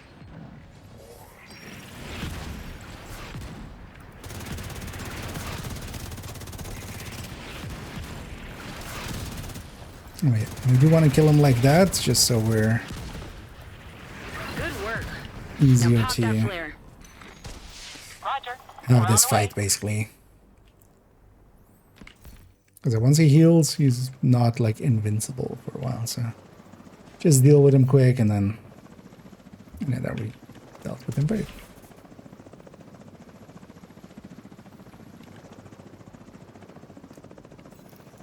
I'm kind of curious what our time there was. Wait for that pop up.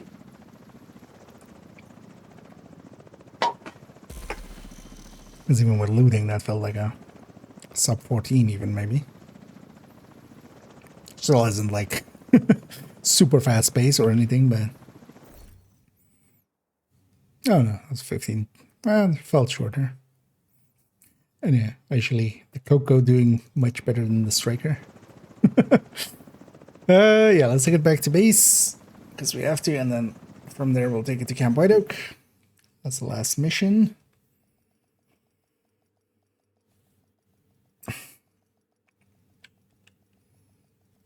And then 5 quick activities.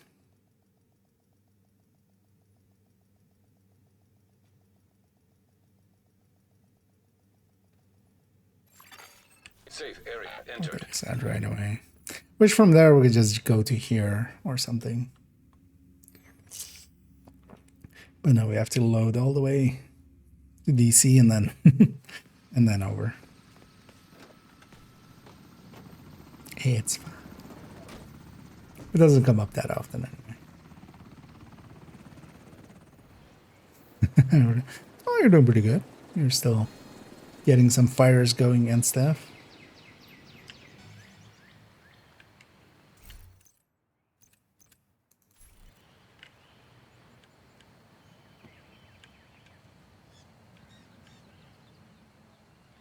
Three sons are retaliating.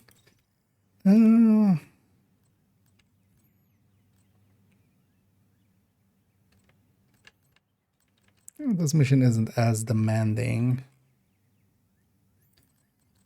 Gonna run combat medic, which isn't that useful, honestly, but just wanna have a little bit more time on it.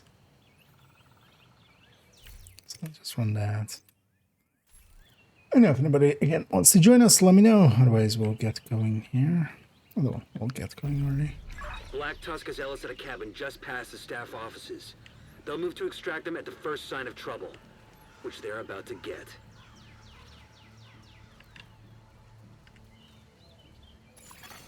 Intercepting enemy communications. Multiple hostiles on the main road. Approaching the bridge. Copy that. You are clear to intercede.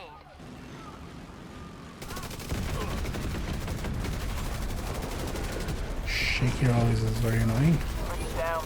No more contacts on the road. Unit 2, what's your status? Unit 2, do you copy? Black Tusk must have set charges on the bridge. They weren't taking chances. We've got to press on. You're headed for a small dam just north of your position. Serious trauma detected.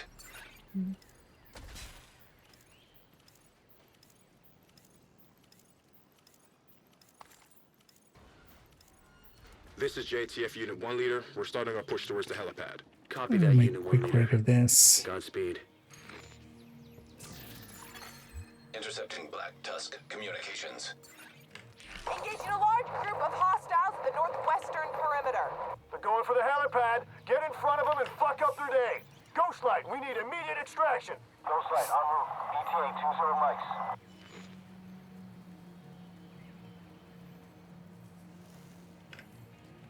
Spooky light.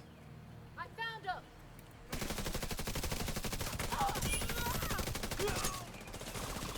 I'll put him down.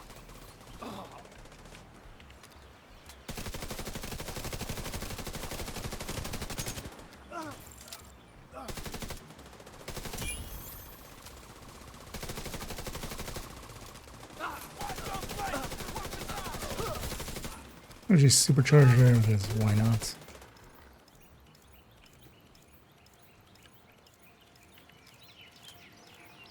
That's what I'm trying to do as well, is just to get in the habit of supercharging more than I do. Because we got it every 2 minutes. Like, this is a 12-minute mission. We should at least do it 5 times. 6 times even if we really do it right.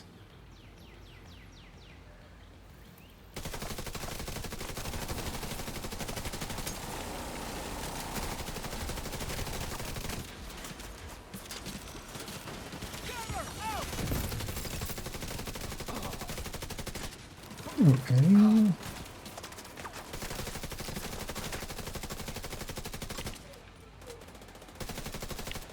Taking the snipe in there.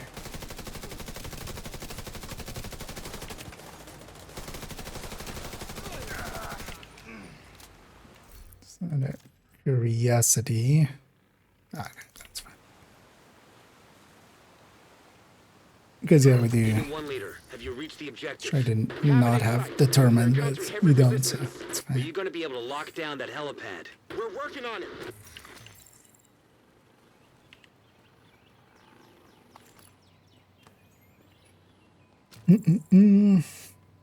What else? Gotta finish up this. You've got an SHD element approaching your position.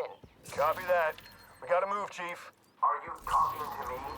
Who else would I be talking to? Gather your shit and let's go.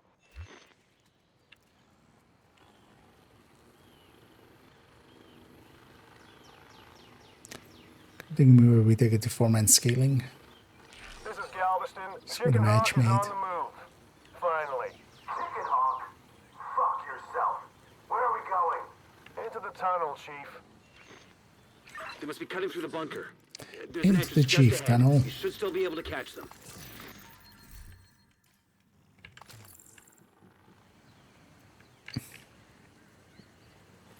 Should use this mission as well in some stuff, especially after that little area after the cabin.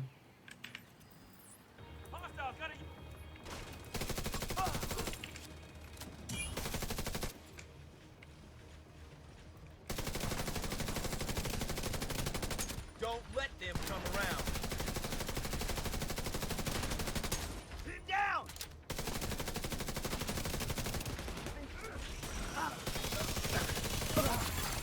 System disrupted. System back online.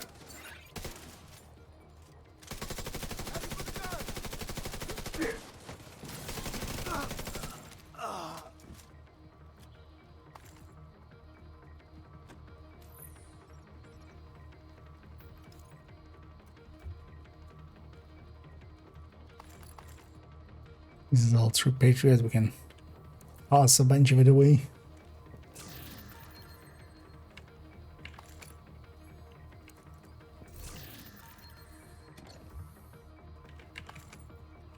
Let's maybe make it 4-man scaling as well. Yeah.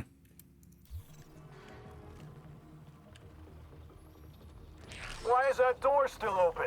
It's closing Oh, I out, should sir. run smart cover. I don't need the healing cam. Door sealed. Shit. No way you're getting through there. You're gonna have to take the long way around. Divert southeast around the ridge. Another agent is now in your group.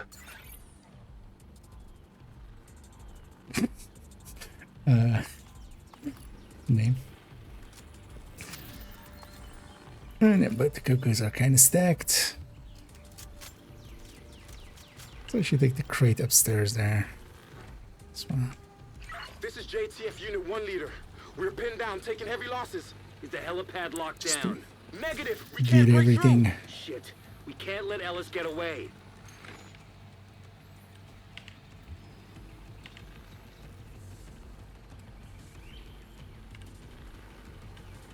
They've launched the drone. Going in.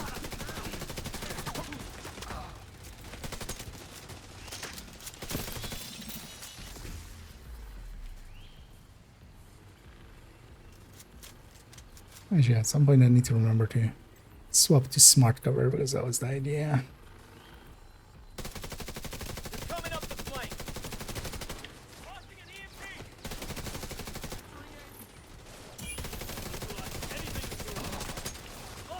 Supercharger there. Just because.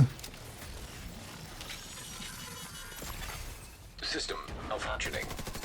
Faraday myself there, but I was way too late for that. System restored.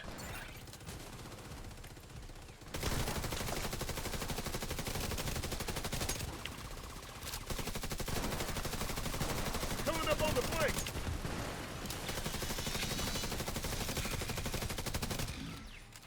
I could do this all day.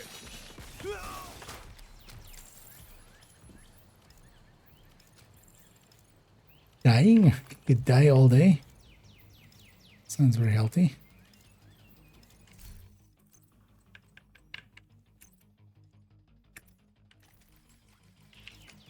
Well, this mission is way too fast moving. Oh, and I'm kind of invested in there. And they did tickle. And welcoming. That's it. Of course, not paying attention. But yeah, welcoming and welcoming raiders there. I'll wait on the timer here. Oh, they're opening that. Oh, look at Ghostlight, this. where are you, buddy? On But I guess you chatted there. And yeah, welcome in everybody. Hope you had a great stream, Tickle. Sounds like you could still overtake And Ellis. thanks as well for that. Indeed. Unit 1 leader, do As you have eyes on Ellis? I was just as surprised Unit 1 as leader, everybody do you else that copy? I did get actually Shit! get the partner. Yeah, I was kind of in the fight. That's a given. Kill the fire team guys first.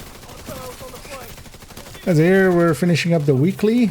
I'm kind of running just combat medic just to get more hours on this one, on the Coco one. I haven't been running this that much. And I think actually this might be the best of the combat medics for just general play. But yeah, seasons with no regen are much better for combat medics in general. So this isn't really a combat medic season. Kind of find myself also with this always just like System reactivated. here the fight is moving just too fast for go for smart cover anywhere. On the next fight I'm gonna rush forward and try to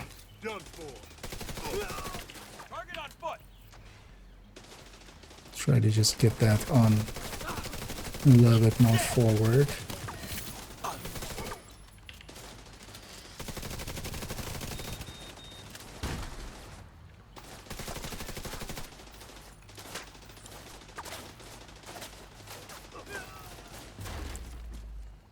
Didn't want to move. Oh yeah, let's go get up here, I would say first. We're almost to you. You should have eyes on us in a minute here. Those guys might spot us. We're gonna lose They him. did. It's kind of dangerous.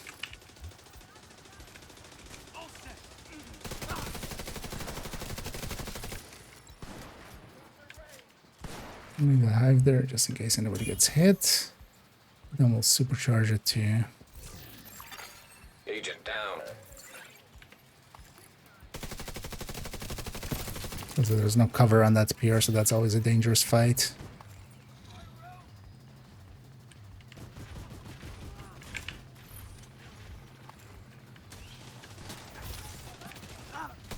Let's supercharge to reset my hive. And then also reset that lost thingy. Revive hive. Actually gonna do a little bit of extremeness here, which is up all the way. One of the things also with the actual weapon handling that we get from a 6th tier, like I can actually blind fire the whole time, System malfunctioning. even with the capacitore. System restored.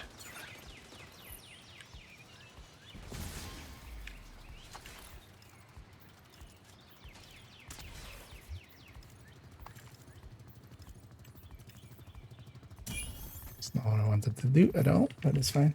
Yeah, let me catch you up. Yeah.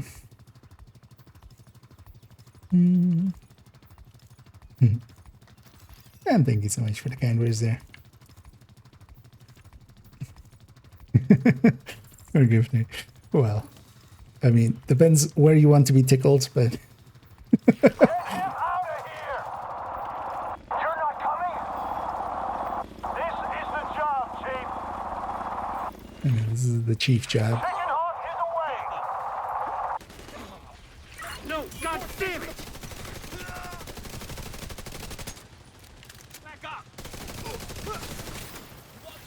It's kind of annoying not to have healing gem though. That's the only downside.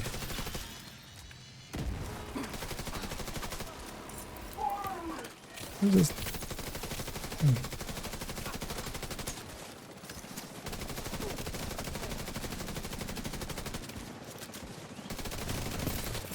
Keep your eyes open.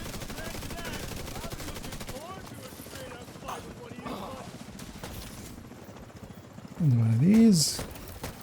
And then add 2. Getting Ellis was always a long shot. Black Tusk specializes at dealing with situations like this. But the site is under our control. We didn't give the enemy time to clean up after themselves. I'm gonna need to get back into that There'll be a lot mindset of useful info them. there. Here and Take there our time thinking sometimes. through it.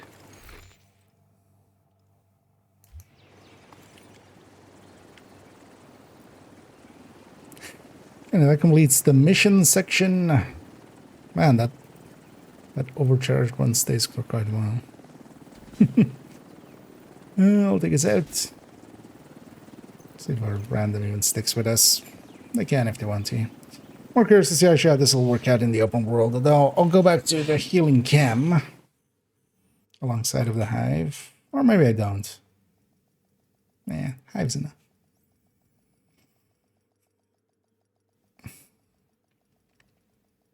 It's also going to be in a little bit once we're done with this weekly, because I just wanted to get this last weekly Safe area detected.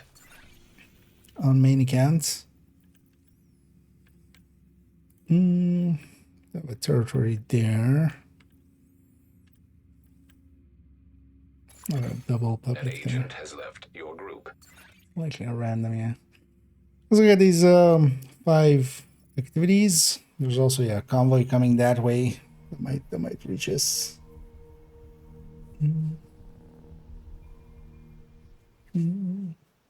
Oh, okay. Oh, yes. Ah, yeah. I know where is this. Yeah, thanks for tagging along. We need to retrieve the antivirals before Black Tusk can move them somewhere safer. Head down into the sinkhole and locate the maintenance pump room. But yeah, I'm just We rigged gonna explosives there that quickly should go get for you that. inside the perimeter once 5 you detonate them. activities here. Detected. Nearby location. What was our Guarded by random running? hostiles. Yeah, also. Oh no. Okay. Alright. Hostile control Striker. point identified. Let me just go back to, yeah. I'm just gonna go back to Strikers. Although, let's go Tinkerer. This character more set up for Tinkerer anyway.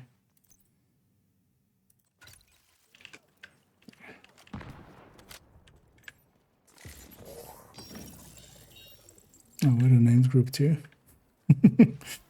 Is fuck us, that's why.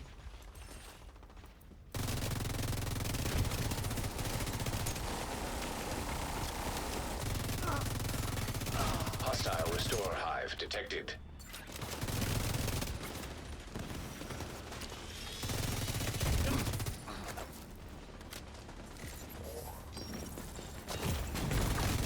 Immediate medical assistance needed. Agent down. Oh, those guys are also aggro to us. Friendly took a bad hit.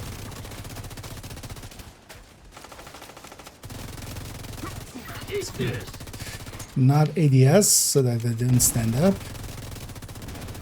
That's gonna get me super killed. We aggroed all of that as well. At least kill this fire team guy. The healing from him. Incoming hostiles detected.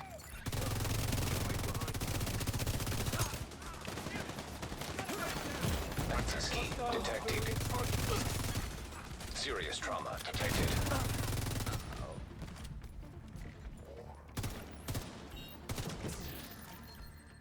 Missed that shot like 7 times. Another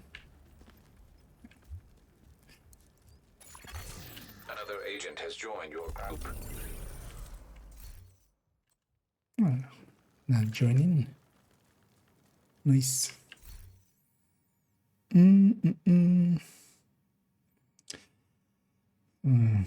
That's right.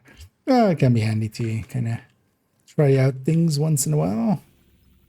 Oh, that thing just despawned.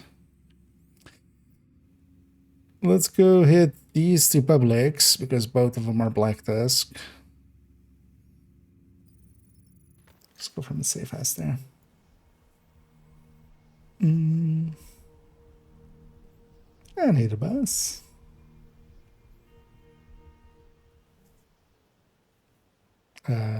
Saw a side mission being marked there. But hopefully nobody going for that because I'd rather not get those done, of course.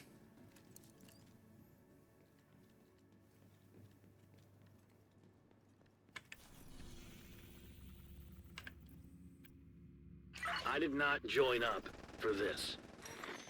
I should have taken the northern accent. Oh, they seem to have realized where the rest of us are going.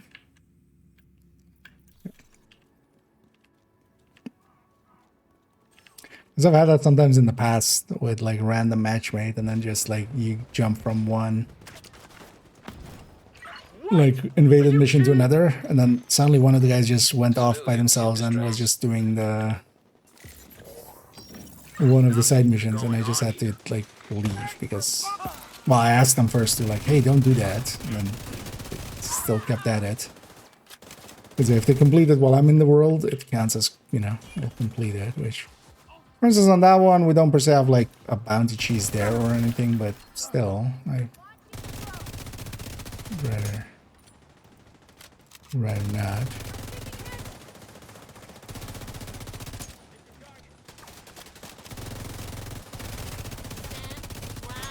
And then there should be a nice extended fight.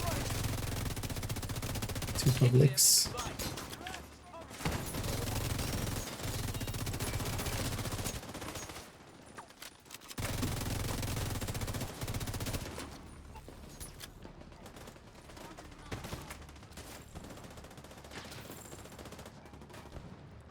That's good.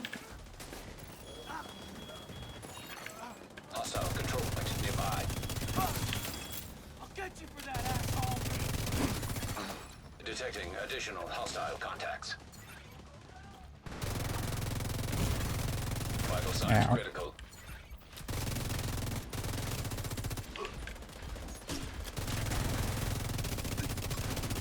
God damn it, these plates are so I'll take it out. Oh, I put this back to measure, didn't I? An agent needs assistance. Yeah. Should have realized that. System But that was still... We were like killer plus fast hands. But we went to System reactivated. something else.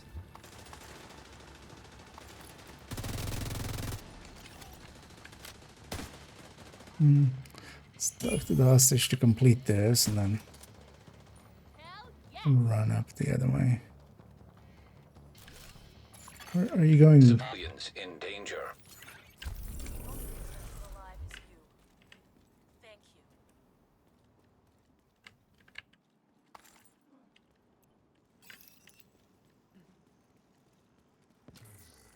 Let's go to that other one because we haven't done the defense for that one yet. So. Hoping they spawn over there. Incoming hostiles detected.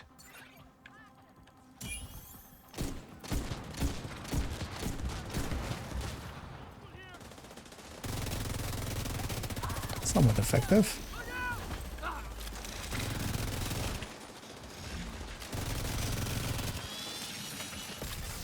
System malfunctioning.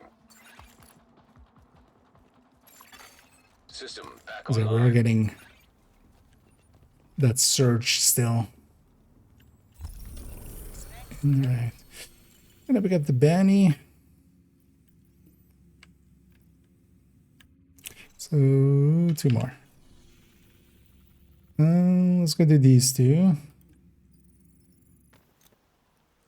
The bounty would just take way longer than these two.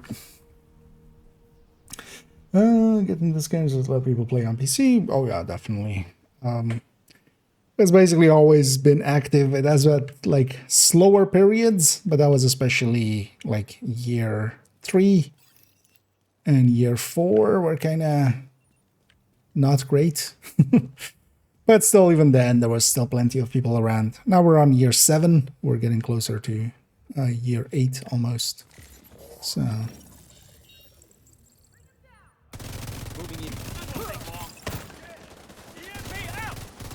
And it's still pretty active. More than enough people to do whatever you want to do. Definitely, like, PvP isn't as active as it like maybe was Detecting additional hostile contacts. back in the day, but on the PvE, definitely.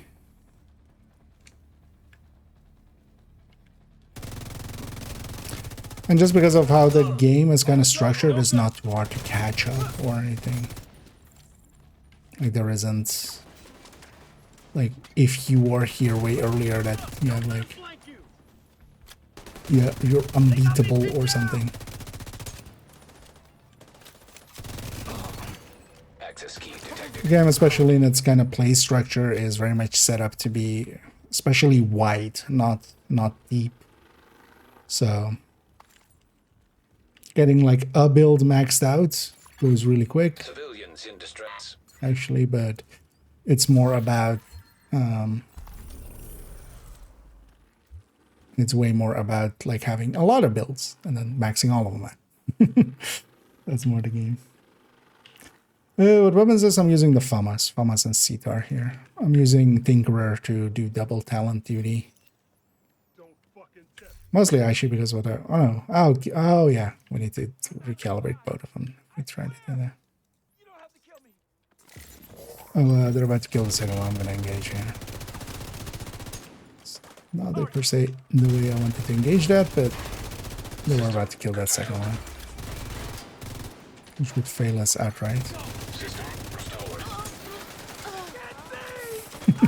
This guy is just suppressed just on the other side. I don't mind, I'll just keep shooting over him.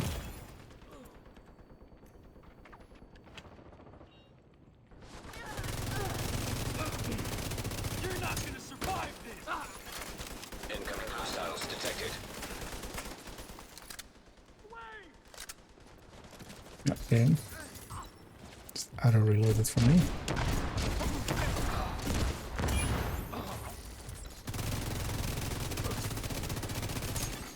Agent down.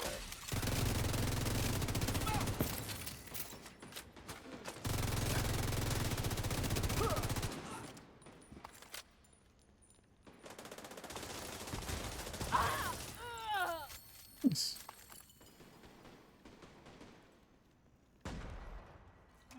And then that was the weekly also done. Yeah, yeah. Oh, yeah, finally got it. Nice. Yeah, that one can take some time, but then you know it'll be worth it when you got it, and you got it. I'm gonna give a GG here, and I'm gonna leave. Oh yeah, thanks NG and thanks Amy for helping out there. And thanks Mobile as well. Also, yeah, congrats on the 10K. A little bit earlier, but a little late, but we're still not too far off. Yeah, I'll leave it behind here. I'm gonna clean up this character, and then we'll go and swap to Division 1, actually, because there's a global event going on there. I'm gonna catch a little bit of it today. I will just play for an hour or so there, just kind of nostalgia it up over there. What is it? Ah, congrats. That's always a fun milestone to reach, the 10K. Nice doing business with you. Swap all these caches and stuff.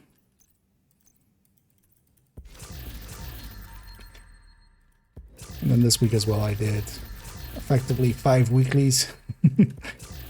That's always fun to do. That's one of the reasons to, for instance, have multiple characters.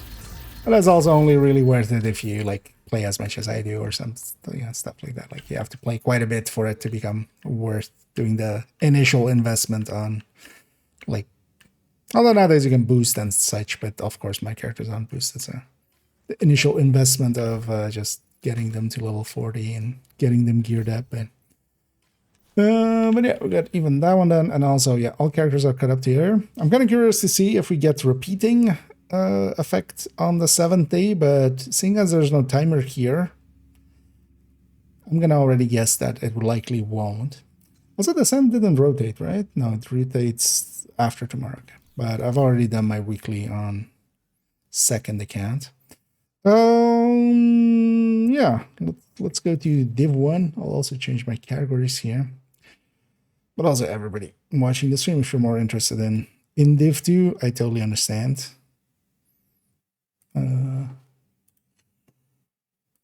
But yeah, we're gonna go over to Div 1 and play around there for a little bit. There's a global event there, and there are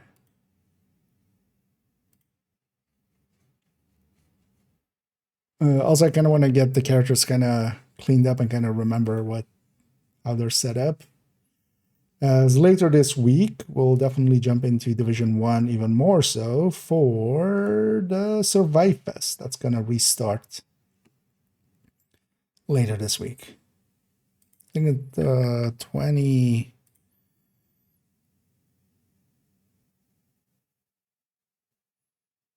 When did it restart? Or was it... Wait, wasn't it 26th? Isn't that the next week?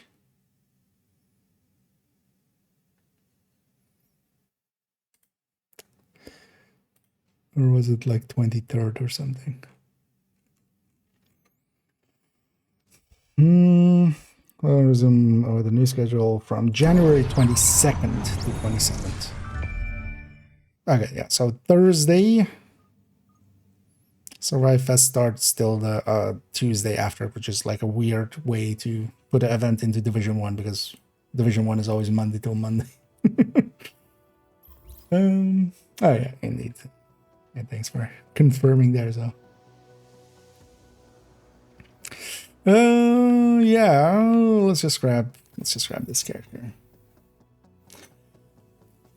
Let me catch up here because I likely missed a bunch of stuff.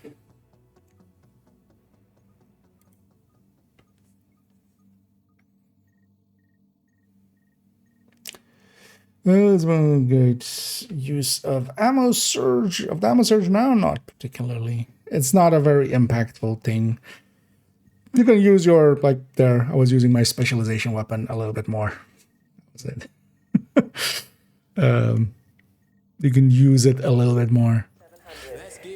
But in general, like any build can kind of use theirs. Like the grenade launcher isn't too bad, especially when they're like spawning the way they were from that one door, just spamming into that. That's more damage than they can do with my gun. But that's mostly that kind of stuff, because the minigun, like swapping to it, it can do more damage than my main gun. But actually not in that setup, because I have also Tinkerer and such, which wouldn't apply to it. Yeah. Let's actually see. I still have, oh yeah. Yeah. It's one of the things is, although I'm not going to do that per se now, but I have way too many caches on these characters and stuff. Although I'm not full up on this, so I can just open it. Let's go, so yeah, ambush started today. It will go 7 days. Till next Monday, basically. Assault, always active. Agent's damage is increased at close range. This is also active, actually, in... This is going to be active in survival. So we're going to just abuse this as well there. So it's going to be even easier. Because generally with the global events, survival was always easier. Crucial was plus enemy damage is increased at long... Oh, yeah. Yeah. Because in general, that assault is basically always active. And then these crucial and major is only for missions that are part of the playlist. And those are the ones that are like with this, that have like the purple like that. So this is just these 4 missions where you can set crucial or whatever the other one is, major. So you can set those there. You get more stuff, and for some of the commendations you need to have it in like crucial or major. But then you also get like downsides. So for crucial you also get their damage is increased, which definitely is by a lot. Like if you aren't close to the enemy and you get shot, you kind of get murdered. But you can't have that on in survival anyway, so it's not going to be active there. Near other agents, enemy increases when damage is separate. Oh yeah, and then the major where we kind of have to pack up together. How much of this currency do I have? I'm almost full. Do I need any of these sets for anything? Because this character is even hauling around sets from other ones. I need to get them cleaned up though at some point. Is more the thing.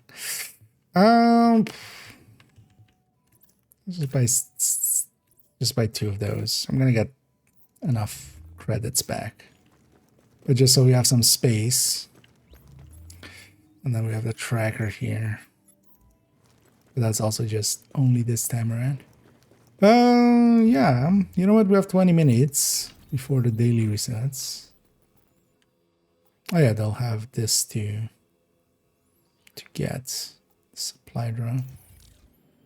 Gee, any blueprints? I haven't checked this since Friday. Friday the vendors reset. But I think I have all the blueprints. You don't play Survival Division 1. I haven't played it in a while. It's not my kind of game, but we'll definitely jump in. Yeah, Survive Fest when it comes around. I think I'm getting frostbite. That was loud. Can't wait for Yeah. trains full of supplies to start I get the rolling feeling into I have all the yachts. blueprints. I've actually logged in here and there once a week and just checked if I'm missing any blueprints. These reset in 18 minutes. Let's maybe go get some of them. Veterans, tools converted, and 10 cleaners eliminated in the dark zone. Maybe go eliminate 10 cleaners in the dark zone.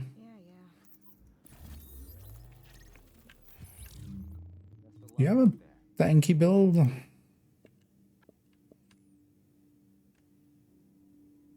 Our striker's kind of tanky.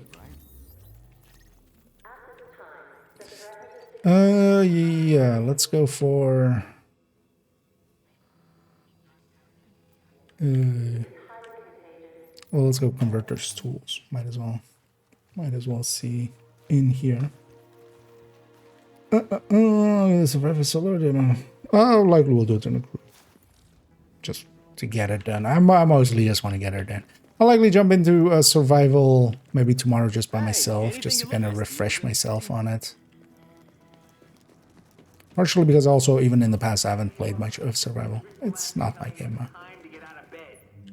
Like, when you take the build making out of Division, kind of same for immersive mode. Like, when you take the build game making out, I'm not that interested, suddenly. Tools converted.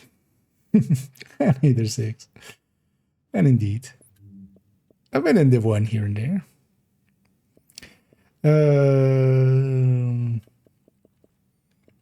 We can just actually.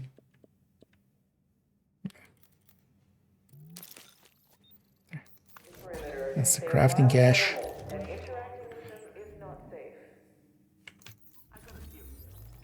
Although I shouldn't be doing dailies and stuff because I'm way too filled up on caches anyway.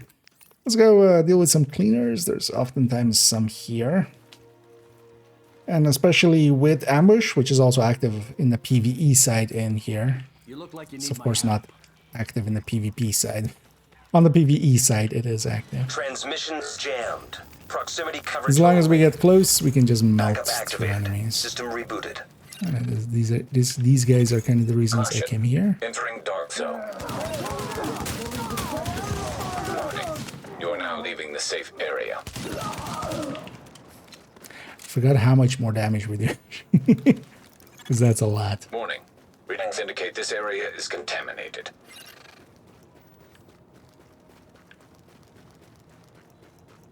Has somebody cleared this out already?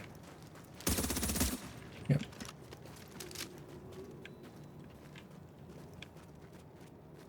Oh, 6.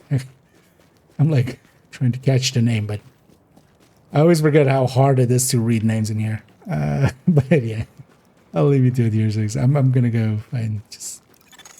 Exiting the contaminated area. Are those guys elite or are those guys veterans? I don't remember.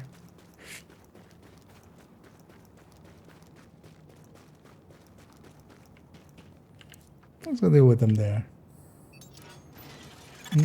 Attention. Exiting dark zone. This was on. And yeah, that's kind of exactly what I'm doing here. I was thinking of that one. Let's go for that one.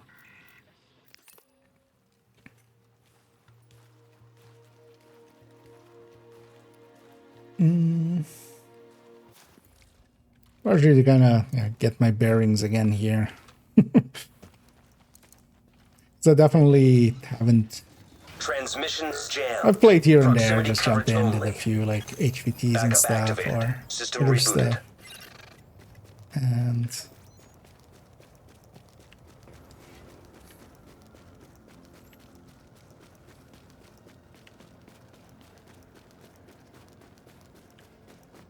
but I haven't really played.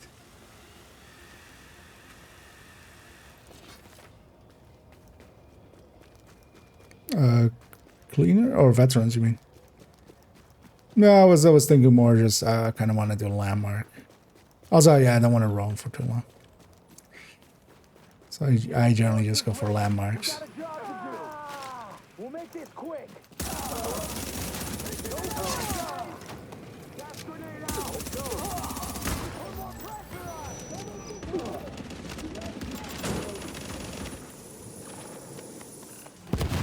But also I'm expecting it there to be a bit more busy than other places up here.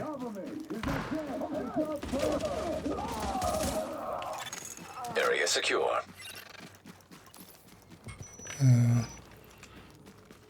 Interesting. But yeah. Okay. Try to get that. Although maybe this patrol is back here. Oh no, they're up there. That'll be my 10th. We'll go get some veterans too. Might as well get all 3. I'm not gonna go down the character list. In the past I would often do that, but also I have nothing to spend DevTech on really anymore. Is one of the issues.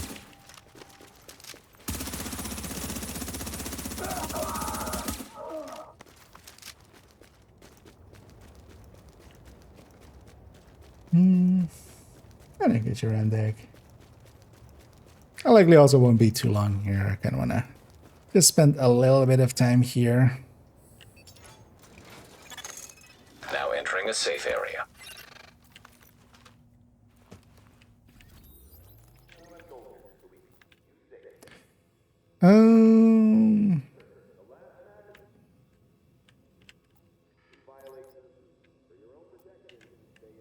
You know what? Let's go do a playlist mission. Especially some of these that have just hard anyway.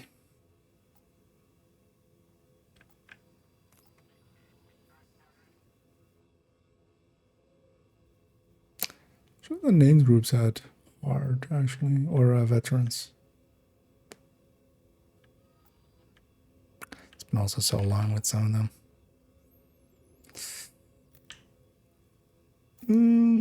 Queenstown only has harder. No, that's challenging. Alright, Queenstown definitely has challenging, and then these two have only hards, right?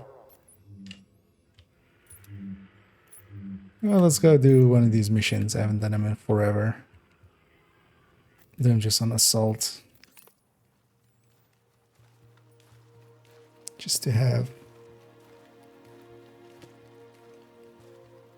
Also, likely getting our purples done. Agent, I detailed one of my people to link up with you in order to get you into the tunnels and under the wire. Once you're inside, kill the turrets, open the way for the assault. Everything that comes after depends on you. Because let's actually run this Nomad. And then I remember actually liking this thing in here because we get so much damage from the thing. We might just go super tanky. Alert. Intercepting radio transmission. Titan, this is Viper 1. Copy. Copy, Viper. Reporting gunfire in the station above us. Viper 2's not responding. Hold tight, Viper 1. This is basically a full blue. Well, these stats are... we still have like enemy armor damage and stuff like that. But Don't get sloppy.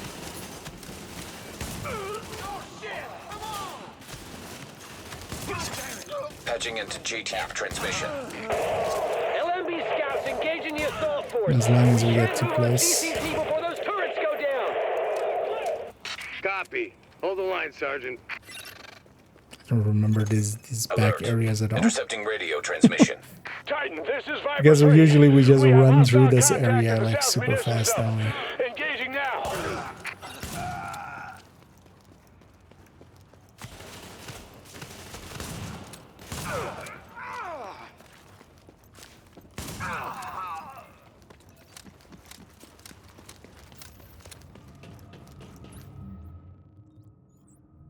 And now we have 23 caches to deal with.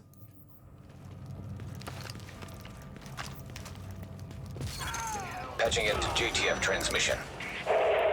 One of the downsides of one always was that some missions only had hard difficulty and not, well, the crossfire. For instance, this was hard and then legendary. But it wasn't like challenging, which was this game's heroic, effectively. Not every mission had them. And because of that, a lot of these missions actually I haven't played as much as some other missions. Because I would just match make random challenging missions a lot. Feel for like a month or two. Usually when I booted up Division was just load in, do a named run, and then we would just match make for some challenging missions here and there and just get a... Turret 3's running a little hot, but everything looks good. Any word on the tunnel? Get some playing area. Fire's under control. What about the secondary assault? We think the blast took them out. Viper Squad 2. Has anyone made it back? Negative. Riley's gone to check I don't even have as many talents here. Let's see how... I was about to say preservation, but predatory. Suppressive fire, now! Frags out!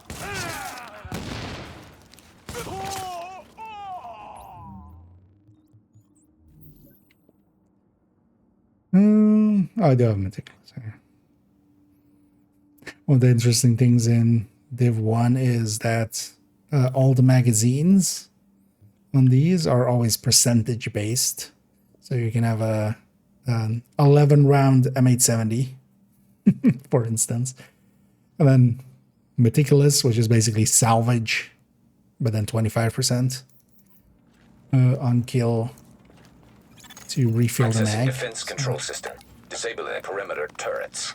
You did it. You kind of do pummel style things link here. up with the assault force and finish the sweep. Alert. Intercepting radio transmission. At Grand Central, we are under heavy fire. The turrets are down and we are outnumbered. Requesting support now. Oh yeah. Hold tight, Wait, where soldier. are we going? Oh, Reinforcements yeah. are inbound. Sir!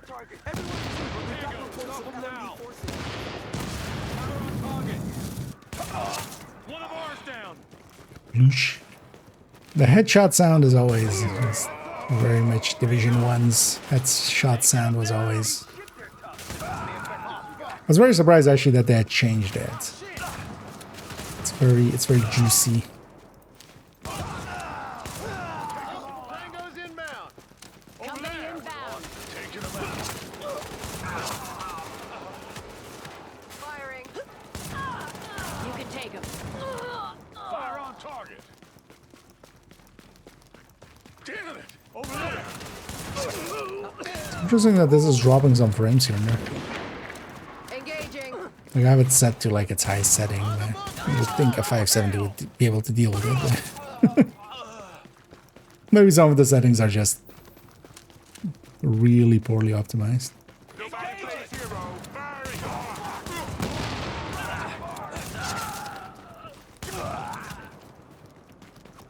Open fire. Now! Engaging target. Do it by the numbers! Jacob's down! And yeah, the difference it makes. So when we're not in short range, this is how long this build takes to like kill something. And when we get in close range, oh, that was a rusher. It's a sniper. But versus this guy. Goes from like 10 shots to 2 shots. Which is of course, yeah, the global one.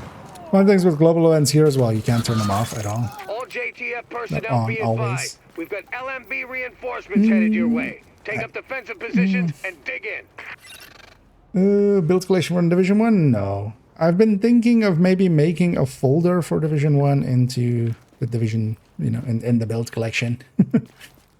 Or maybe making a separate folder. Although likely I would just make a folder in the Division 2 folder. Taking it In is the nothing Division unless 2. we can hold it. You hear? Alpha Squad, get down, back. But I'm not sure I would want to invest that amount. Like that, the build collection eats a bunch of time. At least the Division 1 likely wouldn't need to be changed. Ever, but... There's also, yeah, there's also other... There are other people that, you know, when Div 1 was kind of relevant, they had already made those kind of things, so... Those kind of stuff does exist out there, but...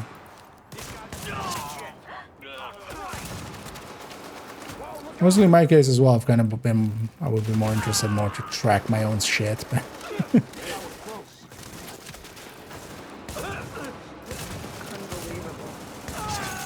Alert. Intercepting radio transmission. Fall back. I repeat, fall back. But also with the amount of work that a build collection would, because if I wanted to make a build collection here as well, I would want to at least run the numbers on a lot of stuff. There's also how that Division 2. Good work, everyone. I'm damn proud of you. Division 2 build collection is kind of based on, you know, a lot of in-depth looks and pretty stuff. I'm guessing you were about to say livid, maybe? Because there are a bunch of people indeed that... There's also that one, I could see about finding it. Again, that link. To that one page. Yeah, so... With that, let's actually go get the supply drop here on this character. 12 goals, yeah.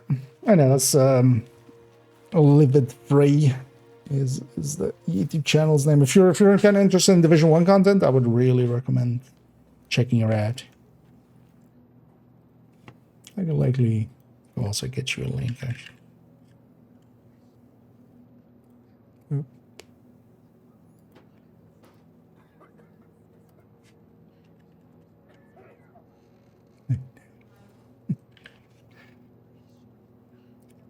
I'll put the link in the chat.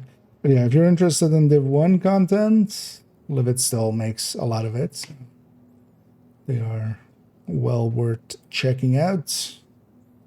And also, yeah, the Discord is pretty good. What you looking for, huh? Everything's for sale.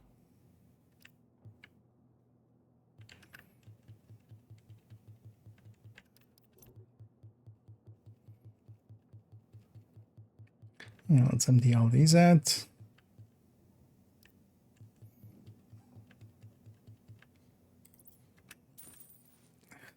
Yeah, nice we have a decent amount of credits. For this fight, let's actually take... Let's go back to Tactician.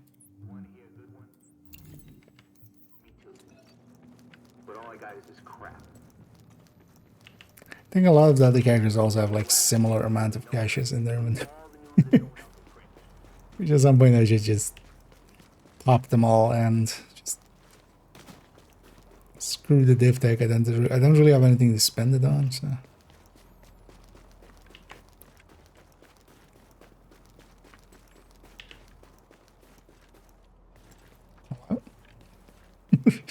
Didn't want to release from there. I don't actually remember how skills also do more damage when we get close. We went over the day boundary there. New assignments. Oh.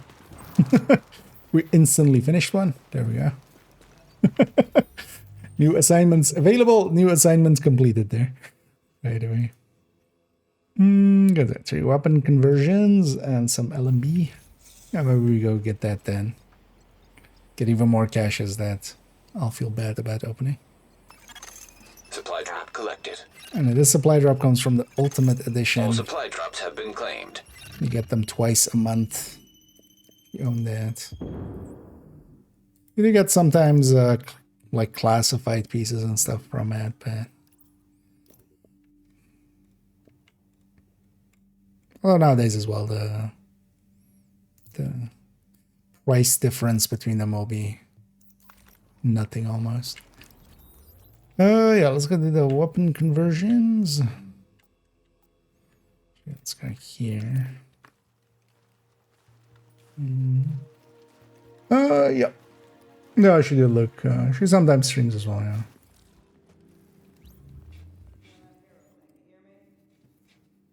You see on my hand. Maybe we'll rate on there maybe in a bit. They're still going. You think?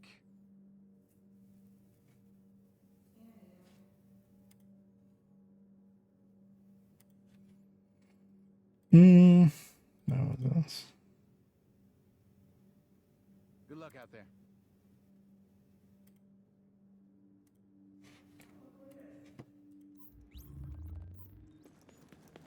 Nice work over at the company. Let's quickly. Readings indicate this area is safe. Some weapon conversions. Nice work over at Passway. Did you really?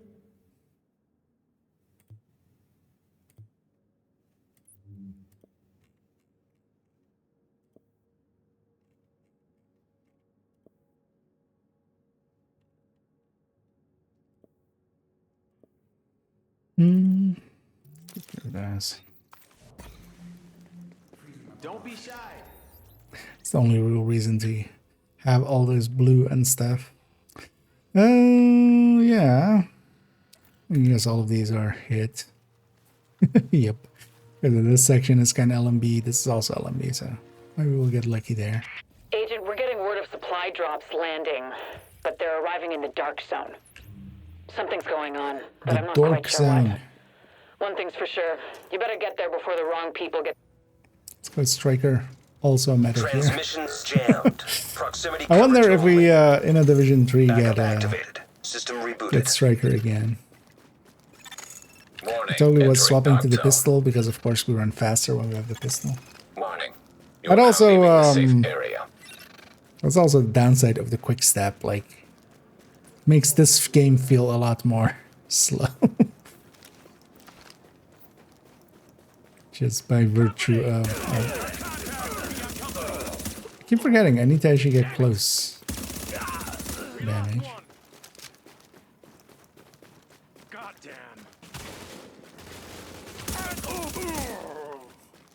Yeah, Striker definitely struggles to get stacks with this global event.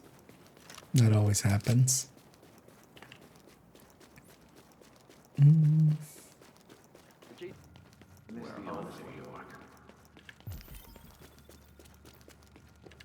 Everything I got.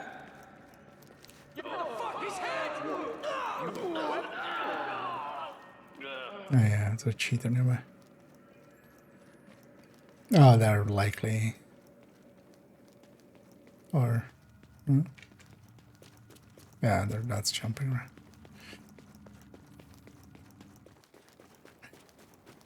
Yeah, people fucking in Division 1. Are they actually just hitting all these landmarks outright? Is that what they're doing? They left me some. Just needed a hit on some.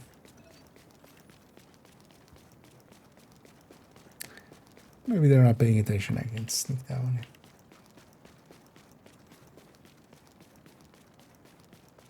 in. No.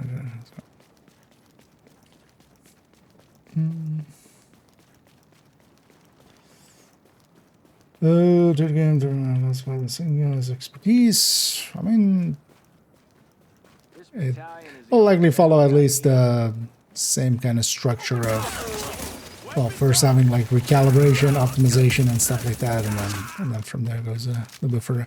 I don't think they're ever gonna do classifieds again. Like that was just a bad idea anyway. Actually, this one just respawned. Let's go do this one.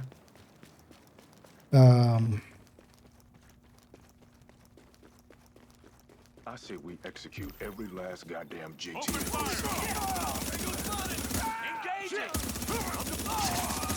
But yeah, we have to even see. Maybe I don't think so, but yeah, maybe they're just gonna make it immersive mode and no progression. Don't believe that for a second. We'll see it when we see it. Honestly, that's gonna be my, like, kind of how I'll feel about Div 3. Until it's basically out and we get to, for instance, play a beta or something. I'm not gonna care. Area secure.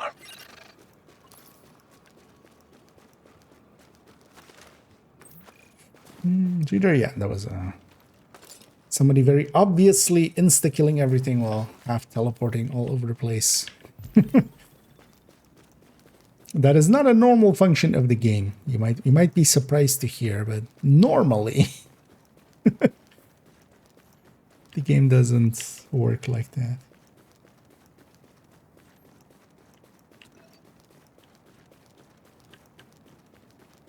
But abnormally.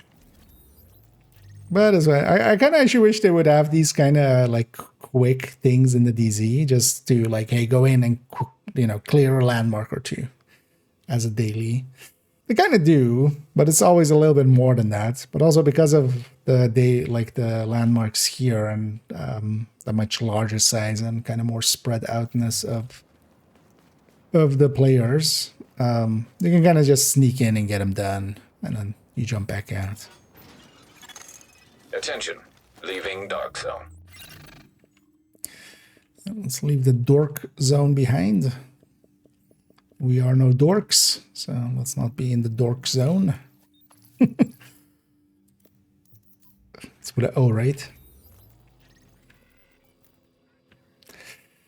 And yeah, let's maybe go and I should do a named run, I think. Let's go do a named run.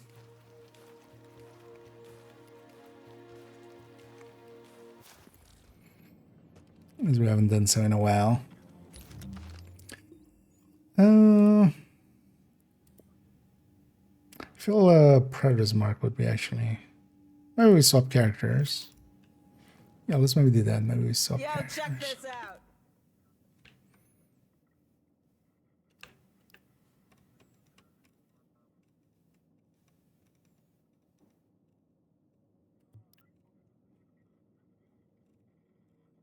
I wish actually they would change this as well. Oh well. It's a deal. At least they changed it for 2, but to be just new items, so you can just, you know, kind of in Division 2 style, so you can just vendor sort more easily. So in Division 1 you want to vendor sort, but in Division 2 you can, at least it only shows the new items there. Let's get the character 2 where I have a Predator's Mark. So I think that'll be a good build to run here. With this event, yeah, you might as well go with stuff that's a little bit more tanky. Strikers, for instance, just everything's dying too fast. You barely get to get any stacks, so you might as well go things. Although Predator's Mark also won't get any bleeds going or stuff, at least it's tanky. Oh, actually, this character has Alpha Bridge. We'll take that. Because that's just the on-kill thing anyway.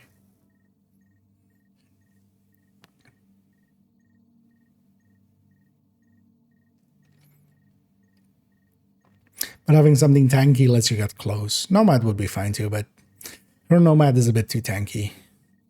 Are your ears burning, Agent? No, my You are now butt's entering burning. a safe area. They also have way too many ashes saved up. Some way I just need to just open up. Oh yeah, let's go do a named run. We haven't done so in a few months. Let's see actually how much longer we go after that. The name system in Division 1 was quite different than it is in 2. In 2, of course, we have just... There are places where names can spawn every half hour. Warning. If they're on cooldown, they might spawn on those spots. Here, every 4 hours, they're on a 4-hour cooldown, but, you know, they won't be here on cooldown.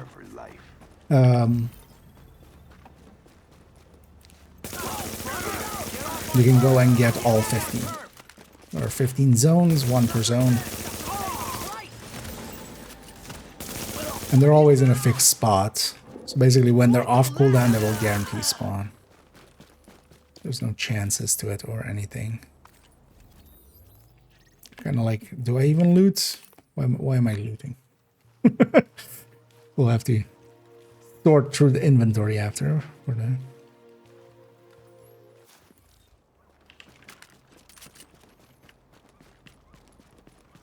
But this route I've done like a lot.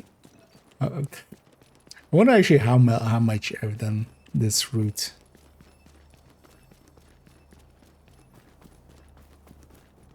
And actually for the global events, if you're for instance solo, this isn't a bad way once per 4 hours. Gonna get some, I was about to say NSA tech, GE currency. We've been talking so much. We've been talking so much. Descent, my brain instantly went there. He cremated himself. Actually, what a dick, because I kind of need this one. Because you get 150 per enemy, or per named, in the open world. Missions you get less. But for these open world ones, you get 150 per, and also for the DZ ones.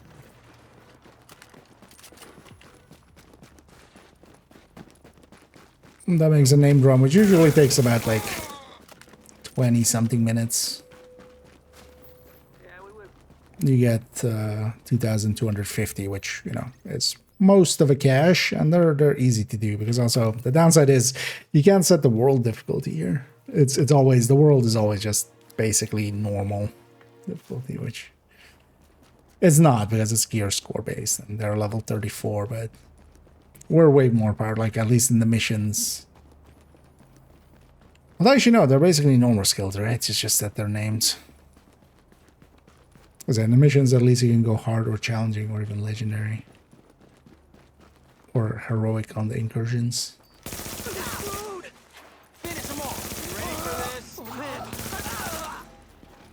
And then sometimes we get classified pieces. I wonder, there's that kind of folder kind of thing next to the striker. Because that's also why I used to do these a lot, to try to get classified pieces.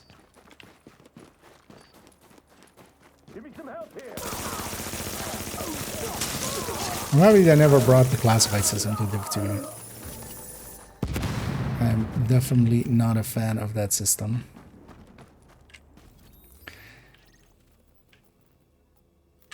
Actually, maybe we should explain what classifieds are for those that maybe don't know. Basically, in Division 1, you have...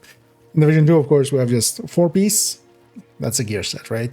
In Division 1, it was like that as well. It was 4-piece, that's a gear set. And then you know, augment it with... Exotics weren't too useful in Div 1 because there's also only six gear exotics. It was mostly weapon exotics in Div 1. Kind of mattered.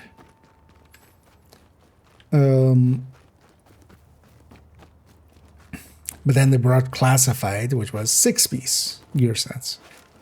And then they have a fifth, basically a 5th thing and a 6th thing. So this used to just go till here, basically, and then classified version of it does more. But then that also means that the classifieds are really, honestly, the only exception is Reclaimer. For skill builds, we kind of don't go 6 pieces, but even there you could. But yes, you know, for most of the builds, Predators, Foundry, Foundry? What's it called?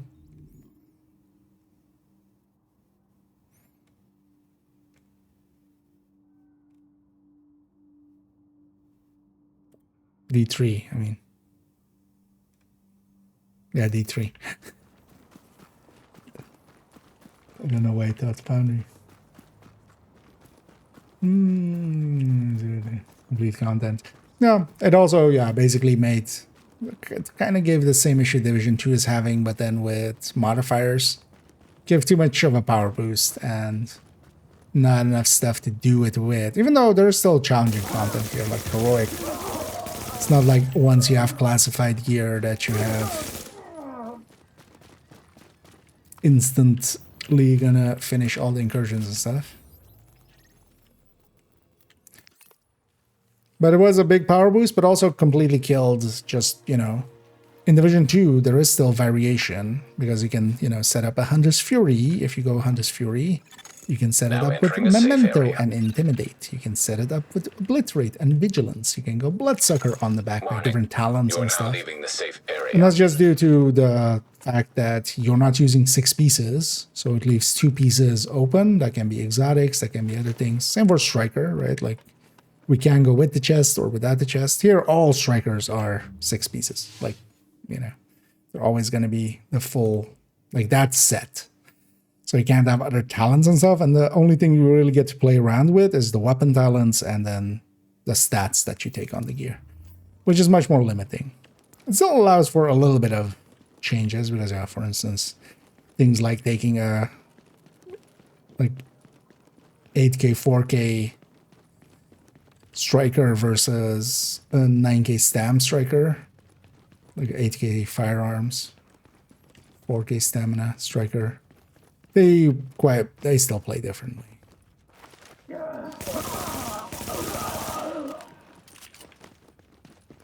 And then these guys just spawn in. Or Commando Striker, for instance. And then we got a beret vest, actually. The reason to kind of do these named runs, especially if you were a solo player, was they were a good source of just getting classified pieces and exotics. So they helped quite a bit. So I've done like this specific run because it's also always the same. They don't spawn like somewhere else, or you have to go looking for them or something. This is the route, and then always they kind of spawn the same, which is still fun.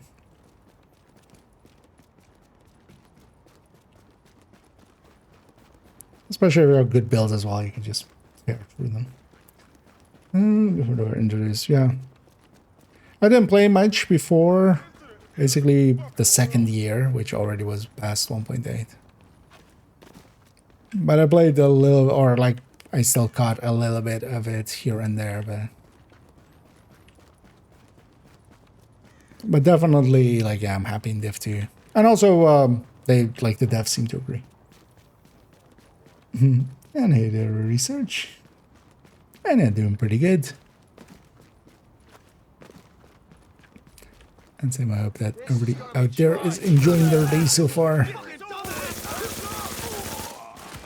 No, yeah, we're kind of going towards the end of mine. We'll likely finish up this. Maybe we'll do a mission or something. And then we'll round it out for today. Did they announce maintenance tomorrow? Actually, because I would expect some point to have a maintenance.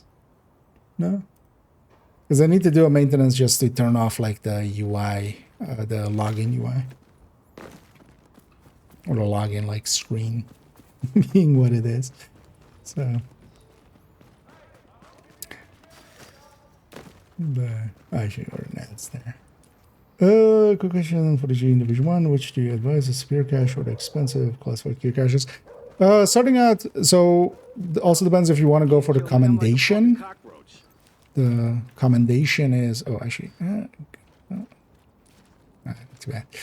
That guy does an animation and goes sits down. If you shoot him down, he goes like, physics completely breaks. So there is a commendation for getting 30 superior caches. So I've generally always gotten 30. Just to get that commendation in. If you're into that kind of stuff. That's of course dependent on that. But then it depends on if you're interested in multiple of the gear sets or just one of them. If you're just interested in one, you might as well go target it. Because also, yeah, you won't get classifieds always from the superior caches. If you're interested in multiple, I would buy a bunch of superior caches first until you have a few of the pieces, and then kind of focus in on one gear set on the thing. But it really depends kind of how, you know, how much you already have and stuff. Assuming you're kind of starting out, then yeah, I would kind of buy a bunch of superiors first and maybe get the commendation. You need 30 for that, which can take a while. But then beyond that, yeah, once you're kind of like, oh, I have a few striker pieces now, maybe I go all in on finishing up that gear set.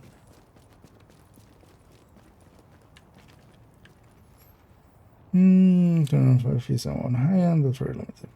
Yeah, that was basically, yeah. Just because Tactician 6 piece wasn't good, but that's just for that gear set, not. That was basically, yeah, kind of like, you know, not wanting to run ever the Negotiator chest, like even if it was 6 piece in Div 2. We would just never run the. Oh well, more maybe the Coco chest. Yeah.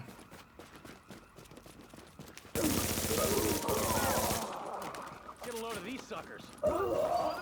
He's gonna die from the bleed.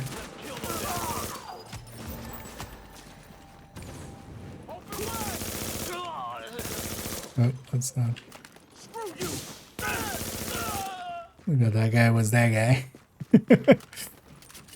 Yeah, let's make the long run. So this is one of those places where sometimes this would get skipped because the next name is all the way down here. So you have to run all the way down there. So sometimes we skip this and just go to the next one. But you know what, here just for having the full set. Also, I can catch you one chat. Sure, it's one of the best one for beginners because you have a chance for classified. It's global and challenging missions are kind of obsolete, and then it's also reward points too. For gear and stuff, you mean? I think it's especially like nowadays as well for global events. Well, there are some cheese methods and stuff. Honestly, I would just grind Lexington and stuff. And just hope you get a decent team that kind of carries you if you have bad gear. But even with that, like the challenging Lexington is not too hard. You're a kind soul. Everything okay? What kind of soul am I? Soul of a boot? Soul of a shoe? Am I a soul of a slipper? Am I that kind of soul?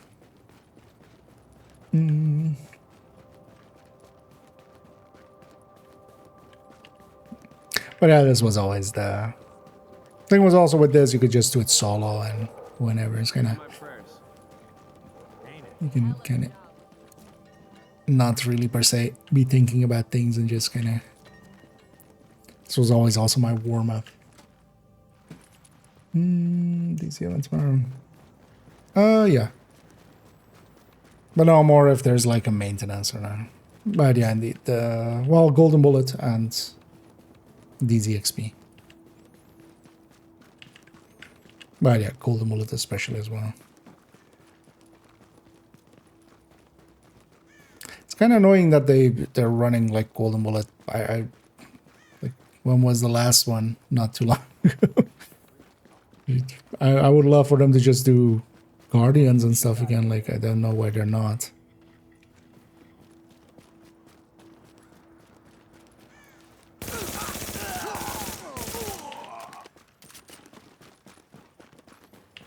Guardians and Polarity we've not seen in like forever.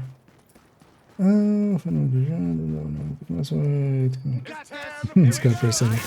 I can imagine, dude. I mean, yeah, it's a fresh start, but it's also kind of fun to, you know, run around a new place.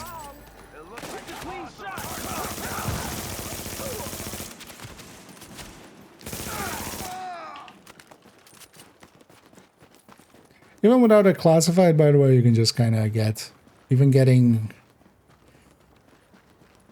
The thing is, there's no targeted in Division 1, and that's the global events are kind of the targeted. Because at least from the superior caches as well, you'll only get pieces from like the 3 gear sets that are from the, you know, the ones from this global event. So even if you get like 4-piece striker, and especially if you can kind of get a ninja bike, and then 3-piece striker, and then just 2-piece of whatever else, that already can be plenty good enough to kind of be competent. But yeah, I would definitely recommend yeah, trying to get a striker. Classified striker makes quite a big difference in getting to there. And yeah, these global events are the best time to try to get them because of the lack of a targeted system. It's very hard to get them outside of these times. Another exotic, Medved, slug shotgun. Yeah, release that, thank you. Yeah, let's jump into here.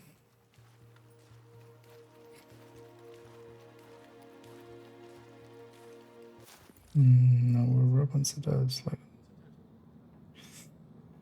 Is optimal radar shotgun. Wait, me? No. That's on shotguns, I didn't. But oh yeah, in the past I wasn't. Back when Division 1 was its thing, I never got deep enough into it to have an understanding of it. But it's also silly still that the damage number that this thing puts out, this is even worse than the Division 2 one. At least the Division 2 one is just base weapon damage plus whatever weapon damage you have as your stat. But for instance, if you put in optimal range, it tries to kind of account for that in that damage number. I'll look up the formula ones. I've already completely forgotten it. But because of that, especially if you're already stacking firearms and stuff, putting in optimal range makes it look as if you're adding a lot of damage. And as somebody who hadn't, per se, understood the systems underlying it, yeah. Although more so, I was mostly just stacking accuracy and stability. Much more than was ever needed. As it turns out, even though the Division 1 weapons aren't per se, you know, the easiest to keep on target, because, yeah, for instance here, the... right, like that's the recoil of a gun in Div 1. Also, there's much more left to right, but even then. But especially towards the end of the mag, what there is also is kind of like a fatigue system or just stamina system. So as you unload, the thing with Division 2 as well that they've changed definitely from that is that as you unload, for instance in Div 2, it kind of stays consistent. Like the start and end spray is the same. But here, especially early on, you can kind of keep it on target, and it starts becoming harder and harder to kind of keep it on target. So, especially the gunplay of Div 1 is very much different from Div 2.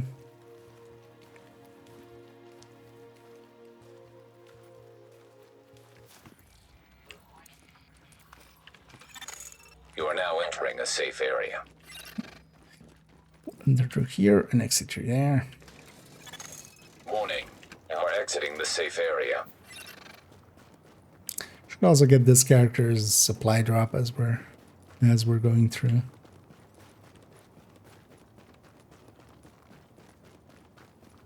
Please don't hurt me. I think even with this thing, even though I'm kind of going like, I should just grab actually the. Because for these runs, Tactician can be really good. It's usually what I take for these kind of runs anyway.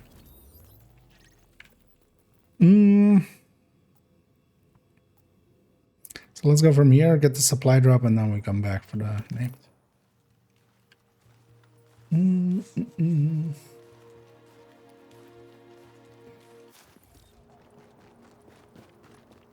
Likely Tactician would still clear them out faster here because you kind of sticky the main bulk of the enemies and then toss a Seeker and that cleans up the rest most of the time.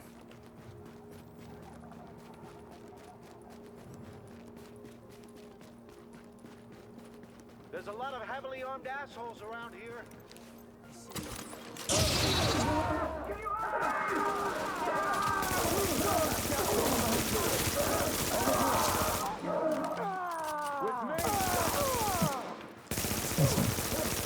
Got me my 3 elites. We'll quickly do the dailies on this character.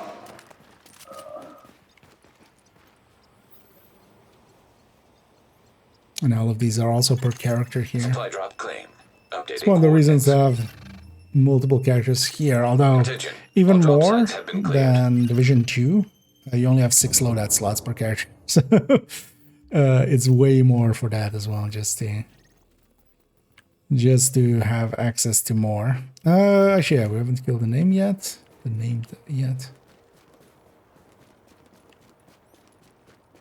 do that.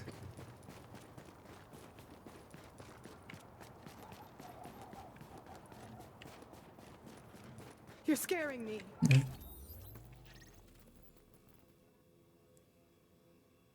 Oh wait, where the fuck am I going? Yeah, turned around. We really appreciate all you're doing.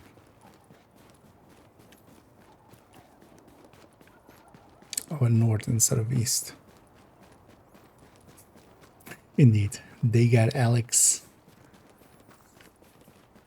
I haven't heard them say it actually yet. Do you think we're doing the right thing?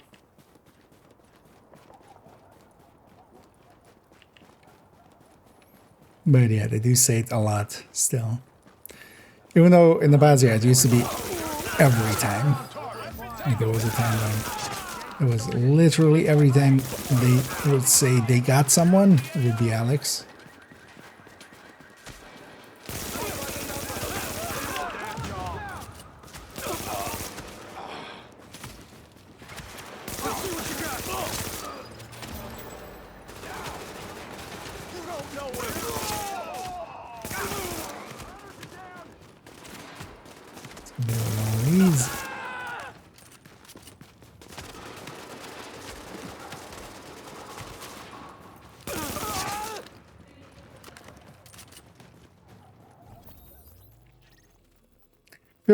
Predator's Mark is very much kind of like, although the 9K Stamina Striker is also kind of like that, the tech tanks of Div 1, because you can kind of face tank in Div 1 to a degree.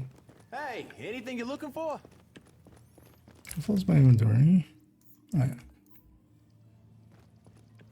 Let's spot that correctly. You want it, I got it.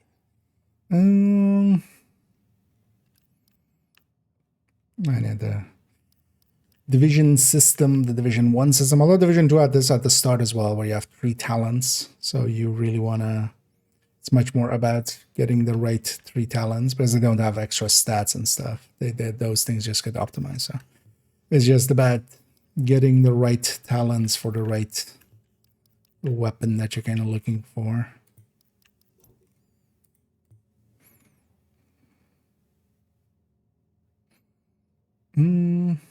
Oh, actually, this works out, doesn't it?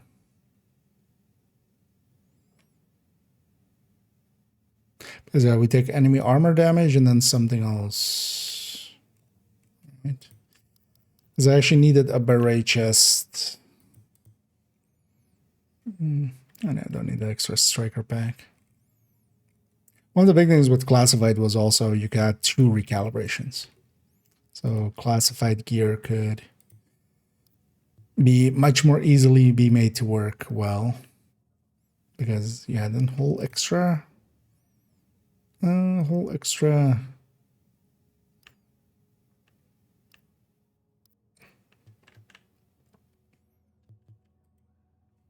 Sorry you didn't see anything you liked. It's gonna actually deconstruct them. Whole extra recalibration per gear piece.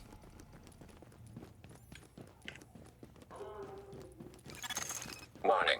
You are now leaving the safe area.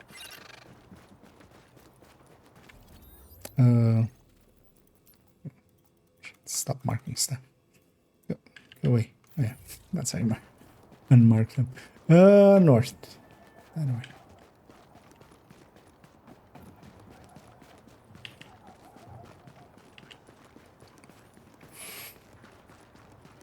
And this game still looks pretty good.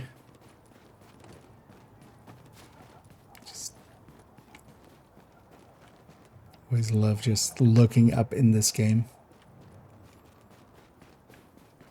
Although I'm definitely For myself, not too big of a fan of snow. I don't care too much about it. And honestly, I kind of dislike, especially in survival with the snowstorm, where just most of the screen is gray. And it just becomes kind of ice rainy. Because I have that same feeling here as well. You can have just like so much white, and it's just kind of ice raining. The way that actual, you know, snow blindness is an actual thing that actually exists.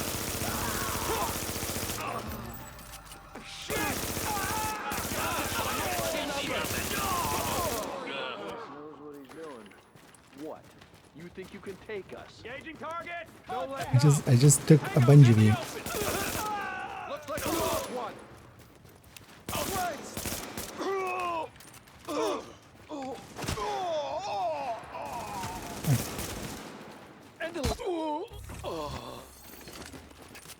Pinched them so hard, they gave me a field proficiency for it. Also build complexity in the third kind of. I would say the complexity in Div 2 is higher than 1. Because keep in mind that the stats here and stuff being just different per piece doesn't really open up. Like honestly, you can do more in Div 2 that you can't do in Div 1.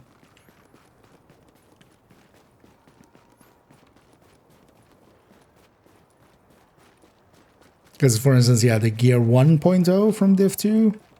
But that was also the thing with that. That thing was just a mess. That was more like with optimization and stuff maybe in there. It could have been made to work, but it was always going to need more work than just a new system.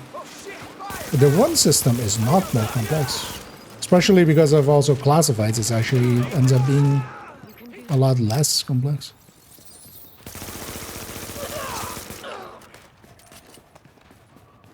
Or at least diverse, but also just from the stats points, like in Div 2, you can put any stat on any slot, and because of that, you can have a lot more, you know, refinement and stuff. Here, like, yeah, the backpack, you basically have choice between, like, either here reload or crit damage, and then here ammo or a resistance.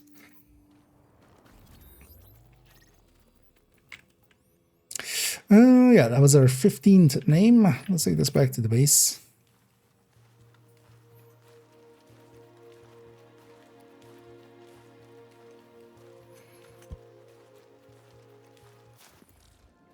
But just having a little bit more uniformity, honestly, I prefer that. Because here, like, honestly, I just have to each time come in here and go like, oh yeah, so wait, what stats could we have on, like, a mask? Is right, you know, like, oh, we can have all of these, and then like enemy armor damage, enemy damage to elites, and then basically this list. But from this list as well, like I'm always going to pick these two, for instance, for a PvE build at least. For a mask. So, what looks good to you? It's really only on the backpack stat and the holster stats you have kind of choice, right? One you can take stability or more crit chance / damage, or and the other one is reload speed and versus chance damage.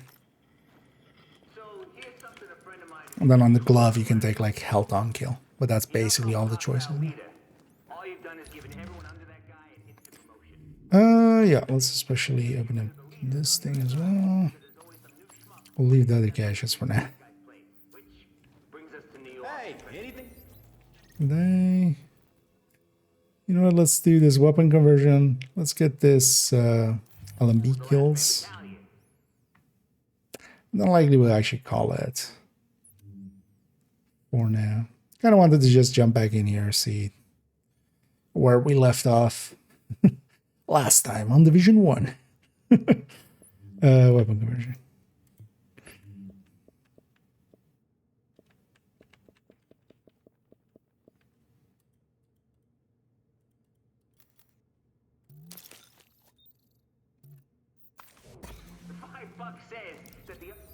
I could convert all of that into like a bunch of gear and then sell it, but also I don't need more credit. Let's put that beret chest away. Actually, I think actually that's an upgrade for character 2. I remember looking for, because I think I had these two, but I didn't have the ammo capacity, which I would prefer. And I think I had just like a resistance there or something, which wasn't too useful. Are we still in that same session? I think we are with that same cheater. Let's go see now. Well, this is a spawn back, so we can get that one quick. Agent, we're getting word of supply drops landing. Transmissions jammed. Proximity coverage only. Backup activated. System rebooted. Warning, now entering dark zone. Warning, now we're exiting the safe area. That landmark only has 7 enemies or 8, something like that. So kind of neat. These like a patrol like this to get 10 LMEs.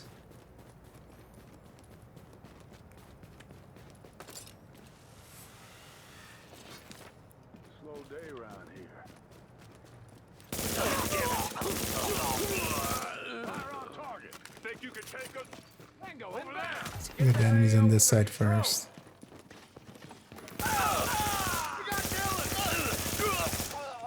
Sometimes you get multi-wave. Still unsure, like, even after all these years, what causes sometimes getting multi-waves and sometimes not.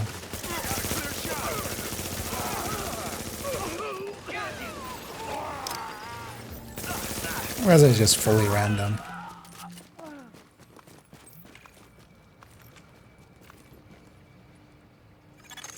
Confirmed. Area has been secured.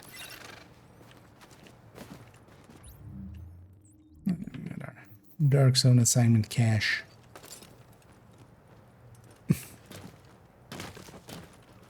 I do like getting those dailies in quite often.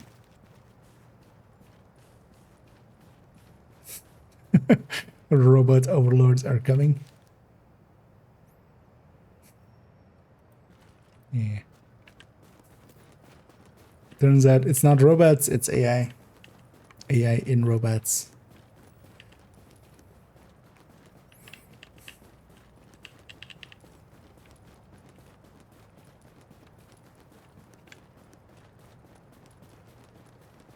Yeah, the amount of detail work they've put into some of these games is quite impressive. That was always the thing that really grabbed me with Division, was just like the world. Although a lot of Division, or not Division, yeah, it was Ubisoft games. So even, for instance, the first Watch Dogs, I remember really just liking just experiencing the world, basically. Even though it was very shallow, like you couldn't do much in it. Here's same, but just going around exploring. It's also, I feel, the biggest failing of Div 2 or Div 1, and Div 2 kind of fixed that, where there was no reason much to go around this world. Like, I know the path for the bounties, and I know the path, or you know, everything along the path to the bounties, and also everything along the path to the world names. Outside of that, like, I haven't been in this area for forever, except for like when I went around and got some comms. Or like, well, here we run for this bounty, but like, oh, but yeah, well, this area, or like this part or something.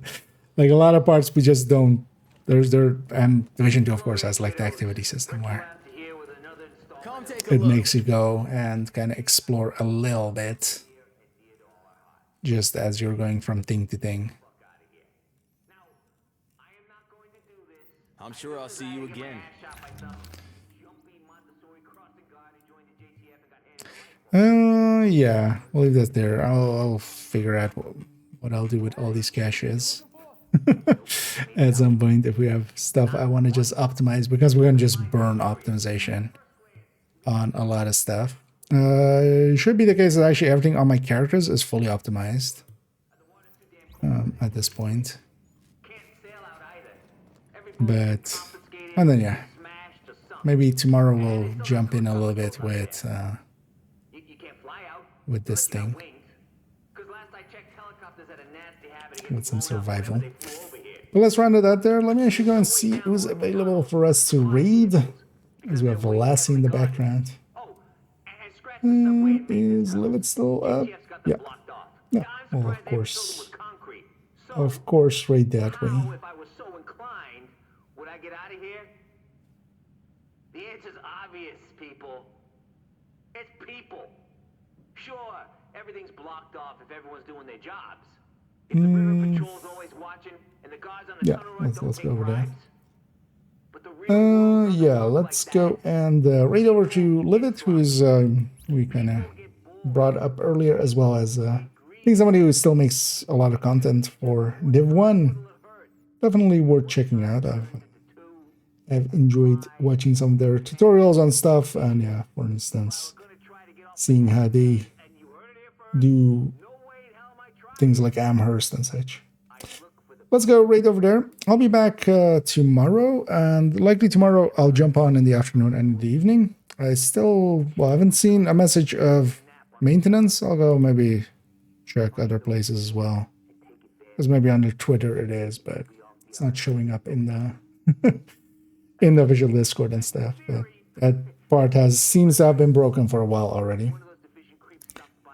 But yeah, hopefully no maintenance tomorrow, and then I'll jump on actually pretty early, hopefully. But also, if there is maintenance, we'll just jump into Division 1, or we'll go do some photo work. The idea tomorrow is to do an afternoon and an evening. And then also, actually likely after this stream already, I'll edit together that video and have that be ready for tomorrow as well. Enough yapping for me. Let's go and raid onto Livid, who's doing something. Just staring at the table. And yeah, I'll be back tomorrow. Thank you all for joining me. Hope everybody had some fun, and hope to catch you all in the future. And as always, have a good night.